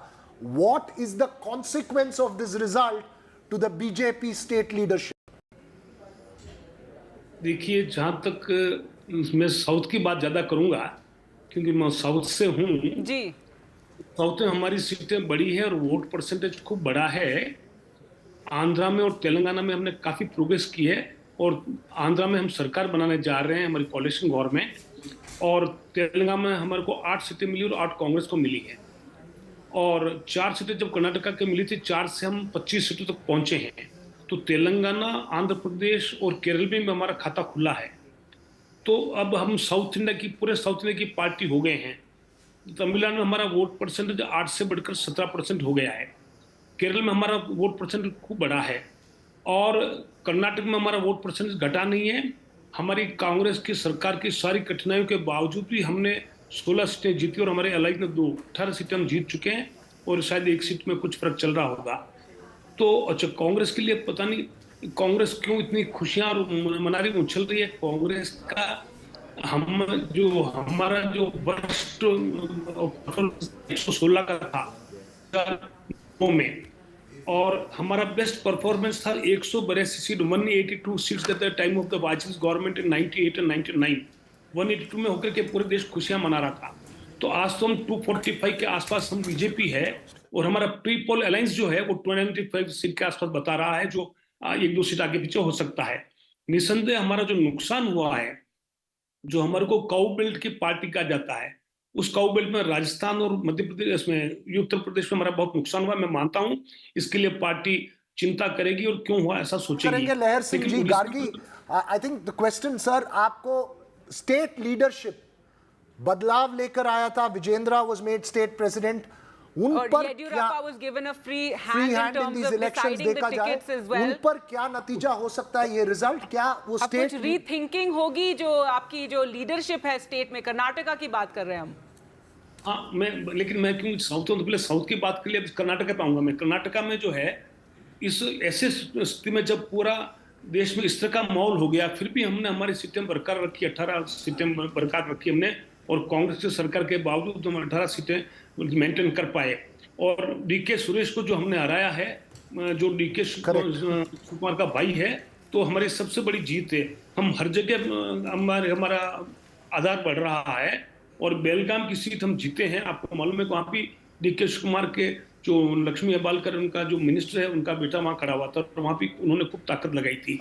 Okay, मेरा आखिरी सवाल आपसे, JDS के साथ alliance जाती रहेगी या will you rethink on that? What is your sense? I know you don't have a decision making this one, but I'm just asking you, आपका prediction क्या है?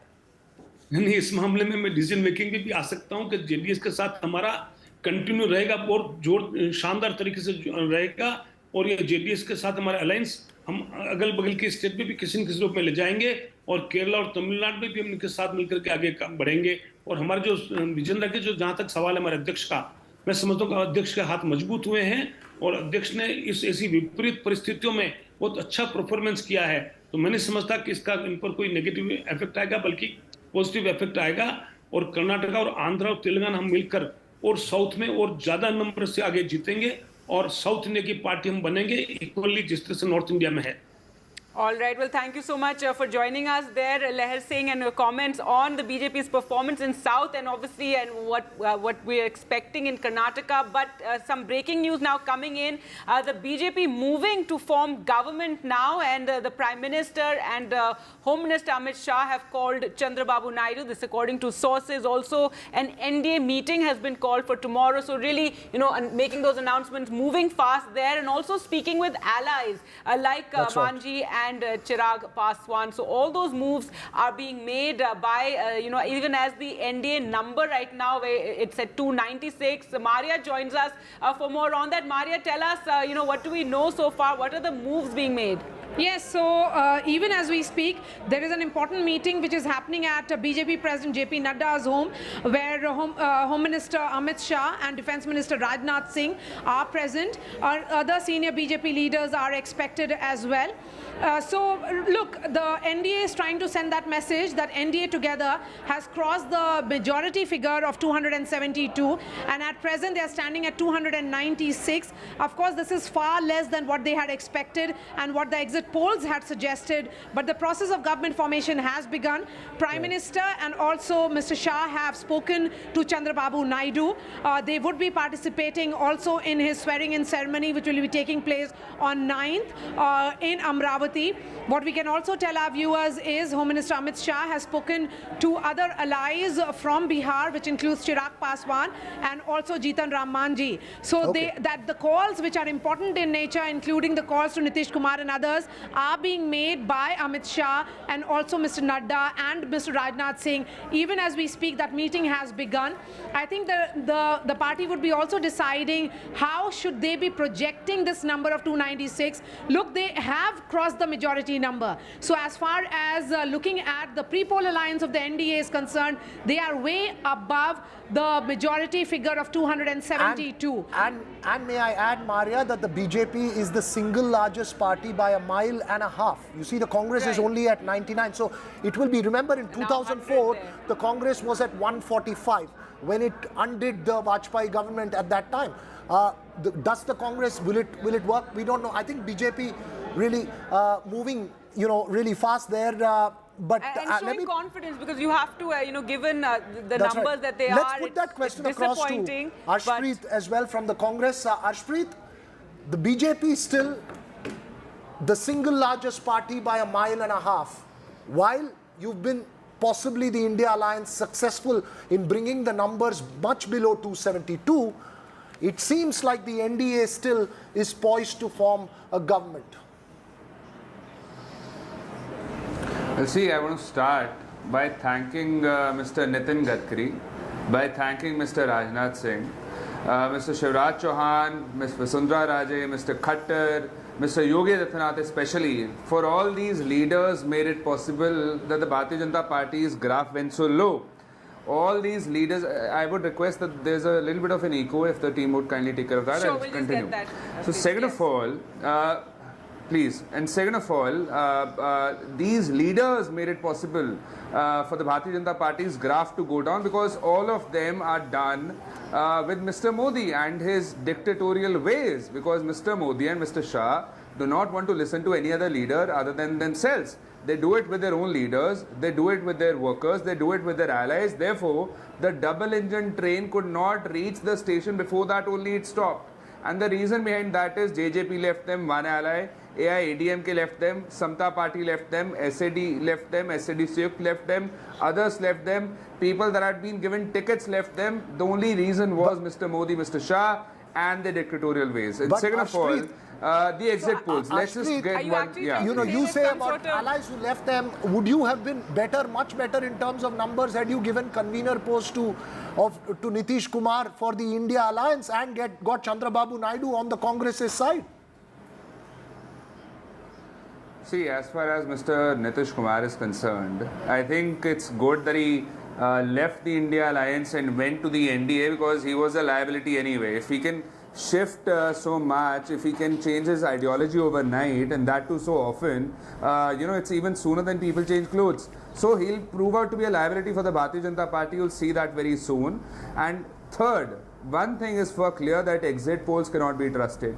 All the exit polls have been proven out to be wrong. This happened in 2004 as well, when the exit polls, the opinion polls, the surveys suggested that the Congress party would be losing the election. We did win the election, we did form the government, and back then also we had lost Rajasthan, Chhattisgarh and MP. Despite that, within a few months we had made a comeback. Number three is that the people, when they went to vote this time, they had a couple of questions in their head for the Bharatiya Janata Party. Where is our 15 lakh? Where are the 2 crore jobs that you promised us? Where is the doubling of farmers' income? Where is the inflation reduction of diesel, Let's petrol, put that question to Geeta Bhatt here in studio with us. And, and Arshpreet, you're talking about the exit polls, and I think that is one of the big stories of how what the exit polls had predicted and what the numbers have actually come. But Geeta Bhatt, your response to, what happened, while of course the BJP going on to form this historic, third term and lead the government here, but still the story in UP and the fact that it's not even teen so far for the NDA yet. Well, one thing is clear that even if you look at the north side of India, BJP in itself was already at its peak, you know, and in terms of the numbers. So, and with the anti-incumbency being 2 terms already there, you know, sometimes some seats, I think it was expected that it may lose a few seats, but whether it will be able to gain that much if you go down south or towards the east. Right, Geeta. And they have been able to do well over there. Okay, I just ask you quickly, as as you make this point, would you concede then that the Ram temple did not work? A, especially in UP, Uttar Pradesh, and B, that there was resentment and the breaking of governments in Maharashtra, breaking of the Shiv Sena, breaking of the NCP led to enormous emotional resentment, which coupled with agrarian distress to rout you in Maharashtra, and in Uttar Pradesh, the Ram Mandir issue did not work. Would you believe these two? See, Ram Mandir issue, I think it was always meant to be a non-political issue. You know, it was the opposition which always tried to make it into a political issue. But it was talked about in rallies and spoken about as well. Definitely, it was something because it was an issue which was very close to the Bharatiya Janata Party as the only political party which actually stood and put it in manifesto, you know, as an agenda. But the point is that if you look at it, the people, did anyone, I mean, when Pran Pratishtha happened on 22nd of January, is it that the government had to tell anyone in the country actually to, you know, come out, celebrate it? You know, there was the kind of happiness and joy all around. So the people of the country were, you know, they had a lot of pride in it. So the point is that holding it to as a political issue, it is more to do with the opposition. They were trying to hold it as a political issue. You know, we leave all, I just want to know what would be the key learning for the BJP at 241, because, you know, while the NDA is well past the 272 mark, right, the BJP needs to constantly look at its back, because the two allies who are going to give you the numbers, Chandrababu Naidu and Nitish Kumar, are extremely, and I can't say it enough, seasoned. They've seen Indian politics for too long and they are known to jump sides. Naidu, remember, knocked on the doors of the Congress. They didn't want him. He came to the BJP made him wait. Today he could become the kingmaker. What would be the key lesson for the BJP? Well, I think for any political party, it is very important to introspect and to look into that, you know, if they were wanting to win a much larger number, and they of course, they are the largest party, but still, the kind of number that was being projected at, it is important probably to look at the candidates who were chosen, whether they went wrong over there, because for any party, not only just for BJP, I think for any political party, it is actually to look into that the candidate. So the BJP did change many of its sitting candidates. Many did, even Samajwadi Party did, you know. Samajwadi Party changed many times their candidates at many places. I'm saying at a level, and no, it was appreciated that you looked at it so granularly, that you know, each seat was looked at so carefully, and Gargi, the candidates three things I think could have changed the numbers today. One is UP. If the BJP had held on to it, it would have been 270, 272, close to that. Sure. The second is India Alliance alienating both Nitish Kumar and Chandrababu Naidu. Had they been on his side. So, but you have to, now this means the age of coalition governments, because now BJP is going to be in a coalition government in this third term, with, you know, you need the allies, and so, you know, take everyone along. Yes, and so the age of coalition governments back in the country. Well, it seems so, looking at it right now at these figures, that this is going to be a coalition figure, because even if it is right now, the figure is at 240 for BJP, it may increase by 10, let us say 15 numbers. Even here, it's a categorical BJP as a single largest party.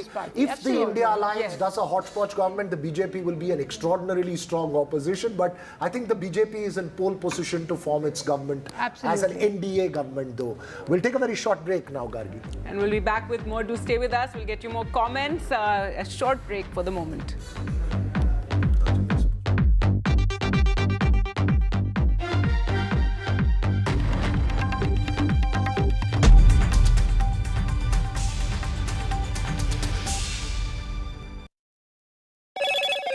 Hello, Moto.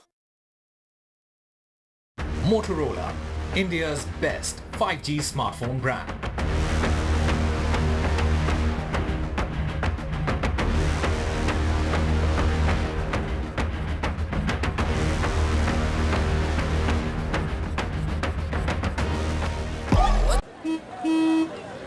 चल, हो जा शुरू। केसरिया से मन जोगी हुआ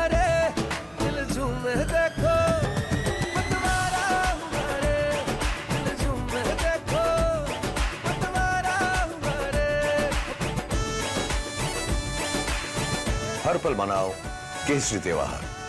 विमल, बोलो जुबान केसरी।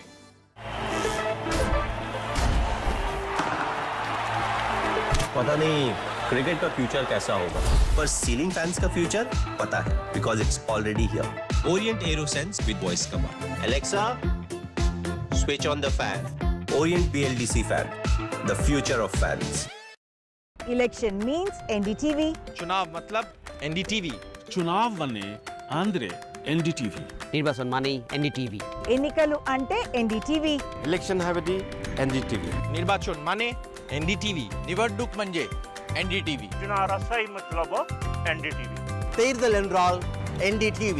ચૂંટણી એટલે NDTV.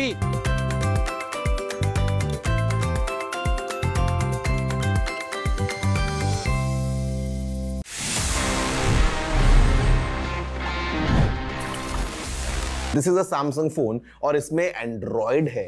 You know what happened, सबसे पहले अगर हम जाएं थोड़ा सा पीछे, अगर हम रिवाइंड करें about the history of Android. Well guys, the creators of Android जब उन्होंने बना लिया ये operating system, they went to Samsung because they wanted कि सैमसंग उस एंड्रॉयड को खरीद ले। So they all went to Seoul in South Korea. They met with the Samsung people, but Samsung was not that impressed, and Samsung said no. और उसके बाद क्या हुआ? Just weeks later, Google in fact bought Android for $50 million. Imagine करो अगर Samsung ने उस time पे Android खरीद लिया होता, would have been the case that Android would have been Samsung's own exclusive operating system. Like today we see how Samsung is the king of Android. They basically rule the Android market. But वो एक ना आज कैसे mobile history को पूरा बदल चुकी है. It's all for you. Did you know this? If yes, then amazing. If no, then please let me know by writing all your emails to tg@ndtv.com.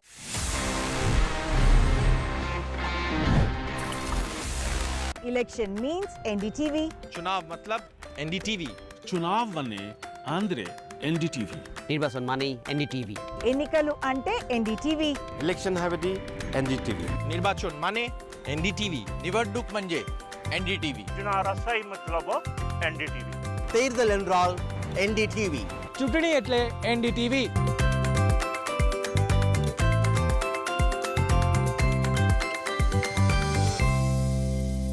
A parent's favorite question to school kids. Result क्या रहा? An investor's favorite question to a startup. Result क्या रहा? Everyone's favorite question on a day of a cricket match. Result क्या रहा? India loves results.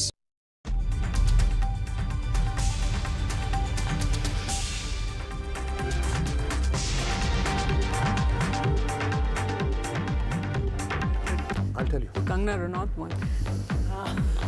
Welcome back. Well, we're counting down and showing you the numbers there as the counting is taking place, and pretty much firmed up now, Veera, with the 296 for the NDA, 229 for India bloc, though it would see a little bit of change. Don't say it's firmed up ever till you get the final results. Yes, it's pretty much because firming up. Some of those numbers are very close, and yes, you're right. It would possibly be in this trend. Well, talking about firming up, let's go across to Radhika now, who joins us from Mumbai. And Radhika, what about the Mumbai North Central seat? That seems to be neck and neck. You have Ujjwal Nikam and Congress's Varsha Gaikwad, in that fight. And when Ujjwal Nikam was announced, that was a very interesting name to, throw in there into this electoral contest. Tell us what's happening. That's right, fascinating results as far as Maharashtra is concerned, still going neck to neck, but MDA has almost called this election because right now we are looking at 20 for MDA, 27 for MDA and 20 for Mahayuti. And this is obviously something that was predicted by pollsters simply because of the change in political landscape. I'm outside Sena Bhavan where there's, victory dance happening, celebrations happening. This is outside Uttar Sena Bhavan where Sena workers are celebrating in large numbers. You can see the new symbol being flaunted by Uttar Sena members here, which is the Mashal symbol, and the flag that is being shown by people, by Sena workers, Sena members right outside Sena Bhavan here. So this is the kind of scenes we've been seeing in Maharashtra since morning. In fact, Sharad Pawar also taking a press conference. He was among the first few leaders who took a press conference, expressing his happiness over the trends that he's seeing now. He says that Maharashtra needs change, and that is what is being witnessed. Of course, he saying that MVA is committed to the people of Maharashtra. MVA was never there like a few years back.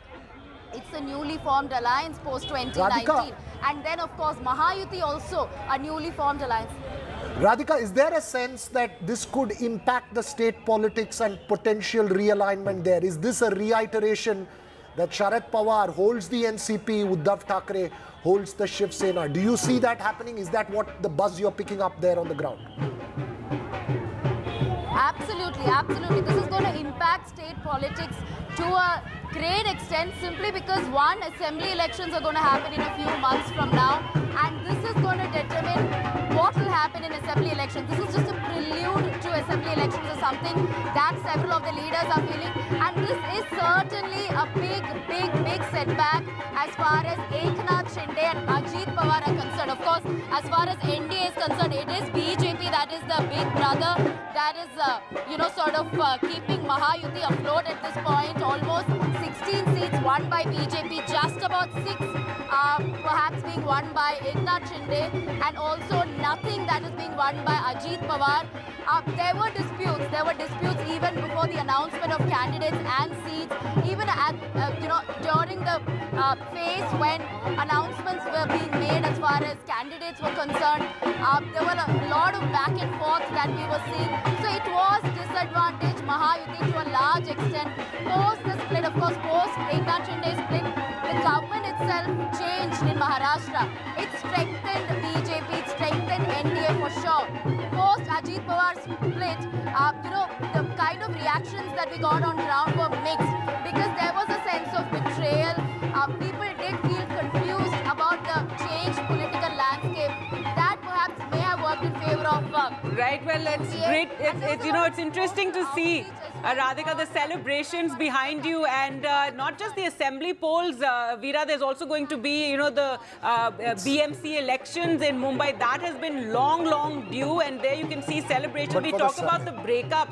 29 seats for the India Alliance, out of which the numbers are on the screen, Gargi. 10, yes. But for the Sainiks, it's a very emotional moment. Absolutely. Remember, this was something very different. It's a very emotional party there. And most of the political analysts did, because Maharashtra was so tough to call, but they did speak about, this sympathy wave on the ground for Sharad Pawar, for Uddhav Thackeray, and maybe that's why people read it wrong. But let's talk more about that. We're also joined by Kartikeya Batra, a political researcher, joining us. And Kartikeya, a big talking point right now is also about the exit polls and how wrong they went, and and what was being projected, what the reality has turned out today. Lots of questions being raised about it, and of course the Congress has made all sorts of allegations about these political pundits. Yeah, so I hope you're not counting me as one of them. Well, you have. Well, we all are. We all are, Kartikeya. We all are. Not the political pundits per se, but the researchers, the data analysts. When there is a blowback, we're all one. We have to take it. You can't, keep one over the other. But I do know that there were some individuals who did make strong predictions. But what's the sense? What's the big takeaway? It's been an intense day. I was just talking on a lighter note, but you're absolutely right that certain states were called wrong. And Uttar Pradesh and West Bengal, I think, would be the top outliers in that sense. So I think in Uttar Pradesh, Veera, I think it's fairly interesting to see. I think the polls that got it wrong, including I am affiliated with C Voter in a small capacity. So I think one of the big differences was that we polled the BSP at roughly 14%, but the BSP's vote share has plummeted to less than 10%. And it seems that the India Alliance has been able to corner a large part of that vote, which is why you see the gains that they've clocked. But I mean, I think this is a great performance with Samajwadi Party and the Congress Alliance. And for the Congress to get 7 to 8 seats in UP is nothing less than a dream. West Bengal, I think I was at least very skeptical in the sense that what happens when people talk to you in the polls and what happens when they go and cast their vote are two different things. So I'm not surprised by the, because even the assembly polls, people got it wrong. Pollsters got it wrong in West Bengal. I think where they got it right is Odisha, where the BJP has swept. Where they got it right is Andhra, where the NDA has swept. Where they got it right is other parts of South India. Telangana, BJP, Congress emerging as the two strong parties, and BRS is decimated. Rajasthan, Haryana. When you're giving me the national picture, at 241, the BJP mile and a half ahead of the Congress as the single largest party. The Congress under 100. In 2004, it was at 145 odd. So is it clear now that the Congress has to play the role of a strong opposition with those extra MPs, and the BJP will form the government as the NDA? Veera, for me, the battle was always about two numbers. Can the BJP cross 272 and will the Congress get 100 seats or not? So for me, two numbers were at test, 272 for the BJP and 100 or 90 for the Congress. It seems the Congress has crossed that. I don't think the India Alliance was fighting I didn't think even they thought they'd form the government. Right. I'm sure they were also fighting with the objective of denying the BJP a brute majority on their own, which they seem to have done. And now, yeah, Gargi, sorry. Yeah, no, I'm saying that end of the day, what we do want is a healthy democracy, and a strong, opposition is definitely a part of that. It's going to be interesting going forward, seeing a coalition government being run, centered around the BJP, Prime Minister Modi running a coalition government. And we don't know anything about it, Gargi, because neither in Gujarat nor in Delhi has either Mr. Modi or Mr. Amit Shah run a coalition government. These are uncharted territories. So I think we need to see what's going to happen. The other thing we need to understand is what's going to happen internally within the BJP, because not everybody was happy with the current dispensation. And what happens in states like Uttar Pradesh, where the BJP has lost seats? Do they change the chief minister, or does the chief minister say that it's I who gave you these seats, otherwise you would have probably been even worse? We've already seen change of guards in other states like Haryana. What happens in Maharashtra, Gargi? That's a big question. I think you were alluding to it. That do the two factions of Shiv Sena now come back? What happens to the NCP? What happens in the assembly elections? But I think the biggest takeaway is the Congress should take heart that finally, once again, after a long time, in a national election, it has become competitive against the BJP in the Hindi heartland.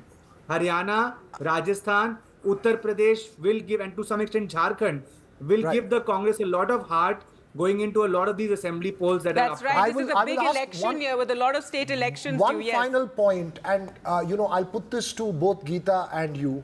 Is it then the lessons that the allies have been able to really bolster the numbers, whereas to really unseat the BJP, the Congress needs to have those one or two states where it can defeat the BJP fair and square and sweep them out?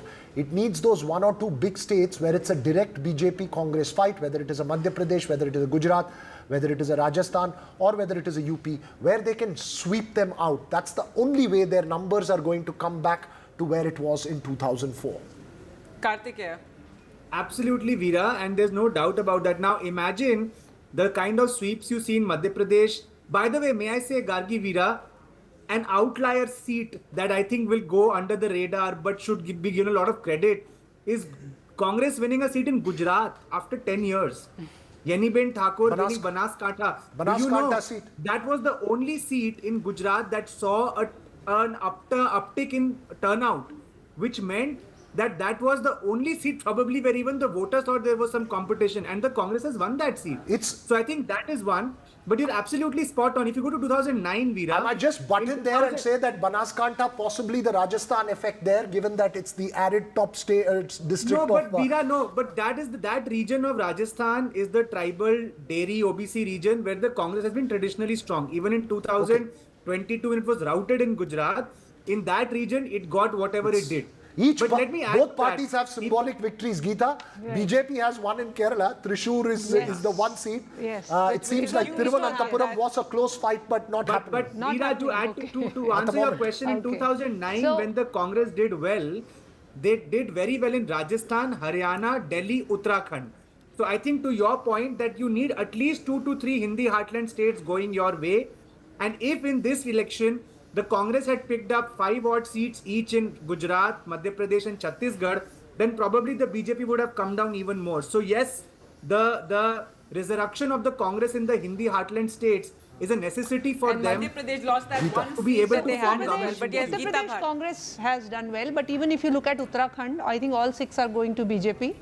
right? Five. Same The as hill with states, Madhya Pradesh. yeah, the Himalayan states. Yeah, have Himalayan also- state and even Madhya Pradesh. But let's talk also. Kerala, you know, in that sense that one seat that the BJP has, Tamil Nadu doesn't seem to have worked out. Right. You know, but Kerala, that one seat, Suresh Gopi winning it. Remember, there was a Christian-Hindu consolidation there that the RSS was working on. Absolutely. It seems to have worked. It has, and so it has opened the doors for BJP.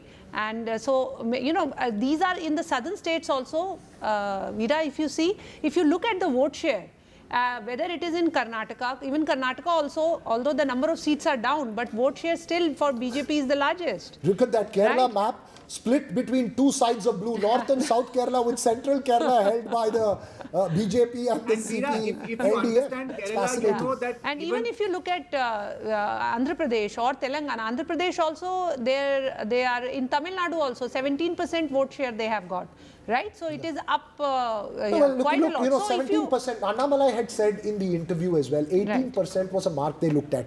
The PMK has galvanized itself and built this up.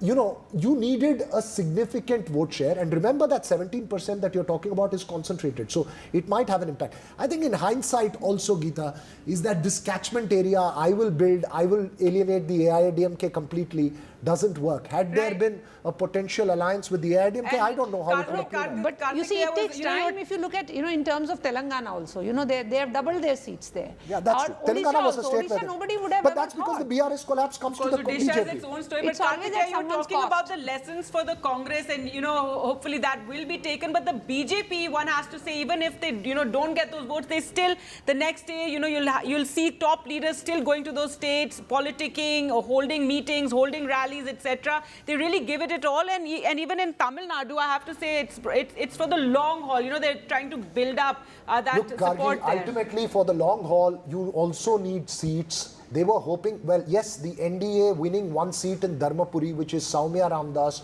Anbumani Ramdas's wife, and the day after elections onwards, local analysts and everybody started predicting that this was the one seat. The other one that they were looking at was the Tirunelveli seat, where Nayanar Nagendran, an erstwhile AIDMK leader, was contesting. The DMK was supremely confident that it was going to hold out. They're a formidable alliance. It shows yes, the DMK. that when you build three fronts, like if you had a splintered opposition across India, the BJP benefits. That same way in Tamil Nadu, when you have a splintered opposition between the AIDMK and the NDA, it benefits the DMK to hold on to its, bastion there. It's Kartikeya. No, nothing to add. Veera is absolutely spot on. That I think the BJP's strategy, Veera and Gargi, over the years to reach into new states has usually been find an ally and make sure that you poach it, or in a way make sure that you appropriate it over time, which is something you will now see in Odisha. It is happening in Bihar. That's right. You will now see it in Odisha as well. And I won't be surprised over time in Punjab also they do something similar. Okay. So I think I want to ask one very quick question to Geeta. You know, in the 2014 election campaign, there was a very interesting analogy in Andhra Pradesh, which had just been, bifurcated. And they said Namo stands for Naidu and Modi. Is that going to hold true over the next 5 years? Chandrababu Naidu could well be a key ingredient in this NDA along with Nitish Kumar. Yes, absolutely. I mean, the way the numbers are, we can see that, and as you mentioned, Veera, that the two important coalition partners, the JDU and the TDP, they are going to be very important in forming the government. And we can, in alignments in politics, we have seen they keep changing. But now, as you said, that TDP, the Congress decided to not let them in, and now when they are doing so well in Andhra Pradesh, they are forming the government. The numbers, the assembly results are already out. So Chandrababu Naidu is already forming the government, the state government over there. And here also, I'm sure I think they have already exchanged pleasantry, the Prime Minister and the... That saffron there, I must tell you, it has to be more yellow than saffron, because the TDP's color is yellow and the TDP is the one that's swept. I think it That's is. the That's YSRCP and the NDA.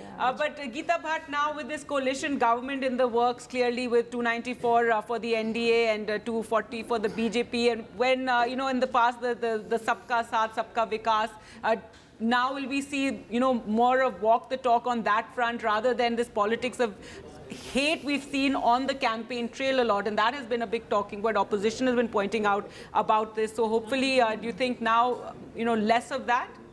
Gargi, if you look in terms of the implementation of the policy, I think they have almost all the welfare schemes of the government, they have been delivered to across the section of the society, irrespective of, all class, community, religion. So there has been, this was, the agenda which was put forth during the political debate in the course of this election was because of the manifesto that had come up, it was with respect to that, the manifesto of Congress party. But otherwise, if you actually look in terms of delivering the goods, Samajwadi Party, this talk of, Pakistan is supporting the Samajwadi Party, also that, should Samajwadi Party and Congress come, the temple will be brought down. Those are some of the more absurd for that, I think Mr. Rahul Gandhi also has to be given some credit, because there were already rounds around that, if Congress comes back, we are going to rethink about the... Dare I say there will be enormous repercussions and perhaps reactions to this result, both socially as well as in terms of other aspects, Gargi. Right, Kartikeya, yes, and if you want to talk more on this point about, the kind of phrases, kind of things that we heard on the campaign trail, that there was a sense of othering as well. So perhaps that is something a lot of the young people. Sorry, Kartikeya, we need to go across to LJP's Chirag Paswan, who's speaking live in Bihar. He could be another important leader. हम लोग जीते, प्रधानमंत्री जी का कुशल नेतृत्व, मेरे मुख्यमंत्री नीतीश कुमार जी का गठबंधन को मजबूती देना और हमारे तमाम घटक दल, आदरणीय जीतन राम मांझी जी, आदरणीय उपेंद्र कुशवाहा जी का जिस मजबूती के साथ गठबंधन ने एकजुटता के साथ प्रचार किया है, ये उसी का परिणाम है।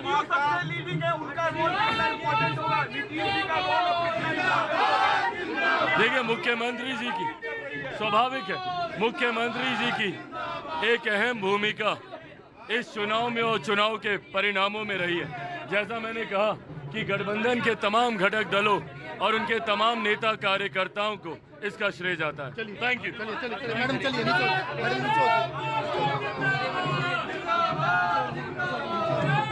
Chirag Paswan there speaking. Well, yes, Kartikeya, one last.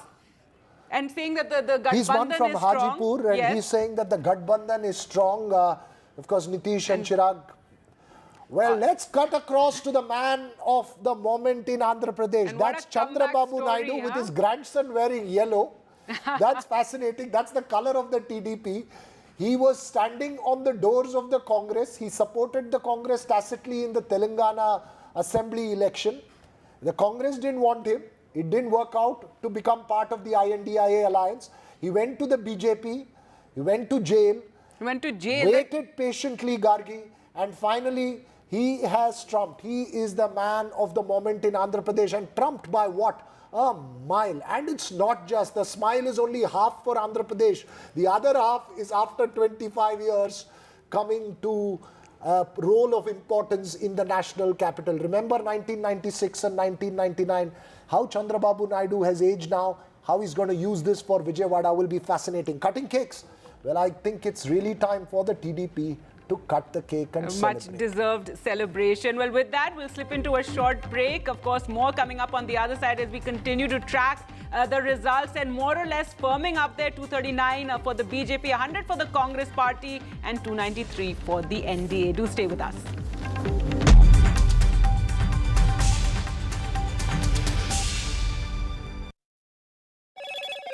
Hello, Moto.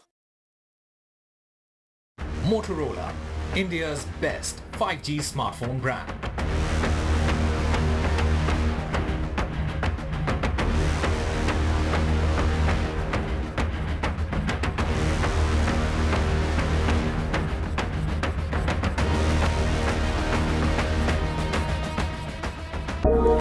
Stay informed and entertained with the new and updated NDTV News app. You can watch all our channels live, listen to podcasts, read breaking and exclusive news from around the world and more. Download the NDTV app today and get access to the best journalism and storytelling on your smartphone or tablet. The NDTV app. News that matters to you.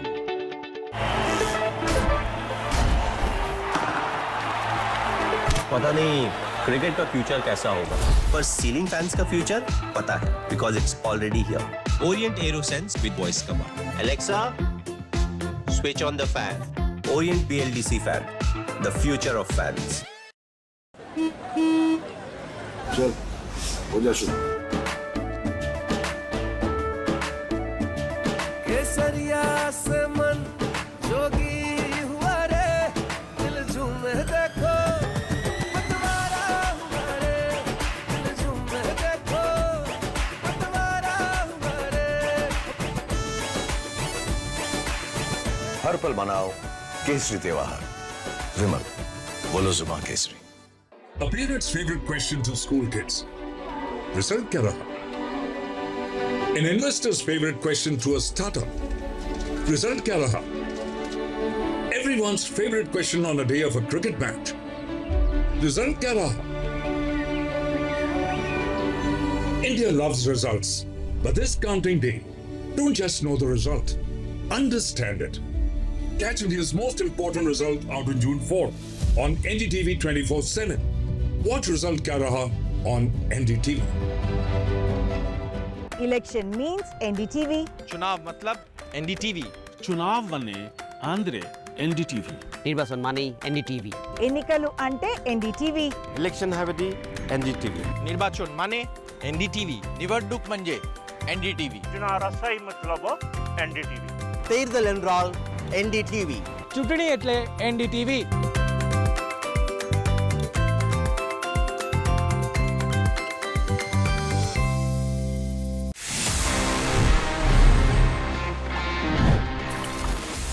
This is a Samsung phone और इसमें Android है। You know what happened, सबसे पहले अगर हम जाएं थोड़ा सा पीछे, अगर हम रिवाइंड करें about the history of Android. Well guys, the creators of Android जब उन्होंने बना लिया ये operating system, they went to Samsung because they wanted कि सैमसंग उस एंड्रॉयड को खरीद ले। So they all went to Seoul in South Korea. They met with the Samsung people, but Samsung was not that impressed, and Samsung said no. और उसके बाद क्या हुआ? Just weeks later, Google in fact bought Android for $50 million. Imagine करो अगर Samsung ने उस time पे Android खरीद लिया होता, would have been the case that Android would have been Samsung's own exclusive operating system. Like today we see how Samsung is the king of Android.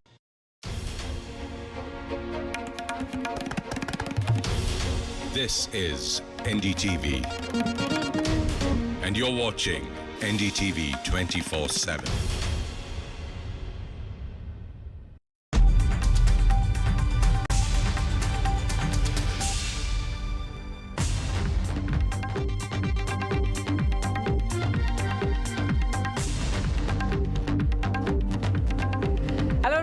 Watching NDTV, and we're bringing you the results which have more or less, I think, firmed up now, and it's not exactly what was expected, not what the exit polls had predicted, not that 400 par slogan either. It's not even 300 par yet, but 293, and what we can say is that Narendra Modi will be forming the next government, so that in itself is quite a record. Absolutely, it's a big election, and this election has, ladies and gentlemen, once again reaffirmed the power of the Indian voter.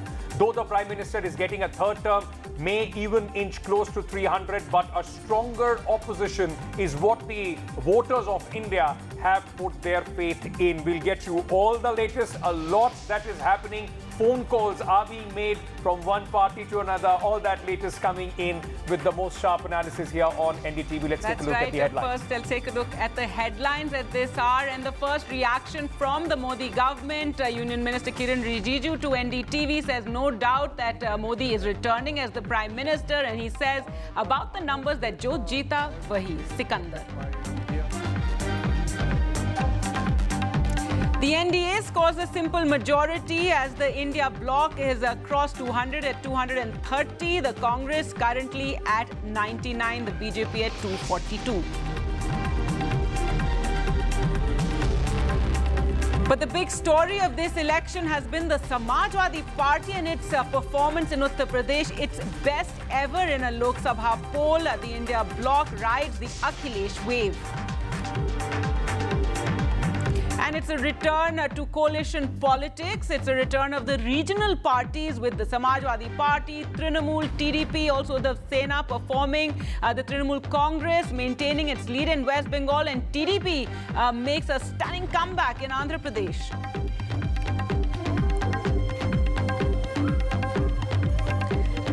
In fact, celebrations for the TDP as Chandrababu Naidu is going to be taking that oath. Jagan concedes defeat. The TDP has a spectacular show, and the oath-taking ceremony will take place on June 9th.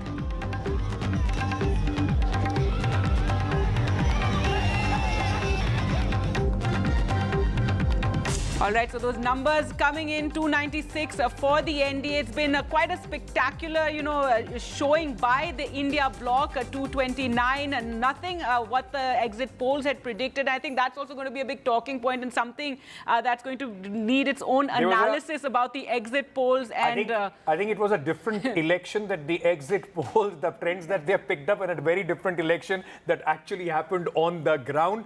But let's, for a moment, go across to my colleague Vedant, who's joining us at this moment. He's outside Mr. JP Nadda's residence, the president of the Bharatiya Janata Party. His house is going to be now a center of a lot of activities in the next 24 hours. Already there's been a meeting which was held over there. Yes. Nazir Masoodi, our colleague, is also joining us from Jammu and Kashmir. But Vedant, to you first.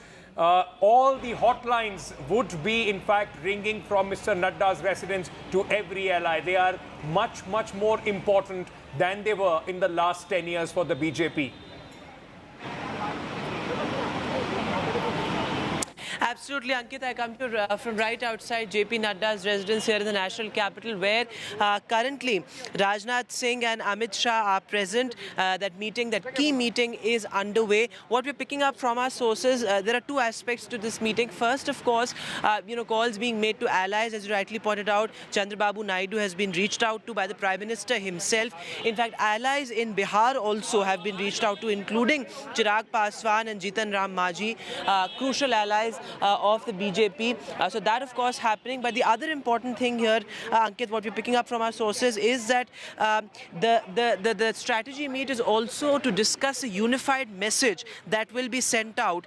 Because remember, nobody in the top leadership has so far responded or reacted to the results that have come in. And let me tell you something very interesting also, Ankit. It was on the exit polls day, in fact, that the BJP media cell had circulated a message amongst all beat reporters saying that the Prime Minister will be making his victory speech at 7 p.m. This message was circulated on the exit polls day itself. And what we're picking up from our sources is that the Prime Minister will continue with that plan.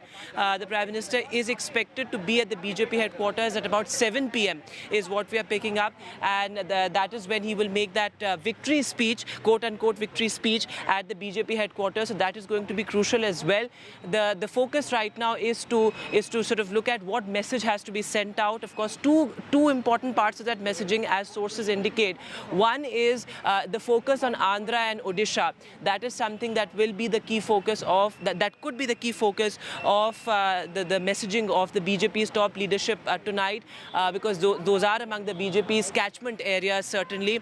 And secondly, would be the Labharti model and how that has yielded and how that has paid dividends. That's what we're picking up from our sources. Remains to be seen what happens exactly, but these are the two key aspects of the meeting currently taking place here at Mr. Nadda's residence. It's been about Mr. Raj and Amit Shah arrived here. Reporting from outside JP Nadda's residence over there. But let's listen in to Rajiv Chandrasekhar, Union Minister, who, it seemed for a moment he was giving Shashi Tharoor quite that fight. But let's listen in. He has lost to Shashi Tharoor.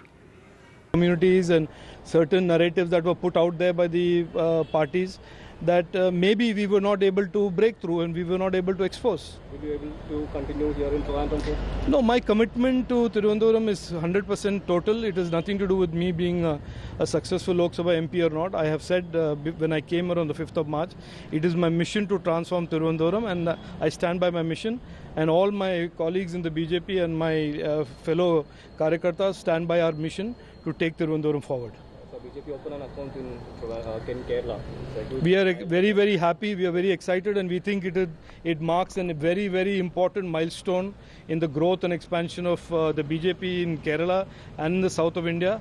Suresh Gopi has worked very, very hard in Trichur for the last 10 years. He has contested earlier. This is his third time at electoral politics. And to win by such a huge, decisive margin and to put the Congress candidate into third place is certainly a very, very important signal and certainly an important encouragement for the BJP in particular in Trishur and in Kerala in general. Center BJP didn't cross 400 bar. No, obviously it is disappointing given the fact that the last 10 years our Prime Minister has worked very hard and transformed India significantly.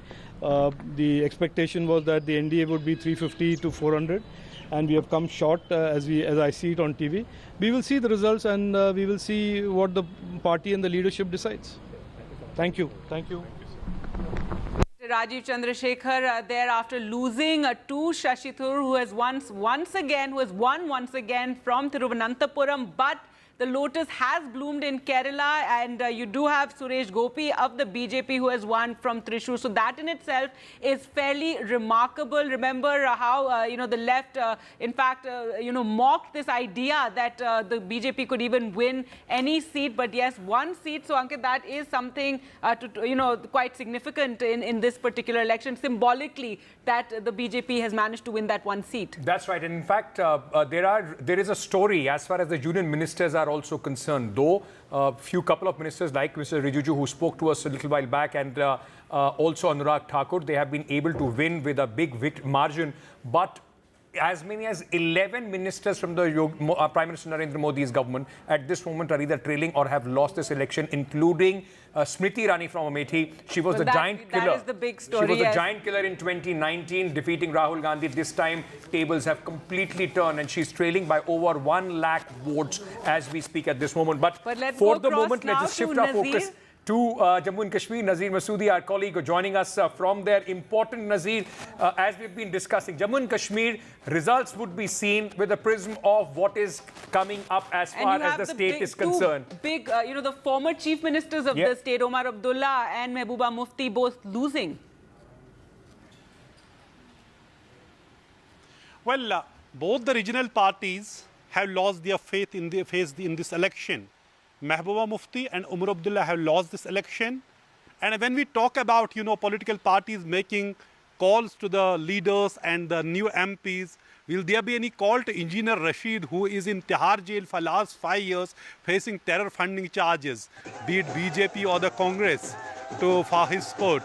So he has won. He's a giant killer. He has defeated Umar Abdullah with a record margin. Already, when the counting is going on, he was leading by more than 2 lakh votes. And Sajjad Lone, who had backing of all the parties and accused of being Team B of BJP, has come number 3. Mehbooba Mufti has also been defeated by National Conference leader Mia Altaf in Anantnag constituency. In a sense, if we see, this is a vote for the people who are seen on the right side of the political sentiment. And also in Ladakh, BJP and Congress candidates have been defeated by independent candidate Haji Hanifa Jan. And I am joined by Sajjad Hussain Kargili, who is from Kargil Democratic Alliance, whose candidate was Hanifa Jan. You are also a candidate, but you withdrew in support of Haji Hanifa Jan. So you have finally won the seat and defeated both Congress and the BJP. But will you be part of India Alliance? Thank you, Nazir Saab. People of Ladakh, they have rejected the decision which the government has taken on 5th August 2019. The first message people of Kargil have sent in 2023 during council elections, and this is the second message. The entire people of Ladakh, they have sent again this message that people of Ladakh have rejected this UT setup for Ladakh. Also, they extended their support with this referendum, which we call the referendum. Today's result resembles a referendum for Ladakhi people, that we are in support of the 4-point agenda which is taken forward by both KDA and Apex body. So I congratulate people of Ladakh, and also especially Haji Hanifa Jan. Our unity has won. We, the people of Ladakh, today we can articulate resoundingly. But you are this election campaign was riding on the protests and the agitation for the statehood and the special status under the 6th schedule, which you have lost under 370. But you have been also now talking about reunion with the Jammu and Kashmir. Yeah, certainly, because we, the people of Ladakh and our KDA, we went to Supreme Court. We were the petitioners in Supreme Court against the abrogation of Article 370. We have articulated the same thing during council elections, and now we are repeatedly again saying this thing that we want to reunion with Jammu and Kashmir if government is not ready to give us separate statehood for Ladakh. Thank you so much, Sajjad Hussain Kargili. So Kargil celebrating, Ladakh celebrating. They have defeated both Congress official candidate Haji Hanifa Jan is an unofficial candidate of National Conference. So while National Conference leader Umar Abdullah has lost elections, it has actually won 3 seats. One in Ladakh, Srinagar seat, and also South Kashmir, Anantnag seat as well. But people have made a statement after really politics remain in a suspended animation for last 5 years. People were frozen in fear. They have made a statement which side of the political narrative they are, or also what political party has said. And you could see the assembly elections as well, taking place soon, given the election commission was so happy with the kind of voter turnout. But let's listen into what Union Minister Anurag Thakur had to say. लगातार जिताने का मैं हमीरपुर संसदीय क्षेत्र की जनता का आभार प्रकट करता हूं, भारतीय जनता पार्टी के कार्यकर्ताओं का जिन्होंने दिन रात एक करके मेहनत की, और माननीय प्रधानमंत्री नरेंद्र मोदी जी जिनके नेतृत्व में हमने 10 साल इस देश को आगे बढ़ाया है और देश ने एक बार फिर मन बनाया है, फिर एक बार मोदी सरकार बनाने।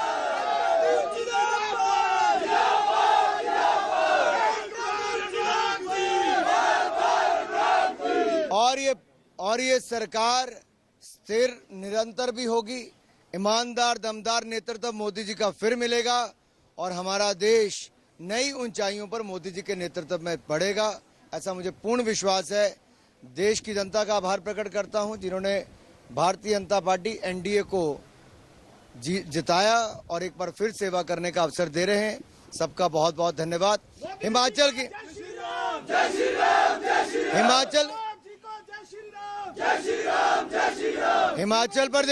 हिमाचल प्रदेश की चारों लोकसभा सीटें एक बार फिर भारतीय जनता पार्टी ने जीती है।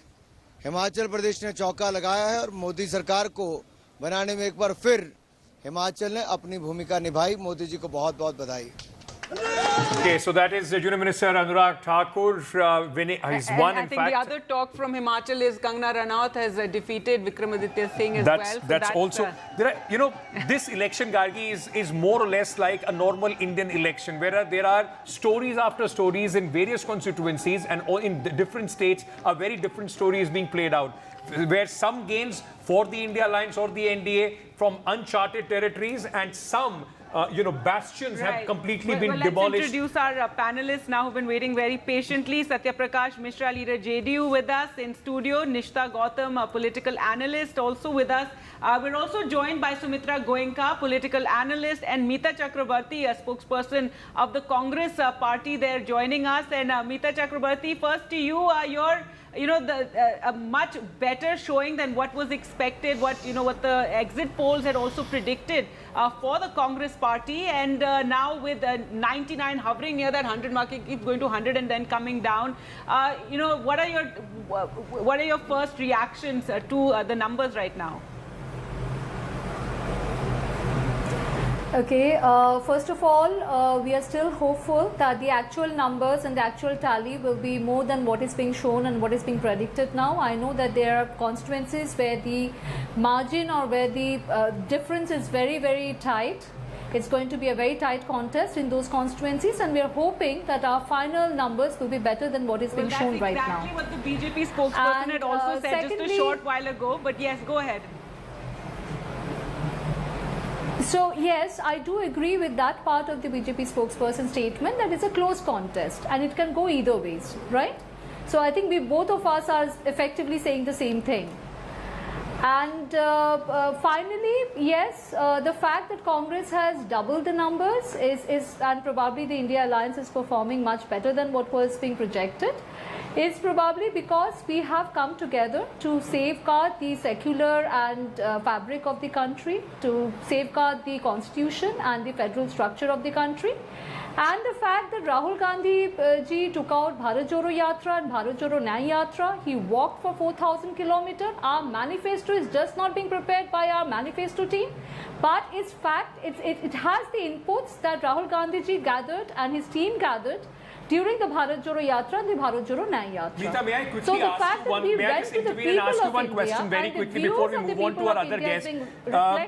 If let's presume, because it's already, we are almost 4 o'clock, so largely a lot of fluctuation is not expected as far as these numbers are concerned, barring a few, couple of seats here and there.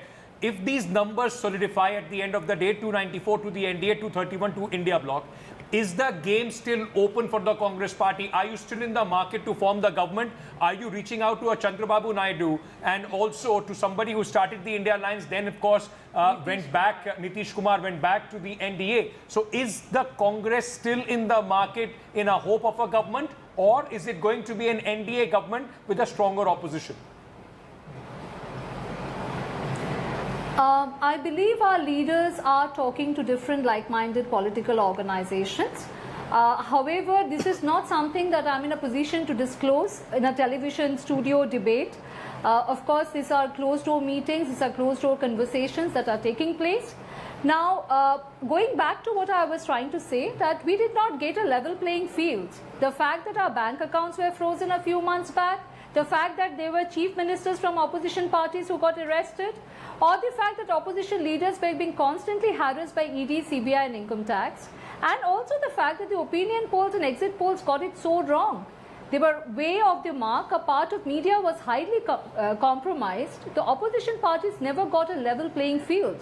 Despite that, we went to the people of India, we went and we spoke to them, we had the yatras, and hard work always pays off. And the results are showing that. We are hopeful that the results will actually be still better. In Jharkhand, where we see where the former chief minister was put in prison, there seems to be some sympathy that he's gaining. His wife campaigned, she became a big factor as far as the campaign is concerned, Kalpana Soren. But the same cannot be applied in a state like Delhi, where the chief minister was also sent into prison. He made this entire campaign about jail ka jawab vote se. In that sense, the voters have rejected this narrative in the national capital, though they have completely bought this narrative of sympathy as far as Jharkhand is concerned. Because there is a difference when it comes to both the parties that have tried to play the same card. The Aam Aadmi Party came into being by attacking the Congress Party when the Congress Party-led UPA government was in power. So you just have to understand that the voter is actually not a fool. And this election has actually reaffirmed everybody's faith in the voters' intelligence, that even before Mr. Kejriwal was put in jail, or any such thing was happening, any action by the agencies was directed against him, the moment he became part of the alliance and shook hands with the Congress Party, the core voter was upset. What has he done? Yeah. Right, Yeah. but we've seen that in Delhi, it votes differently, Assembly votes differently in the Lok Sabha elections. But Satya Prakash Mishra ji, congratulations firstly on the performance in Bihar. And I want to take from what Ankit had asked the Congress party about phone lines being worked. So many phone calls coming to Nitish Kumar. There are so many phone lines going so many places. But one thing is very clear. Nitish Kumar is very much stick to NDA. He has supported Narendra Modi's prime ministership. And Narendra Modi ji has extended all the support to Nitish Kumar ji's chief ministerialship. So there is no acrimony between both the leaders. Both are on the same plane. Recently, But what if some offer was made, some sort of offer? Anybody can. It's not that you've not done business with them before. In India, you've been in the business with the alliance. The India bloc was his brainchild in a sense. But we are a very small party with 15 and 14 seats going to win in Bihar. Definitely, NDA performed well in Bihar. We are very much thankful to the people of Bihar. But the last one line I wanted to. Whosoever will be forming the government. धीरे-धीरे हो रहा है, यानी Congress party speaking at this moment, let's listen. वो आंकड़ा update नहीं हो रहा है इलेक्शन कमीशन की वेबसाइट पे। ये हमारी कंप्लेंट थी दो कंप्लेंट्स थी, एक तो कि संसदीय क्षेत्र के अनुसार ऐसा कोई अपडेशन नहीं है ही नहीं, और दूसरा जो असेंबली सेगमेंट्स के अनुसार राउंड बाय राउंड आता है आंकड़ा, वो भी बड़े विलंब के साथ अपडेट हो रहा है। ये दो मुद्दे थे। तो हमने कहा इससे एक प्रश्न चिन्ह उठता है, चुनाव के जो पूरी एक स्पष्टता होती है और निष्पक्षता होती है, उस पर अननेसेसरीली बिना कारण के एक प्रश्न चिन्ह उठता है। तो इसको जल्दी होना चाहिए। हमने कोई ऐसे आरोप नहीं लगाया, हमने कहा कि हमको चाहिए एक सीधा आदेश चुनाव आयोग के केंद्रीय स्थल से कि ये जल्द से जल्द अपडेट हो। चुनाव आयोग ने हमको बड़े आदर के साथ सुना और कहा कि जहाँ तक संसदीय क्षेत्र का मामला है तो ये अपडेशन पहले भी नहीं होता था, अब भी संभव नहीं है, क्योंकि ये आंकड़े आते हैं असेंबली सेगमेंट वाइज। तो असेंबली सेगमेंट वाइज जो आंकड़े आते हैं उनको अपडेट वो तब करते हैं जब एक असेंबली सेगमेंट अगर 7 हैं एक संसदीय क्षेत्र में, वहाँ पहले आता है तो वो पहले हो जाता है, जहाँ बाद में आता है वहाँ बाद में होता है, इसलिए दोनों में समय का थोड़ा अंतर रहता है। इस बात को उन्होंने बड़े विस्तार से समझाया कि किसी रूप से वो विलंब नहीं होने देंगे, वो आदेश भी देंगे कि जो असेंबली सेगमेंट के अनुसार उसके आधार पर जो अपडेशन होना चाहिए वो जल्द से जल्द हो। और मैं समझता हूँ कि अगर ये आदेश तुरंत चला जाए, क्योंकि कुछ घंटे बचे हैं गणना में, तो ये एक प्रकार से हल होगा। बड़े एक सौहार्द के साथ ये बातचीत हुई और हमने उनको धन्यवाद किया हमको जल्द से जल्द अपॉइंटमेंट देने के लिए। एक और मुद्दा है जिसके बारे में मेरे दोस्त बोलेंगे, मैं अंग्रेजी में संक्षेप में बोल दूँ। We went to the election commission at short notice to convey a concern of ours. It was more a concern, less a complaint. We are very happy that they gave us time at very short notice. They heard us. They're speaking about how the counting has come to a stop with some sort of interruptions there. But let's go across to Maharashtra now, where Nana Patole is speaking, and that's been the big story to watch in Maharashtra. Let's listen. पुन्हा चांगले निर्णय करू असं माझा विश्वास है। नाना, महाराष्ट्र के भीतर जिस तरीके से तोड़फोड़ हुई, जिस तरीके से 2.5 साल में सरकार चलाई गई, क्या उसकी वजह से जनता ने ये अपना निकाल दिया आप लोगों की तरफ से? और लगातार कांग्रेस ये कह रही थी कि महाराष्ट्र के भीतर जो चल रहा है उससे ज्यादा भयानक पूरे देश भर में चल रहा है। वो सारी चीजें जनता तक पहुंचा पाए और बीजेपी कहीं न कहीं निगेटिव हुई, क्योंकि अब बीजेपी के नेता कह रहे हैं कि महाराष्ट्र में 2 समाजों में झगड़ा लड़ाकर और जीत की गई। देखो, झगड़ा लड़ाने में तो बीजेपी की उस्तादी है। मराठा ओबीसी का झगड़ा महाराष्ट्र में उन्होंने लड़ाया, धनगर आदिवासियों का झगड़ा लड़ाया है, कितनी कौमों के झगड़े लड़ाया है, उसका जवाब तो उनको ही देना है। झगड़े हमने नहीं लड़ाए, सत्ता में तो वो लोग बैठे हैं। सत्ता में बैठकर अपनी गलती करने का, अपनी झगड़े लड़ाना और लोगों के मूल इशू को डाइवर्ट करना। महंगाई के बारे में बीजेपी ने क्यों बात नहीं की? किसानों के बारे में नरेंद्र मोदी ने क्यों बात नहीं की? बेरोजगारी के बारे में क्यों बात नहीं की? गरीबों के बारे में क्यों नहीं बात की? आखिर ये सब सवाल का जवाब जनता मांग रही थी, लेकिन बीजेपी खुद की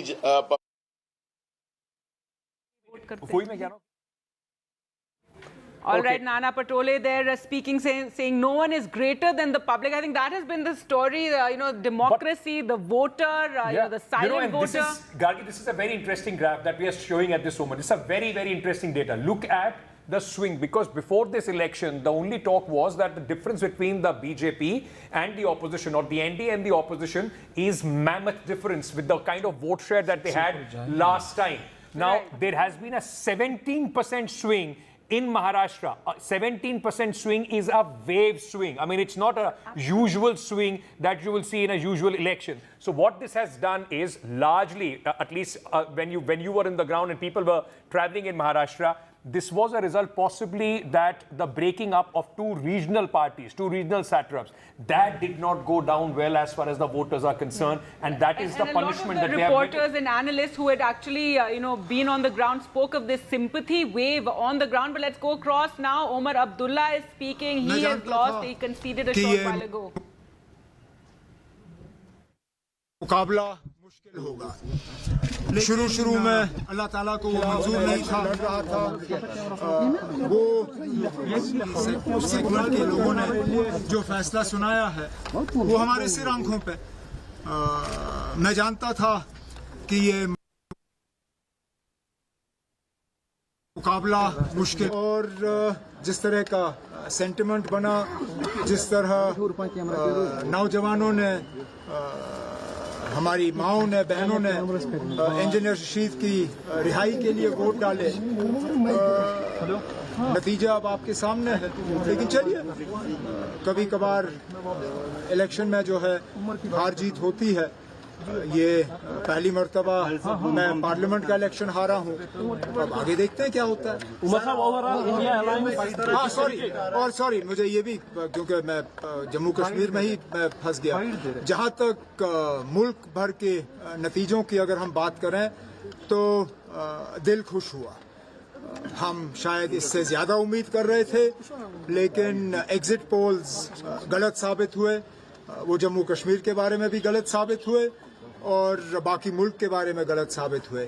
जिस तरह अखिलेश ने यूपी में किया, ममता दीदी ने वेस्ट बंगाल में, स्टालिन साहब ने तमिलनाडु में, शरद पवार साहब और उद्धव ठाकरे ने महाराष्ट्र में, और जिस तरह कांग्रेस ने राहुल गांधी और खड़गे साहब और प्रियंका जी ने, जिस तरह कांग्रेस की टैली जो है लगभग अब 100 पे वो टच कर रहे हैं।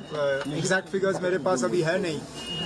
कोई भी एग्जिट पोल के बाद ये सोच भी नहीं सकता था कि इतनी अच्छी परफॉर्मेंस ऑपोजिशन की रहेगी। बीजेपी जो 370 की बात कर रहे थे, जो 400 पार की बात कर रहे थे, अब उनको कोalition गवर्नमेंट चलानी होगी। अब इस वजीर आजम के लिए जिन्होंने अपने हुकूमत को एक डिक्टेटरशिप के तौर। And senior BJP leader Prakash Javadekar is joining us live. Mr. Javadekar, I appreciate your time. Certainly a huge shocker coming for your party from the state from where you come, that is Maharashtra. No, yeah, but I have two things. I am in charge of Kerala. So Kerala is giving us good news. And one seat we have already won. And 2 seats very close. So that is one, and that is first time after 75 years the bipolar politics has changed, and now BJP has arrived in a real manner. This is because of Modi ji's vision, efforts, focus, and all Karyakartas working together. All this has happened. But as far as Maharashtra is concerned, let us understand what happened. In 2019, Shiv Sena fought along with BJP as a united front, as a UT, and we won 160 seats. This was a clear mandate given by voters to BJP Shiv Sena alliance to rule. In that, BJP was 105 and 5 additional members supporting us, plus Shiv Sena was 50. But they wanted chief ministership. So how it will be possible? But and Mr. Javadekar, for all that has gone in the past, what this mandate, would you agree, suggests that it is the people of Maharashtra who have today settled that debate of which is the real Shiv Sena and which is the real NCP? No, that is not the debate I am talking about. I am talking about one Shiv Sena which was with BJP, and we won the mandate. They betrayed the public mandate in 19, and because they wanted to chief ministership, they aligned with the opposition parties, that is NCP and Congress.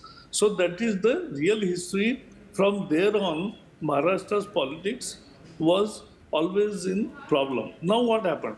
They could not keep their folk together.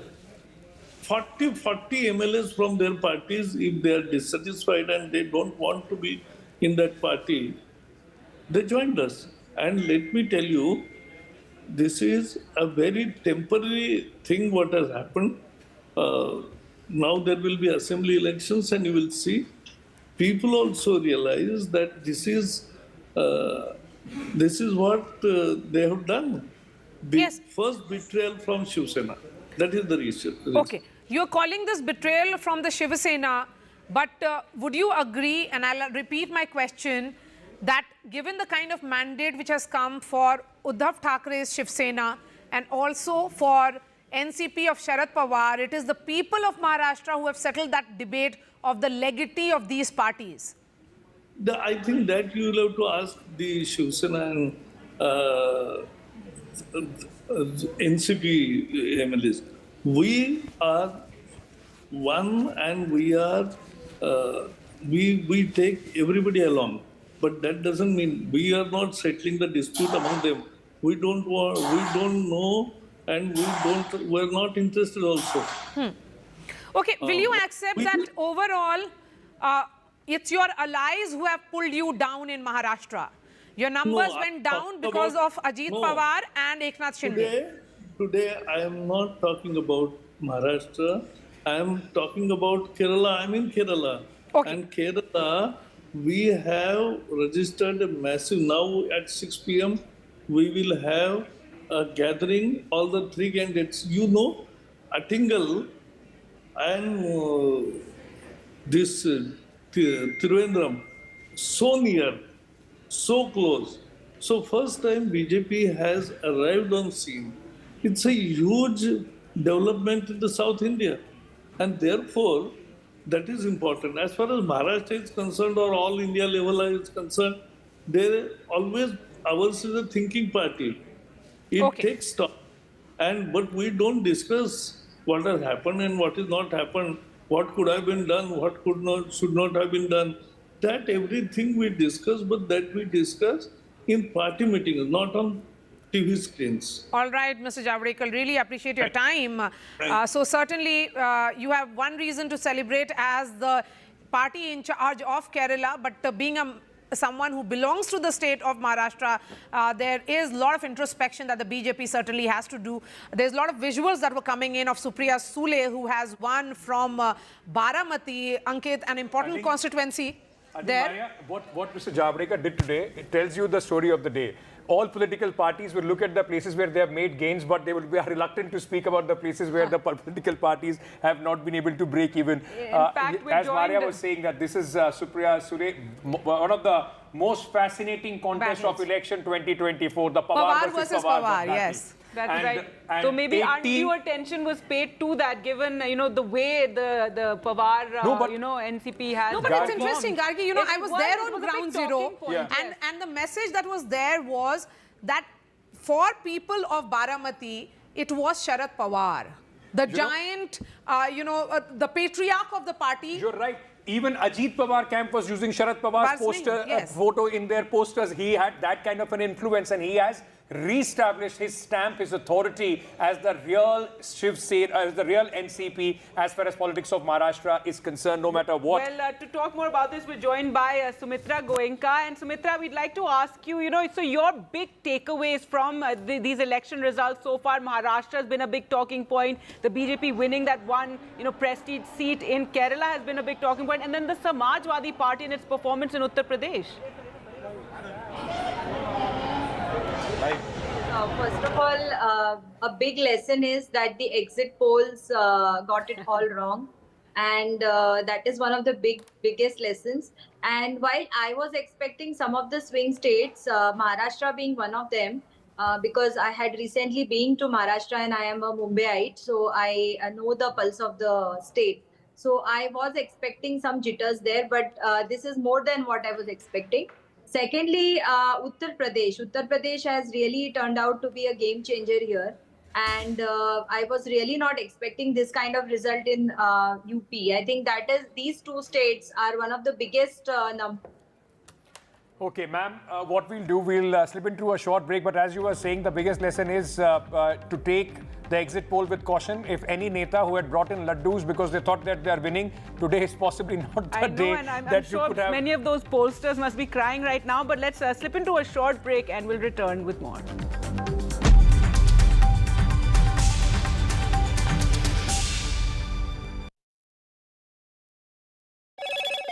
Hello, Moto. Motorola, India's best 5G smartphone brand.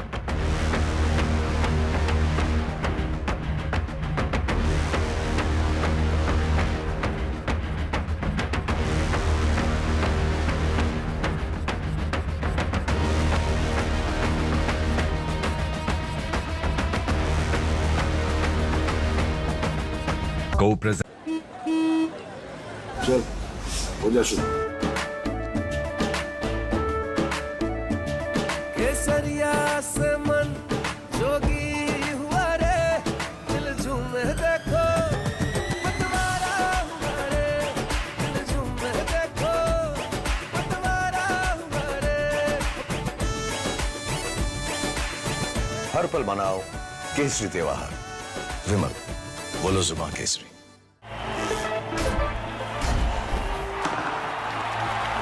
पता नहीं cricket का future कैसा होगा, पर ceiling fans का future पता है, because it's already here. Orient arrow sense with voice command. Alexa, switch on the fan.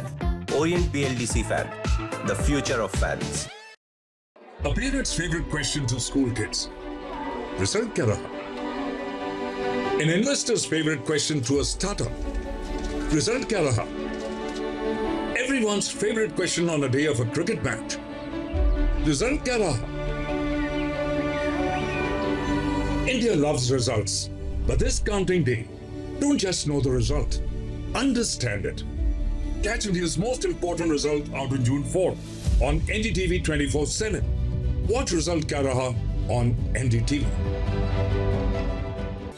Stay informed and entertained with the new and updated NDTV News app.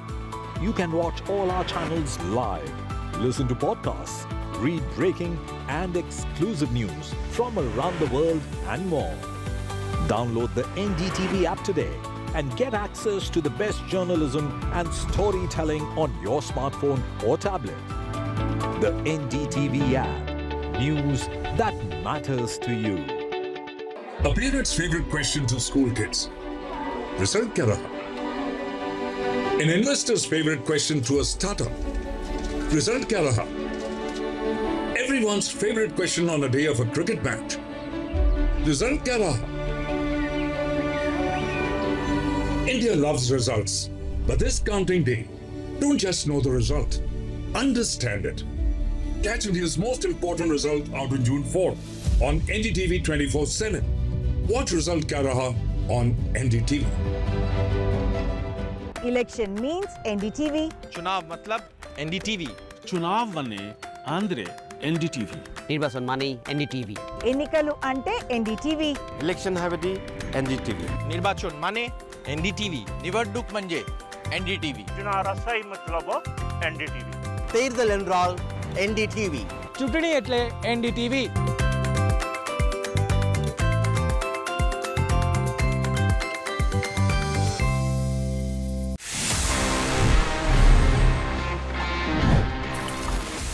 This is a Samsung phone और इसमें Android है। You know what happened, सबसे पहले अगर हम जाएं थोड़ा सा पीछे, अगर हम रिवाइंड करें about the history of Android. Well guys, the creators of Android जब उन्होंने बना लिया ये operating system, they went to Samsung because they wanted कि सैमसंग उस एंड्रॉयड को खरीद ले। So they all went to Seoul in South Korea. They met with the Samsung people, but Samsung was not that impressed. And Samsung said no.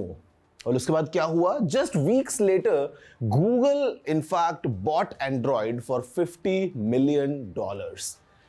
Imagine करो अगर Samsung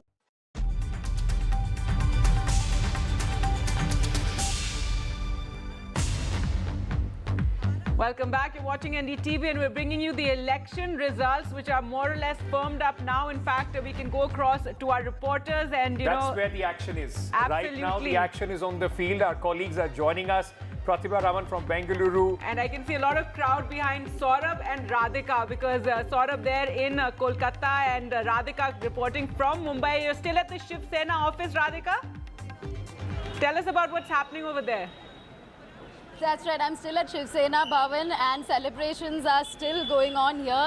In fact, there were a lot of crackers that were burst just about a few minutes back, and as you can see, they were throwing colors at each other as well. So a lot of Sena workers gathered here, and of course, they've called victory. This is obviously a big day for Uddhav Sena. Uddhav Thackeray, Sharad Pawar had been having this legacy battle of sorts, identity battle of sorts for the last 2 years, and this is a vindication of sorts. But let me also show you that poster that's put up right outside Sena Bhavan, which says, which in Marathi it says, do you know who the real Shiv Sena is? And the public have in fact proved who the real Shiv Sena is. That's what it says. And then it says the next objective for Uddhav Sena is assembly. Of course, assembly elections are just a few months away. This is a prelude to assembly elections. So it is a privilege battle that we saw playing out as far as Lok Sabha is concerned. Post the split, the first time that an election of this sort happening. Of course, it was just NDA versus UPA in 2019. Now in 2024, a whole lot of realignments happening, splits happening, and internal feuds also taking place. But in a sense, this is, sort of for Sena, for Uddhav Sena and for Sharad Pawar, this is vindication for sure, because they've been calling themselves the original Sena and original NCP. They lost the symbol, they lost the name, but they still put up a big fight in Maharashtra, which is what is being felt and seen on ground. Almost about 27 seats going to them, 27 seats as on now being won by MVA and about 20 being won by Mahayuti. So this is certainly something that Eknath Shinde will have to consider and perhaps will have to reflect upon, especially Ajit Pawar, considering that they had split from their original parties and formed their own factions and joined hands with the BJP, calling themselves the real original Sena and NCP. Let me just show you the visuals here. Let me just go across to a few workers here as well. आप क्या कहना चाहेंगे result के बारे में? क्या कहना चाहेंगे रिजल्ट के बारे में? रिजल्ट तो बहुत अच्छा लगा है. शिवसेना पक्ष प्रमुख उद्धव जी ठाकरे साहब, उनको जो विजय मुद्रा दी है, सब महाराष्ट्र की जनता ने खरे शिवसेना खरी दिखाया लोगों को शिवसेना किसकी है. So that's the kind of sentiment on ground. We are the real Shiv Sena. This is what is being proved through these elections, through these results, is what many of the workers here feel. Sharad Pawar taking a press conference. We believe that Uddhav Thackeray may also take a press conference, because this is clearly a big day. पता चला शिव सेना किसकी है. I think that is always this battle that Shiv Sena said that it would be. People will decide whether the real Shiv Sena is not who has the symbol or in fact the name. Saurabh, my colleague, is joining us at this moment. He's also standing in a state which is a remarkable turnaround state of this election. The big story coming in from West Bengal, and everybody, polls, when we talk about the exit polls getting it wrong, I think Saurabh, nowhere more than in West Bengal. Over to you. Mamata Banerjee has the last laugh, Saurabh. Absolutely. When those exit polls figures came out, the Trinamool scoffed at them, saying, we'll see you on the 4th of June. On the 4th of June, today, when the results are out, it's clear that the exit polls were way off the mark. The Trinamool has comprehensively beaten the BJP the second time between 2021 and 2024. And both times, exit polls predicted a massive victory for the BJP. None of the sort happened. It's the Trinamool which prevailed. Didi versus Modi was what had happened in this election. The Prime Minister held multiple rallies. The Prime Minister was involved very sincerely in the Bengal campaign. He took the battle to the TMC's doorstep. He was here. And let me tell you one thing. Sandesh Khali was something that was raised by the Trinamool Congress, the BJP, as something that they believed would yield electoral dividend as well.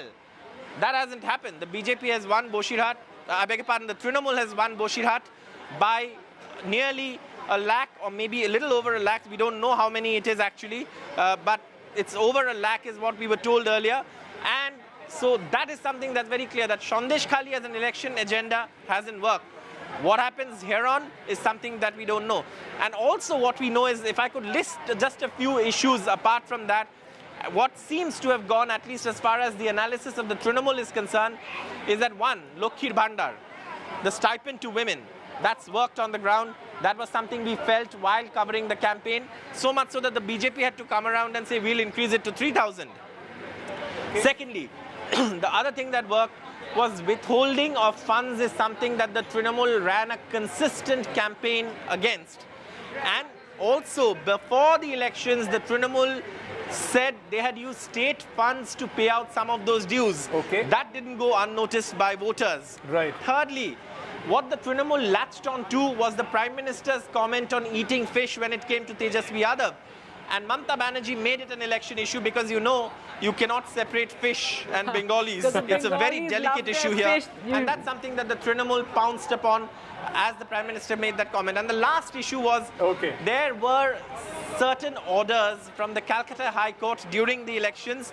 Those orders, while they came from the court, the Trinamool and Mamata Banerjee in multiple rallies said the BJP was behind it. She made Voters this election seem to have bought that undue argument. influence over the government of West Bengal. Two elections, 2022 Vidhan Sabha and 2024 We'll be Lok analysing Sabha this election for now. a while, but let's go across to Pratibha now, who joins us from Bengaluru. And Pratibha, so the Congress getting 10 finally is what the leads are showing, 18 for the BJP, and so the Congress doing fairly well. However, DK Shivkumar's brother losing. Well, in fact, not as jubilant as expected. I'm coming to you live from the BJP headquarters here, and as you can see, a couple of the followers here, not as per numbers. आप थोड़ा disappointed हैं? Definitely हम 300 plus expect कर रहे थे और अभी भी काउंटिंग चल रही है, बहुत पीछे नहीं है, शायद हम 272 लेने जा रहे हैं। और मोदी जी के कार्य में निश्चित रूप से विकास कार्य काफ़ी हमने किया यहाँ पर, हमारी एक्सपेक्टेशन काफ़ी अच्छी थी और मुझे लगता है कि जनता ने हमारा साथ दिया और शायद कहीं ना कहीं कुछ हमारी एक्सपेक्टेशन से शायद हम पीछे रह गए हैं। कर्नाटका के परफॉर्मेंस के बारे में आपकी राय क्या है? कर्नाटका में हमने अच्छा परफॉर्मेंस किया, यहाँ के स्टेट के जो स्टेट प्रेसिडेंट और यहाँ के स्टेट नेतृत्व ने बहुत ही अच्छा प्रदर्शन किया, लोगों से हमारा एक अच्छा कनेक्ट था और कर्नाटका में मोदी जी से लोगों का एक अच्छा कनेक्ट है और जिसका बिल्कुल लाभ मिला है। Well, if you look at 2019 numbers, yes, the BJP had succeeded in gaining at least around 25 of the 28 seats. It has definitely come down to 18 with the Congress bagging 10 of those seats like you mentioned here. So that has definitely not gone down well with the BJP supporters as well as what you see in the BJP camp. There were several of the dancers who were ready to dance, but then all of them now just seated on the stairs of the BJP headquarters here. But then will this really affect the state leadership here? I did speak with the leader of opposition from Karnataka, Mr. R. Ashok. Please do watch that. We have with us Karnataka's leader of opposition, Mr. R. Ashok. So thank you so much for joining us. So the numbers not as per expectations in the BJP camp? Yeah, naturally we expected our aim is we will cross the 400. But for the encouragement of party workers, we given a slogan of 400. But actually we thought we'll cross 350. But now we are not reaching 350 also, more than 50 seats minus now. So the result is not happy, but better. We will form the government. That is the good thing. Number two agendas. One, Narendra Modi will become the Prime Minister. That is one agenda. Second agenda is we will cross the 400. But 400 is not possible now. But another one agenda will pass now.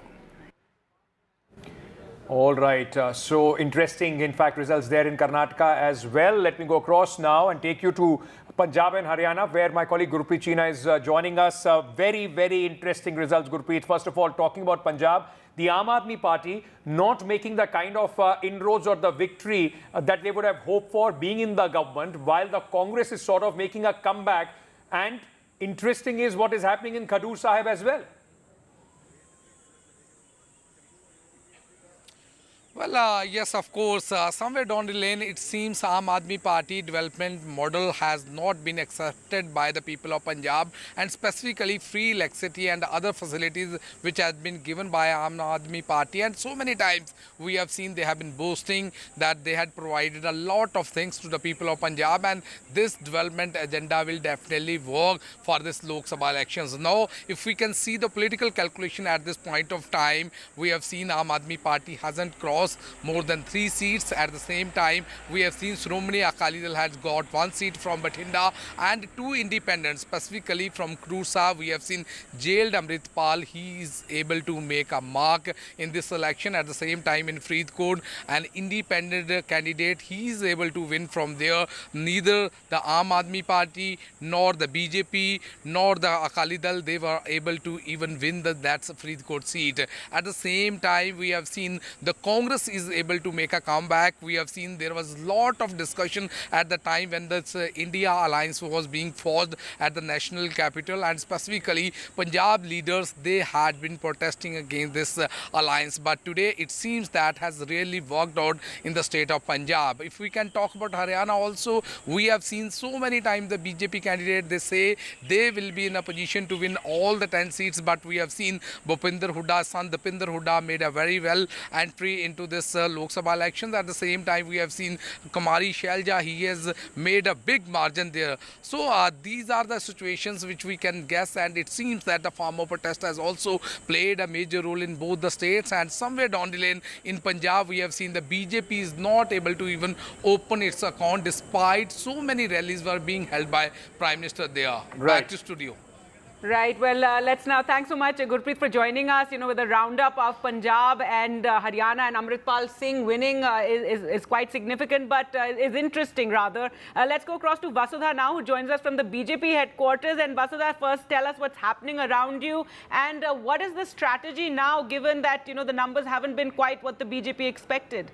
Absolutely, Gargi and Ankit, you know, right from the morning, in the morning when I came here, there was like a lot of euphoria. There were like laddus and jalebis and puris being made. But of course, you know, when the numbers came out, there has been a certain sense of disappointment. There's been anxiety, of course. But, you know, this is a party that believes in preparations. UP has been the biggest setback for the party. And what I understand when I speak to leaders is that they've already started thinking about what the problems were. You know, clearly the gains made by Narendra Modi in 2014 and 2017 with the whole non-Yadav OBC and non-Jatav Dalits moving to the BJP has been completely undone in the last few months. So clearly those, you know, if you look at the Pasi belt from Amethi, Sultanpur, Prayagraj, you know, BJP is actually trailing in a place like Prayagraj. So these are extremely worrying signals for the BJP. So that's why it is really worried about. But of course, it has, you know, very consolatory sort of like, you know, prizes here, like, you know, Odisha government it's forming. But clearly that's nothing in comparison to losing core areas, core states like Uttar Pradesh and Maharashtra. What I understand right now is, like, we know there's a meeting, high-profile meeting going on in Mr. Nadda's house. Mr. Nadda is the president of the BJP. There have been meetings yesterday as well. Rajnath Singh, the defense minister, has just left from the house. The meeting seems to be ending. Prime Minister Narendra Modi was expected to come here around 7 o'clock. People tell me that program is still on, but sources are saying that there is a lot of, like, you know, boardroom discussions. There's a lot of, like, there's a lot of, like, you know, discussions going on as to what needs to be done. Remember, both JDU and TDP will want a special category status for their respective states, Bihar and Andhra Pradesh. Is that something that BJP would want to give? Is there a rethink on the kind of leadership that they have, that they would want to have? And most importantly, even if the NDA government forms the government, which looks like it is possible, although BJP guys are hoping that the party reaches 250, it is almost a certainty that there will be a lot of emphasis on social inclusion and representation, because the UP game seems to have completely gone wrong for them. Right. All right, as Vasudha was in fact saying that there is an important meeting going at Mr. Nadda's residence. My colleague Vedant is at Mr. Nadda's residence. Vedant, of course, this is now going to be the next important hot center in what happens for the next 24 hours. That's right. In fact, Rajnath Singh just left Mr. Nadda's residence a short while back. The Home Minister is still inside. That key meeting is still underway. As I was telling you earlier as well, what sources tell us is that there are two aspects to this meeting. As Vasudha is pointing out, the key focus right now is the messaging as far as the allies are concerned. Both Chandrababu Naidu and Nitish Kumar, and key allies in Bihar, including, of course, Jitan Ram Manjhi and Chirag Paswan, have been reached out to. And right now, what sources are telling us is that the focus focus is on sending out a unified message, as is the standard practice when it comes to the BJP. The Prime Minister's plan is expected to go as per schedule. Soon after the Home Minister leaves, there will be PM route where I'm at right now, and the Prime Minister will be going to the BJP headquarters. That is what sources are telling us, and he will make that quote-unquote victory speech from the BJP headquarters. Karyakartas have already started assembling there at the BJP office in the national capital. So that will go as per plan. Though we're told they're muted, but thanks so much, Vedant, for joining us. With that, it is going to be a return to coalition politics, so that's going to be interesting to see for us, Ankit, at least for the next couple of years. Absolutely. After the landslides of 2014 and 19, it seems the elections are going back to where they started or where they were, the manner they were in from 1998 onwards. That's Mr. Chugh, Secretary of the Bharatiya Janata Party, in celebration mode at the BJP headquarters. We're slipping into a short break. News and updates on the other side will continue on this big election day here on NDTV.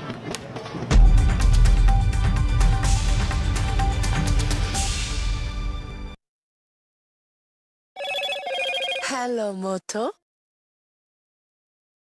Motorola, India's best 5G smartphone brand.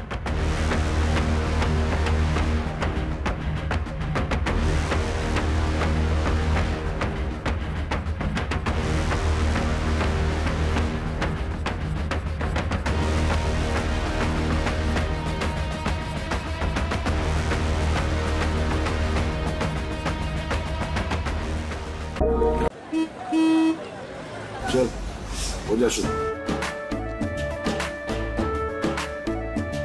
केसरिया से मन जोगी हुआ रे दिल झूमे देखो पतवारा हुआ रे दिल झूमे देखो पतवारा हुआ रे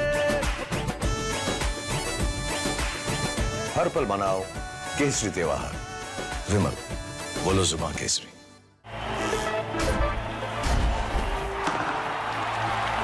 पता नहीं क्रिकेट का फ्यूचर कैसा होगा पर सीलिंग फैंस का फ्यूचर पता है because it's already here Orient arrow sense with voice command Alexa switch on the fan Orient BLDC fan the future of fans A parent's favorite question to school kids.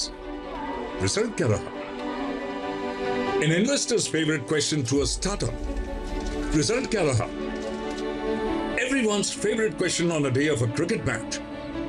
Result क्या रहा? India loves results, but this counting day, don't just know the result, understand it. Catch India's most important result out on June 4 on NDTV 24/7. Watch Result क्या रहा on NDTV.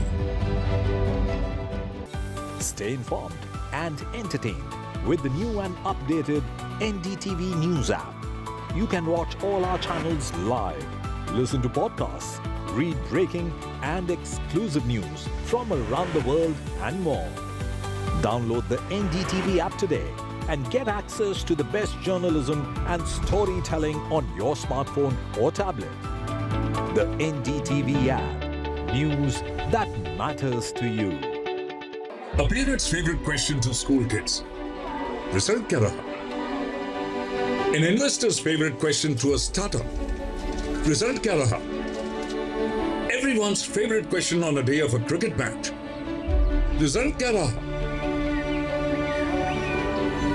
India loves results, but this counting day, don't just know the result, understand it. Catch India's most important result out on June 4 on NDTV 24/7. Watch Result क्या रहा on NDTV.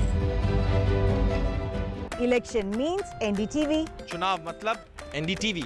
चुनाव वने Andre NDTV. निर्वाचन माने NDTV. ఎన్నికలు అంటే NDTV. Election हवेदी NDTV. निर्वाचन माने NDTV. निवडणूक म्हणजे NDTV. चुनाव सही मतलब NDTV. તેરદલ એન્ડ્રાલ NDTV. ચૂંટણી એટલે NDTV.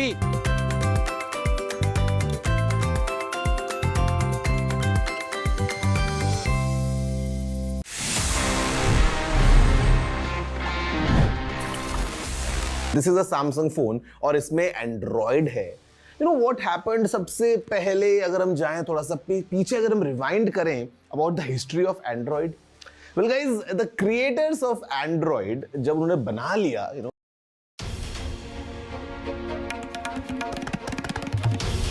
This is NDTV. And you're watching NDTV 24/7.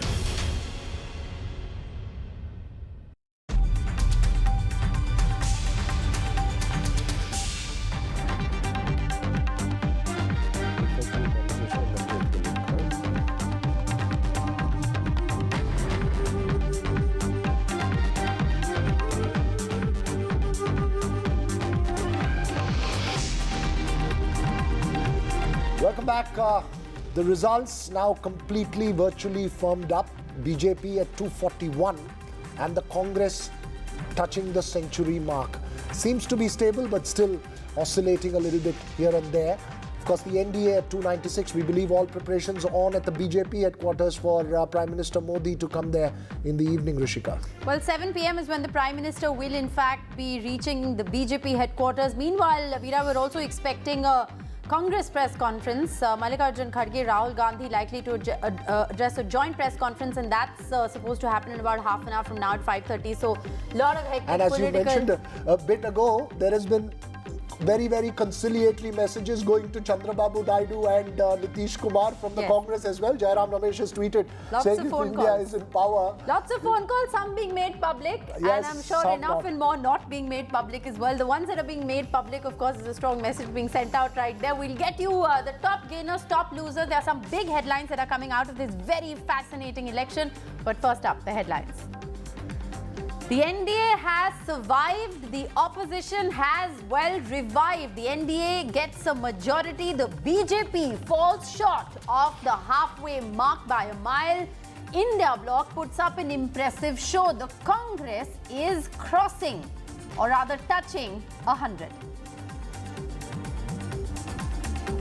Well, this election has shown the return of the regional parties. The Samajwadi Party has emerged as the third largest party. The TMC practically sweeping in West Bengal. The TDP emerging as kingmaker, and Uddhav Sena showing who is the real Sena.